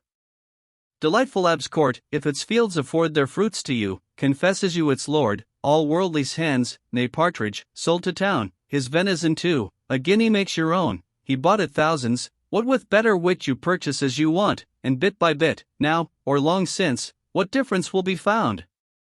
You pay a penny, and he paid a pound. Heathcote himself, and such large-acred men, lords of Fat Esham or of Lincolnfin, by every stick of wood that lends them heat, by every pullet they afford to eat. Yet these are wights, who fondly call their own half that the devil o'erlooks from Lincoln town. The laws of God, as well as of the land, abhor, a perpetuity should stand, estates have wings and hang in fortune's power loose on the point of every wavering hour, ready, by force, or of your own accord, by sale, at least by death, to change their lord. Man? And forever? Wretch! What wouldst thou have? Air urges air, like wave impelling wave. All vast possessions, just the same the case whether you call them villa, park, or chase. Alas, my Bathurst! What will they avail? Join Cotswold hills to Sapperton's fair dale, let rising granaries and temples here, their mingled farms and pyramids appear, link towns to towns with avenues of oak, enclose whole downs and walls, 'tis all a joke. Inexorable death shall level all, and trees, and stones, and farms, and farmer fall. Gold, silver, ivory, vases sculptured high, paint, marble, gems, and robes of Persian dye, there are who have not, and thank heaven there are, who, if they have not, think not worth their care. Talk what you will of taste, my friend, you'll find, two of a face, as soon as of a mind. Why, of two brothers, rich and restless, one plows, burns, manures, and toils from sun to sun, the other slights, for women, sports, and wines, all Townsend's turnips, and all Grosvenor's mines. Why one like Boo, with pay and scorn content, bows and votes on, in court and parliament, one, driven by strong benevolence of soul, shall fly, like Oglethorpe, from pole to pole, is known alone to that directing power, who forms the genius in the natal hour, that God of nature, who, within us still, inclines our action, not constrains our will, various of temper, as of face or frame. Each individual, his great and the same. Yes, sir, how small soever be my heap, a part one will enjoy, as well as keep. My heir may sigh, and think it what of grace a man so poor would live without a place, but sure no statute in his favor says how free, or frugal, I shall pass my days, I, who at sometimes spend, at others spare, divided between carelessness and care. 'Tis one thing madly to disperse my store, another, not to heed to treasure more. Glad, like a boy, to snatch the first good day, and pleased, if sordid want be far away. What is to me, a passenger, God wot, whether my vessel be first-rate or not? The ship itself may make a better figure, but I that sail, am neither less nor bigger, I neither strut with every favoring breath, nor strive with all the tempest in my teeth. In power, wit, figure, virtue, fortune, placed behind the foremost and before the last. But why all this of avarice? I have none. I wish you joy, sir, of a tyrant gone, but does no other lord it at this hour, as wild and mad, the avarice of power? Does neither rage inflame, nor fear appall? Not the black fear of death, that saddens all? With terrors round, can reason hold her throne, despise the known, nor tremble at the unknown? Survey both worlds, intrepid and entire, in spite of witches, devils, dreams, and fire? Please to look forward, please to look behind, and count each birthday with a grateful mind? Has life no sourness, drawn so near its end? canst thou endure a foe, forgive a friend? Has age but melted the rough parts away, as winter fruits grow mild ere they decay? Or will you think, my friend, your business done, when, of 100 thorns, you pull out one? Learn to live well, or fairly make your will. You've played, and loved, and ate, and drank your fill. Walk sober off, before a sprightlier age comes tittering on, and shoves you from the stage. Leave such to trifle with more grace and ease, where folly pleases, and whose follies please. The Satires of Dr. John Donne, Dean of St. Paul's. Versified. Quid vedaditi nos met lucili scripta legens quirera, number ilias, number rerum dura negerit versiculos natura magis factos, etiuntes malleus? Hor, Saturday LX. 56-9. Satire 2. Yes, thank my stars. As early as I knew this town, I had the sense to hate it too, yet here, as even in hell, there must be still one giant vice, so excellently ill, that all beside, one pities, not abhors, as who knows Sappho, smiles at other whores. I grant that poetry's a crying sin, it brought, no doubt, the excise and army in, catch like the plague, or love, the Lord knows how, but that the cure is starving, all allow. Yet like the papists, is the poet's state, poor and disarmed, and hardly worth your hate. Here a lean bard, whose wit could never give himself a dinner, makes an actor live, the thief condemned, in law already dead, so prompts, and saves a rogue who cannot read. Thus, as the pipes of some carved organ move, the gilded puppets dance and mount above. Heaved by the breath the inspiring bellows blow, the inspiring bellows lie and pant below. One sings the fair, but songs no longer move, no rat is rhymed to death, nor made to love, in nature's spite, the seeds they hold, and scorn the flesh, the devil, and all but gold. These write to lords, some mean reward to get, as needy beggars sing at doors for meat. Those write because all write, and so have still excuse for writing, and for writing ill. Wretched, indeed. But far more wretched yet is he who makes his meal on others' wit. 'Tis changed, no doubt, from what it was before. His rank digestion makes it wit no more. Sense, passed through him, no longer is the same, for food digested takes another name. I pass o'er all those confessors and martyrs who live like Estienne, or who die like Chartres, outcant old Esdras, or outdrink his air, outuse your Jews, or Irishmen outswear, wicked as pages, who in early years act sins which Prisca's confessor scarce hears. Even those I pardon, for whose sinful sake schoolmen new tenements in hell must make, of whose strange crimes no canonist can tell in what commandments' large contents they dwell. One man only breeds my just offense, whom crimes gave wealth, and wealth gave impudence. Time brings all natural events to pass, and made him an attorney of an ass. No young divine, new beneficed, can be more pert, more proud, more positive than he. What further could I wish the fop to do, but turn a wit, and scribble verses too, pierce the soft labyrinth of a lady's ear with rhymes of this per cent and that per year? Or court a wife, spread out his wily parts, like nets or lime twigs, for rich widows' hearts, call himself barrister to every wench, and woo in language of the pleasant bench? Language, which Boreas might to Auster hold more rough than 40 Germans when they scold. Cursed be the wretch, so venal and so vain, paltry and proud, as drabs in Drury Lane. 'Tis such a bounty as was never known, if Peter deigns to help you to your own. What thanks, what praise, if Peter but supplies, and what a solemn face if he denies. Grave, as when prisoners shake the head and swear 'twas only suretyship that brought em there.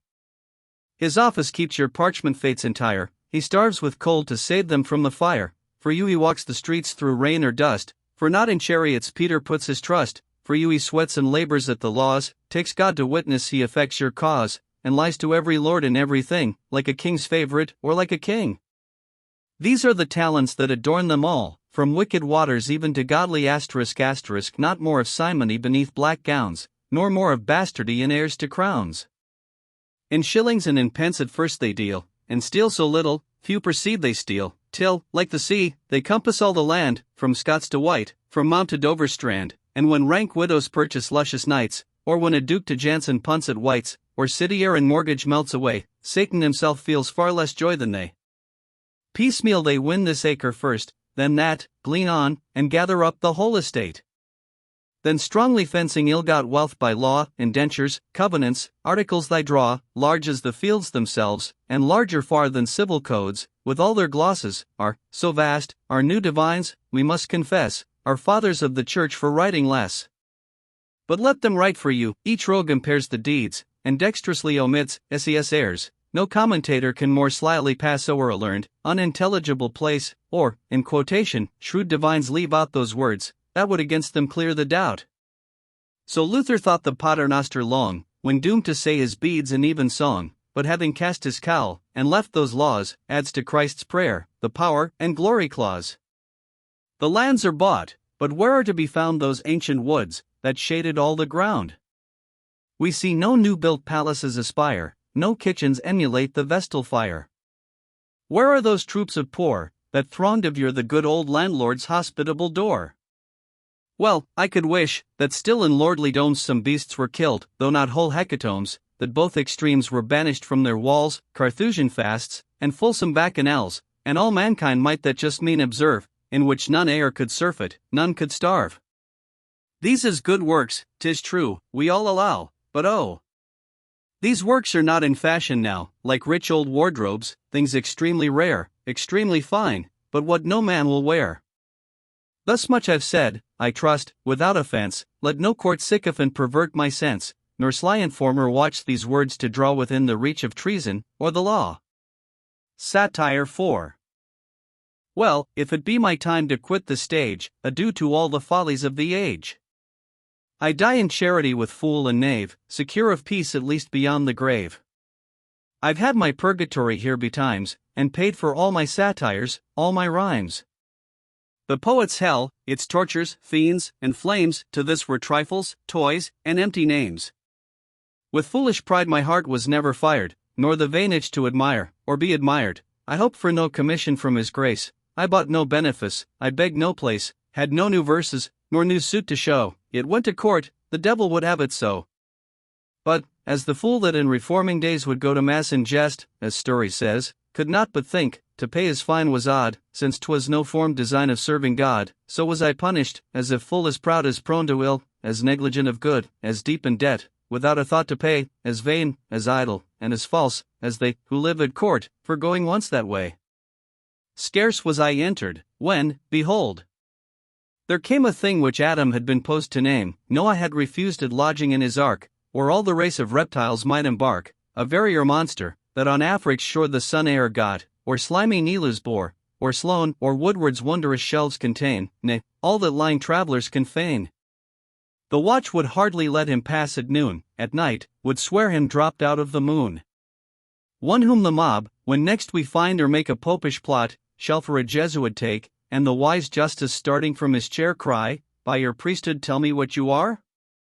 Such was the wight, the apparel on his back though coarse, was reverend, and though bare, was black, the suit, if by the fashion one might guess, was velvet in the youth of good Queen Bess, but mere tough taffety would now remained, so time, that changes all things, had ordained. Our sons shall see it leisurely decay, first turn plain rash, then vanish quite away. This thing has travelled, speaks each language too, and know what's fit for very state to do, of whose best phrase and courtly accent joined, he forms one tongue, exotic and refined. Talkers I've learned to bear, Mataw I knew, Henley himself I've heard, and Budgell too. The doctor's wormwood style, the hash of tongues a pedant makes, the storm of Gonson's lungs, the whole artillery of the terms of war, and, all those plagues in one, the bawling bar, these I could bear, but not a rogue so civil, whose tongue will compliment you to the devil. A tongue that can cheat widows, cancel scores, make Scots speak treason, cousin subtlest W*******, with royal favourites and flattery vie, and Oldmixon and Burnet both outlie. He spies me out, I whisper, gracious God! What sin of mine could merit such a rod? That all the shot of dullness now must be from this thy blunderbuss discharged on me. Permit, he cries, no stranger to your fame to crave your sentiment, if as your name. What speech esteem you most? The king's, said I, but the best words? Oh, sir, the dictionary. You miss my aim, I mean the most acute and perfect speaker? Onslow, past dispute. But, sir, of writers? swift, for closer style, but ho asterisk asterisk why for a period of a mile. Why, yes, 'tis granted, these indeed may pass, good common linguists, and so Panurge was, nay troth the apostles, though perhaps too rough, had once a pretty gift of tongues enough, yet these were all poor gentlemen. I dare affirm, 'twas travel made them what they were. Thus others' talents having nicely shown, he came by sure transition to his own, till I cried out, You prove yourself so able, pity. You was not drug German at Babel, for had they found a linguist half so good I make no question but the tower had stood. Obliging sir. For courts you sure were made, why then forever buried in the shade? Spirits like you should see and should be seen, the king would smile on you, at least the queen. Ah, gentle sir. You courtiers so cajole us, but Tully has it, numquam minus solus, and as for courts, forgive me, if I say no lessons now are taught the Spartan way, though in his pictures lust be full displayed, fewer the converts Aretine has made, and though the court show vice exceeding clear, none should, by my advice, learn virtue there. At this entranced, he lifts his hands and eyes, squeaks like a high-stretched lute-string, and replies, Oh, 'tis the sweetest of all earthly things to gaze on princes, and to talk of kings. Then, happy man who shows the tombs, said I, he dwells amidst the royal family, he every day, from king to king can walk, of all our Harrys, all our Edwards talk, and get by speaking truth of monarchs dead, what few can of the living, ease and bread. Lord, sir, a mere mechanic. Strangely low, and coarse of phrase, your English all are so. How elegant your Frenchman. Mine, d'ye mean? I have but one, I hope the fellow's clean. Oh. Sir, politely so. Nay, let me die, your only wearing is your paduasoy. Not, sir, my only, I have better still, and this you see is but my dishabille. Wild to get loose, his patience I provoke, mistake, confound, object at all he spoke. But as coarse iron, sharpened, mangles more, and itch most hurts when angered to a sore, so when you plague a fool, 'tis still the curse, you only make the matter worse and worse. He passed it o'er, affects an easy smile at all my peevishness, and turns his style. He asks, what news? I tell him of new plays, new eunuchs, harlequins, and operas. He hears, and as a still with simples in it between each drop it gives, stays half a minute, loath to enrich me with too quick replies, by little and by little drops his lies. Mere household trash. Of birthnights, balls, and shows, more than 10 Holinsheds, or halls, or stows. When the queen frowned, or smiled, he knows, and what a subtle minister may make of that, who sins with whom, who got his pension rug, or quickened a reversion by a drug, whose place is quartered out, 3 parts in 4, and whether to a bishop, or a W ****e, who having lost his credit, pawned his rent, is therefore fit to have a government, who in the secret, deals in stocks secure, and cheats the unknowing widow and the poor, who makes a trust or charity a job, and gets an act of parliament to rob, why turnpikes rise, and now no city nor clown can gratis see the country, or the town, shortly no lad shall chuck, or lady vole, but some excising courtier will have toll. He tells what strumpet places sells for life, what squire his lands, what citizen his wife, and last, which proves him wiser still than all, what lady's face is not a whited wall. As one of Woodward's patients, sick and sore, I puke, I nauseate, yet he thrusts in more, trims Europe's balance, tops the statesman's part, and talks gazettes and postboys o'er by heart. Like a big wife at sight of loathsome meat ready to cast, I yawn, I sigh, and sweat. Then as a licensed spy, whom nothing can silence or hurt, he libels the great man, swears every place entailed for years to come, ensures succession to the day of doom, he names the price for every office paid, and says our wars thrive ill, because delayed, nay hence, 'tis by connivance of the court, that Spain robs on, and Dunkirk's still a port. Not more amazement seized on Circe's guests, to see themselves fall endlong into beasts, than mine, to find a subject state and wise already half turned traitor by surprise. I felt the infection slide from him to me, as in the some give it to get free, and quick to swallow me, methought I saw one of our giant statutes ope its jaw. In that nice moment, as another lie stood just a tilt, the minister came by. To him he flies, and bows again, then, close as umbra, joins the dirty train. Not Fanny's self more impudently near, when half his nose is in his prince's ear. I quaked at heart, and still afraid, to see all the court filled with stranger things than he, ran out as fast as one that pays his bail and dreads more actions, hurries from a jail. Bear me, some God. Oh, quickly bear me hence to wholesome solitude, the nurse of sense, where contemplation plumes her ruffled wings, and the free soul looks down to pity kings. Their sober thought pursued the amusing theme, till fancy colored it, and formed a dream.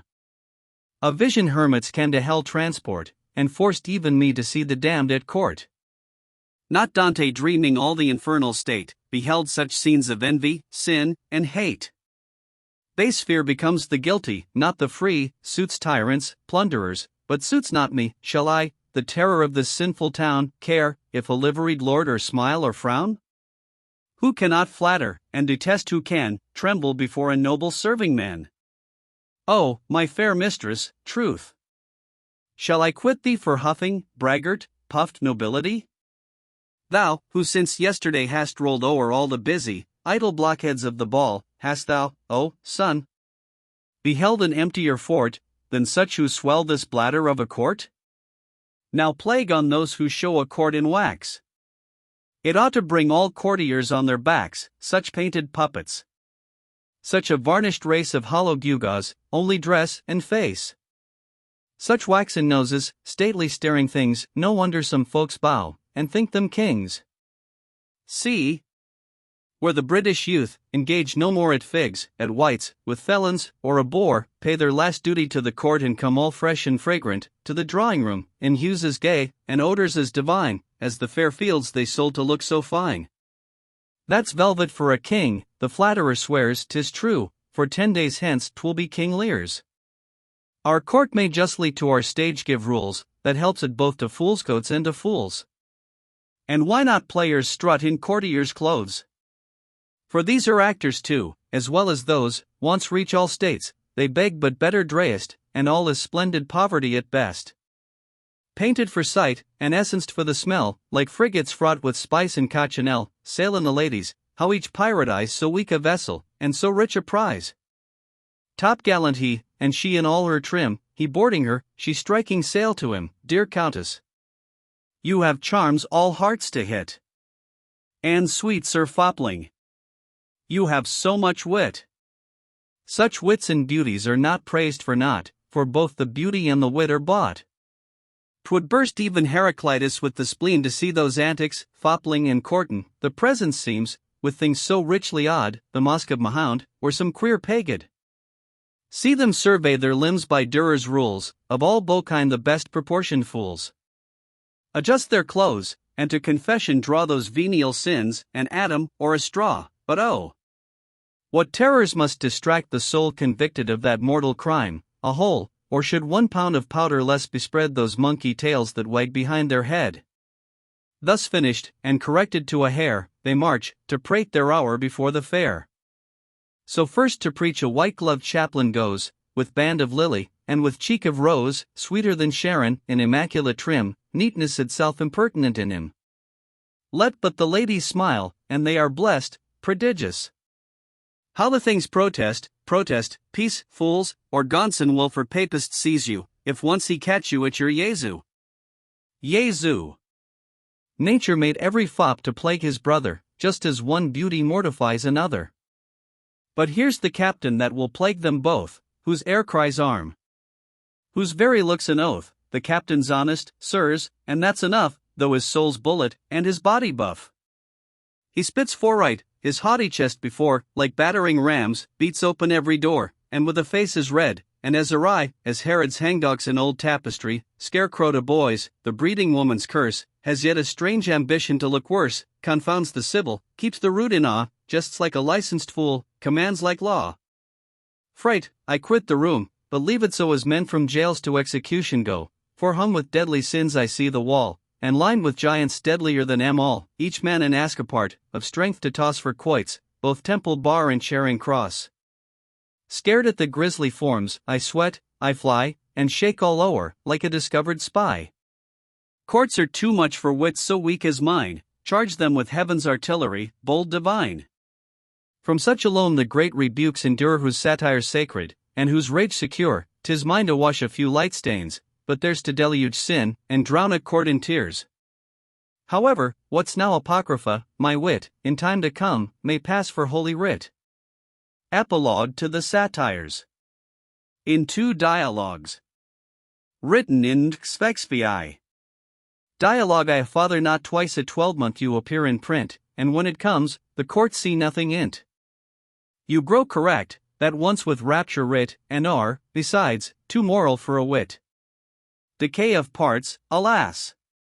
We all must feel, why now, this moment, don't I see you steal?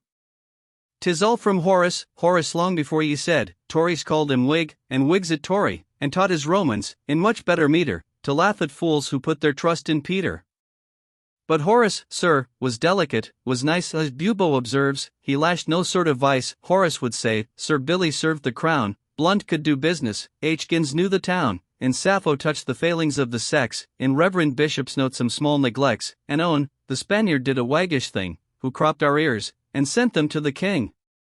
His sly, polite, insinuating style could please at court, and make Augustus smile, an artful manager, that crept between his friend and shame, and was a kind of screen. But faith, your friends will soon be sore, patriots there are, who wish you just no more, and where's the glory? 'Twill be only thought the great man never offered you a groat. Go, see Sir Robert P. See Sir Robert, and never laugh, for all my life to come? Seen him I have, but in his happier hour of social pleasure, ill exchanged for power, seen him, unencumbered with the venal tribe, smile without art, and win without a bribe. Would he oblige me? Let me only find he does not think me what he thinks mankind. Come, at all I laugh he laughs, no doubt, the only difference is I dare laugh out. Yes, with scripture still you may be free, a horse laugh, if you please, at honesty, a joke on Jekyll, or some odd old Whig who never changed his principle, or Whig, a patriot is a fool in every age, whom all Lord Chamberlains allow the stage, these nothing hurts, they keep their fashion still, and wear their strange old virtue, as they will. If any ask you, who's the man, so near his prince, that writes in verse, and has his ear? Why, answer, Littleton, and I'll engage the worthy youth shall ne'er be in a rage, but were his verses vile, his whisper bass, you'd quickly find him in Lord Fanny's case. Sejanus, Wolsey, hurt not honest flurry, but well may put some statesman in a fury. Laugh, then, at any, but at fools or foes, these you but anger, and you mend not those. Laugh at your friends, and, if your friends are sore, so much the better, you may laugh the more. To vice and folly to confine the jest, sets half the world, God knows, against the rest, did not the sneer of more impartial men at sense and virtue, balance all again. Judicious wits spread wide the ridicule, and charitably comfort knave and fool. Dear sir, forgive the prejudice of youth, a due distinction, satire, warmth, and truth. Come, harmless characters, that no one hit, come, Henley's oratory, Osborne's wit. The honey dropping from Favonio's tongue, the flowers of Bubo, and the flow of Wying.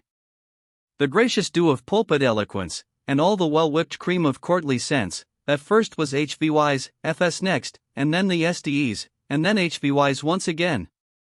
Oh, come, that easy Ciceronian style, so Latin, yet so English all the while, as, though the pride of Middleton and Bland, all boys may read, and girls may understand. Then might I sing, without the least offense, and all I sung should be the nation's sense, or teach the melancholy muse to mourn, hang the sad verse on Carolina's urn, and hail her passage to the realms of rest, all parts performed, and all her children blessed. So, satire is no more, I feel it die, no gazetteer more innocent than I, and let, a God's name, every fool and knave be graced through life, and flattered in his grave. Why so? If satire knows its time and place you still may lash the greatest, in disgrace, for merit will by turns forsake them all, would you know when? Exactly when they fall. But let all satire in all changes spare immortalesque, and grave Deriz silent and soft, as saints removed to heaven, all ties dissolved and every sin forgiven, these may some gentle ministerial wing receive, and place forever near a king. There, where no passion, pride, or shame transport, lulled with the sweet nepenthe of a court, there, where no fathers, brothers, friends disgrace once break their rest, or stir them from their place, but past the sense of human miseries, all tears are wiped forever from all eyes, no cheek is known to blush, no heart to throb, save when they lose a question, or a job. A good heaven forbid, that I should blast their glory, who know how like Whig ministers to Tory, and, when 3 sovereigns died, could scarce be vexed, considering what a gracious prince was next. Have I, in silent wonder, seen such things as pride in slaves, and avarice in kings, and at a peer, or peeress, shall I fret, who starves a sister, or forswears a debt? Virtue, I grant you, is an empty boast, but shall the dignity of vice be lost? Ye gods! Shall Cibber's son, without rebuke, swear like a lord, or rich outrake a duke? A favourite's porter with his master vie, be bribed as often, and as often lie? Shall Ward draw contracts with a statesman's skill? Or Japheth pocket, like his grace, a will? Is it for bond or Peter, paltry things, to pay their debts, or keep their faith, like kings? If Blunt dispatched himself, he played the man, and so mayst thou, illustrious Passeran. But shall a printer, weary of his life, learn, from their books, to hang himself and wife?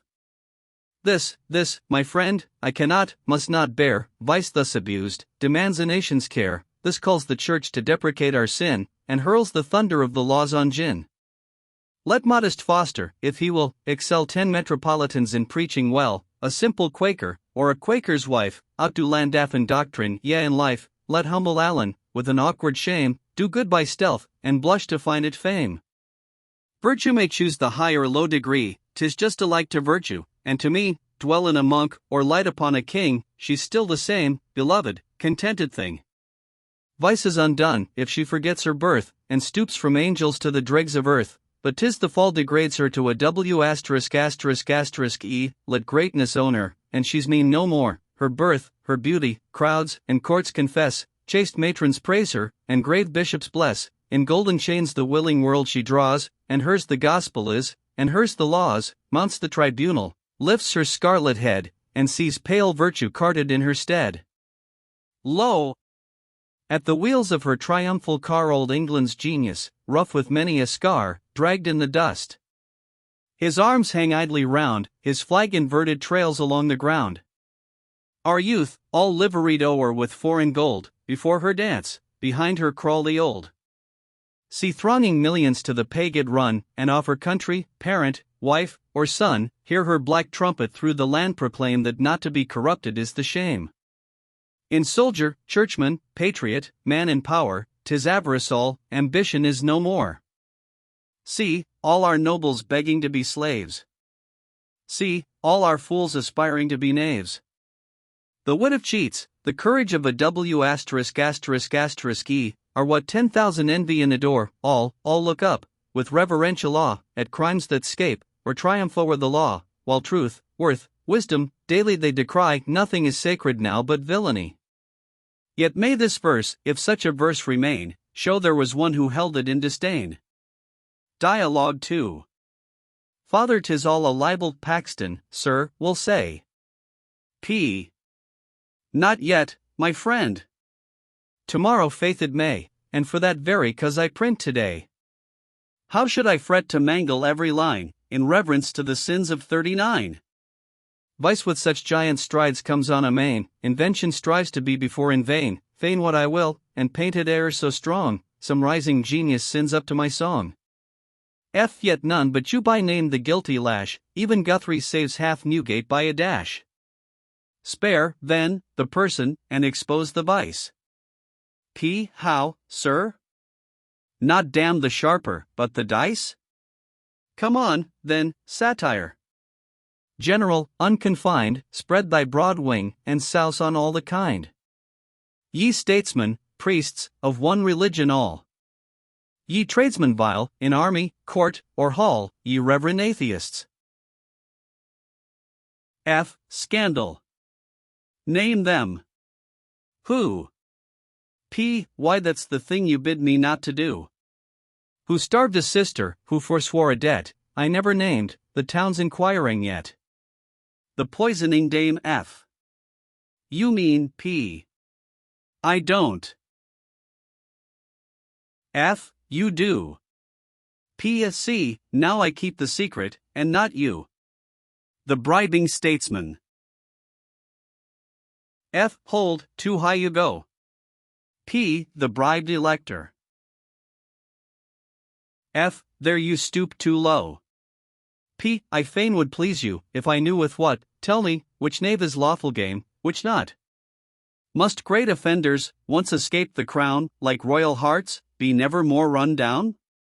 Admit your law to spare the night requires, as beasts of nature may we hunt the squires? Suppose I censure, you know what I mean, to save a bishop, may I name a dean? F. A dean, sir? No, his fortune is not made, you heard a man that's rising in the trade. P. If not the tradesman who's set up today, much less the prentice who tomorrow may. Down, down, proud satire. Though a realm be spoiled, arraign no mightier thief than wretched Wild, or, if a court or country's made a job, go drench a pickpocket, and join the mob. But, sir, I beg you, for the love of vice. The matter's weighty, pray consider twice, have you less pity for the needy cheat, the poor and friendless villain, than the great? Alas! The small discredit of a bribe scarce hurts the lawyer, but undoes the scribe. Then better, sure, it charity becomes to tax directors, who, thank God, have plums, still better, ministers, or, if the thing may pinch even there, why lay it on a king? F. Stop. Stop. P. Must satire, then, nor rise nor fall? Speak out, and bid me blame no rogues at all. F. Yes, strike that Wild, I'll justify the blow. P. The strike? Why the man was hanged 10 years ago, who now that obsolete example fears. Even Peter trembles only for his ears. F. What? Always Peter? Peter thinks you mad, you make men desperate if they once are bad, else might he take to virtue some years hence. P. As SK, if he lives, will love the prince. F. Strange spleen to SK. P. Do I wrong the man? God knows, I praise a courtier where I can. When I confess, there is who feels for fame, and melts to goodness, need I Scarborough name? Please let me own, in Esher's peaceful grove, where Kent and nature vie for Pelham's love, the scene, the master, opening to my view, I sit and dream I see my crags anew. Even in a bishop I can spy desert, Secker is decent, Rundell has a heart, manners with candor are to Benson given, to Berkeley, every virtue under heaven. But does the court a worthy man remove? That instant, I declare, he has my love, I shun his zenith, court his mild decline, thus Somers once, and Halifax, were mine. Oft, in the clear, still mirror of retreat, I studied Shrewsbury, the wise and great, Carleton's calm sense, and Stanhope's noble flame, compared, and knew their generous end the same, how pleasing Atterbury's softer hour. How shined the soul, unconquered in the tower. How can I Pulteney, Chesterfield forget, while Roman spirit charms, and Attic wit, Argyle, the state's whole thunder born to wield, and shake alike the senate and the field, or Wyndham, just to freedom on the throne, the master of our passions, and his own. Names, which I long have loved, nor loved in vain, ranked with their friends, not numbered with their train, and if yet higher the proud list should end, still let me say, no follower, but a friend. Yet think not, friendship only prompts my lays, I follow virtue, where she shines, I praise, point she to priest or elder, Whig or Tory, or round a Quaker's beaver casted glory. I never, to my sorrow, I declare, dined with the man of Ross, or my Lord Mayor. Some in their choice of friends, nay, look not grave, have still a secret bias to a knave, to find an honest man I beat about, and love him, court him, praise him, in or out. F. Then why so few commended? P. Not so fierce. Find you the virtue, and I'll find the verse. But random praise, the task can ne'er be done, each mother asks it for her booby son, each widow asks it for the best of men, for him she weeps, and him she weds again. Praise cannot stoop, like satire, to the ground, the number may be hanged, but not be crowned.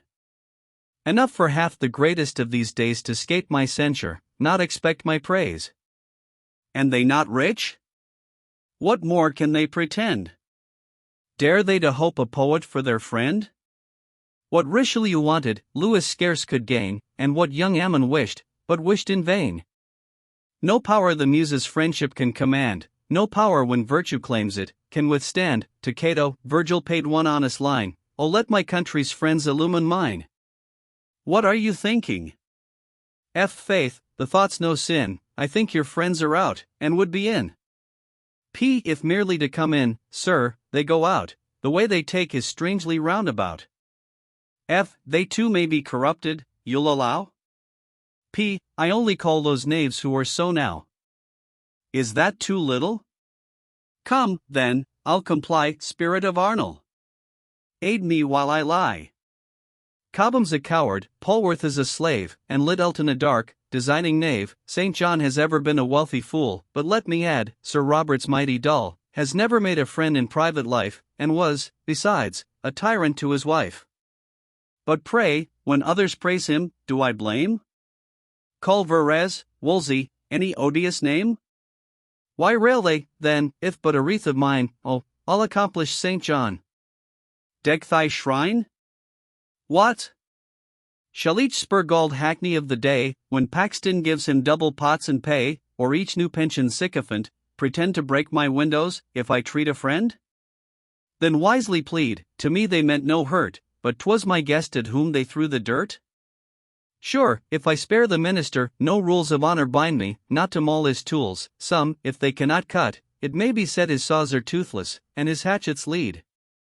If angered Turin, once upon a day, to see a footman kick that took his pay, but when he heard the affront the fellow gave, knew one a man of honor, one a knave, the prudent general turned it to a jest, and begged, he'd take the pains to kick the rest, which not at present having time to do. Hold, sir.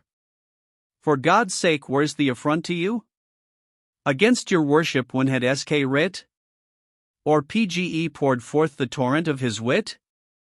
Or grant the bard whose distich all commend, in power a servant, out of power a friend, to W. guilty of some venial sin, what's that to you who ne'er was out nor in? The priest whose flattery be dropped the crown, how hurt he you? He only stained the gown. And how did, pray, the florid youth offend, whose speech you took, and gave it to a friend? Faith, it imports not much from whom it came, whoever borrowed, could not be to blame, since the whole house did afterwards the same.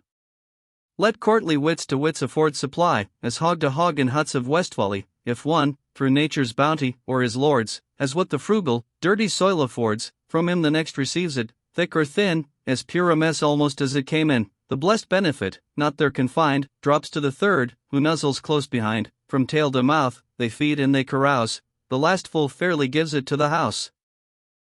This filthy simile, this beastly line, quite turns my stomach. So does flattery mine, and all your courtly civet cats can vent, perfume to me is excrement. But hear me further, Japhet, 'tis agreed, writ not, and Chartres scarce could write or read, in all the courts of Pindus guiltless quite, but pens can forge, my friend, that cannot write, and must no egg in Japhet's face be thrown because the deed he forged was not my own? Must never patriot, then, declaim a gin, unless, good man, he has been fairly in? No zealous pastor blame a failing spouse without a staring reason on his brows? And each blasphemer quite escape the rod because the insult's not on man, but God? Ask you what provocation I have had? The strong antipathy of good to bad. When truth or virtue an affront endures, the affront is mine, my friend, and should be yours. Mine, as a foe professed to false pretense, who think a coxcomb's honor like his sense. Mine, as a friend to every worthy mind, and mine as man, who feel for all mankind. You're strangely proud. Is so proud, I am no slave, so impudent I own myself no knave, so odd, my country's ruin makes me grave. Yes, I am proud, I must be proud to see men not afraid of God, afraid of me, safe from the bar, the pulpit, and the throne, yet touched and shamed by ridicule alone. Oh, sacred weapon left for truth's defense, sole dread of folly, vice, and insolence. To all but heaven-directed hands denied the muse may give thee, but the gods must guide, reverent I touch thee. But with honest zeal, to rouse the watchman of the public weal, to virtue's work provoke the tardy hall, and goad the prelate slumbering in his stall. Ye tinsel insects whom a court maintains that counts your beauties only by your stains, spin all your cobwebs o'er the eye of day. The Muse's wing shall brush you all away, all his grace preaches, all his lordship sings, all that makes saints of queens, and gods of kings. All but truth, drops dead born from the press, like the last gazette or the last address. When black ambition stains a public cause, a monarch's sword when mad vainglory draws, not Waller's wreath can hide the nation's scar nor Boileau turn the feather to a star. Not so, when diademed with rays divine, touched with the flame that breaks from virtue's shrine, her priestless muse forbids the good to die, and opes the temple of eternity.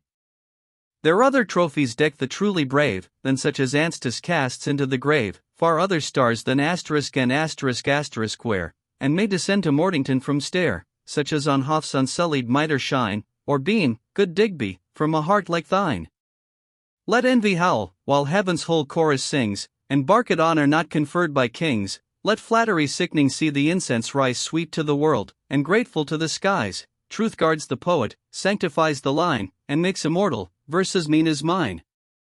Yes, the last pen for freedom let me draw, when truth stands trembling on the edge of law. Here, last of Britons. Let your names be read, are none living? Let me praise the dead, and for that cause which made your fathers shine fall by the votes of their degenerate line. Father, alas! Alas! Pray end what you began, and write next winter more essays on man.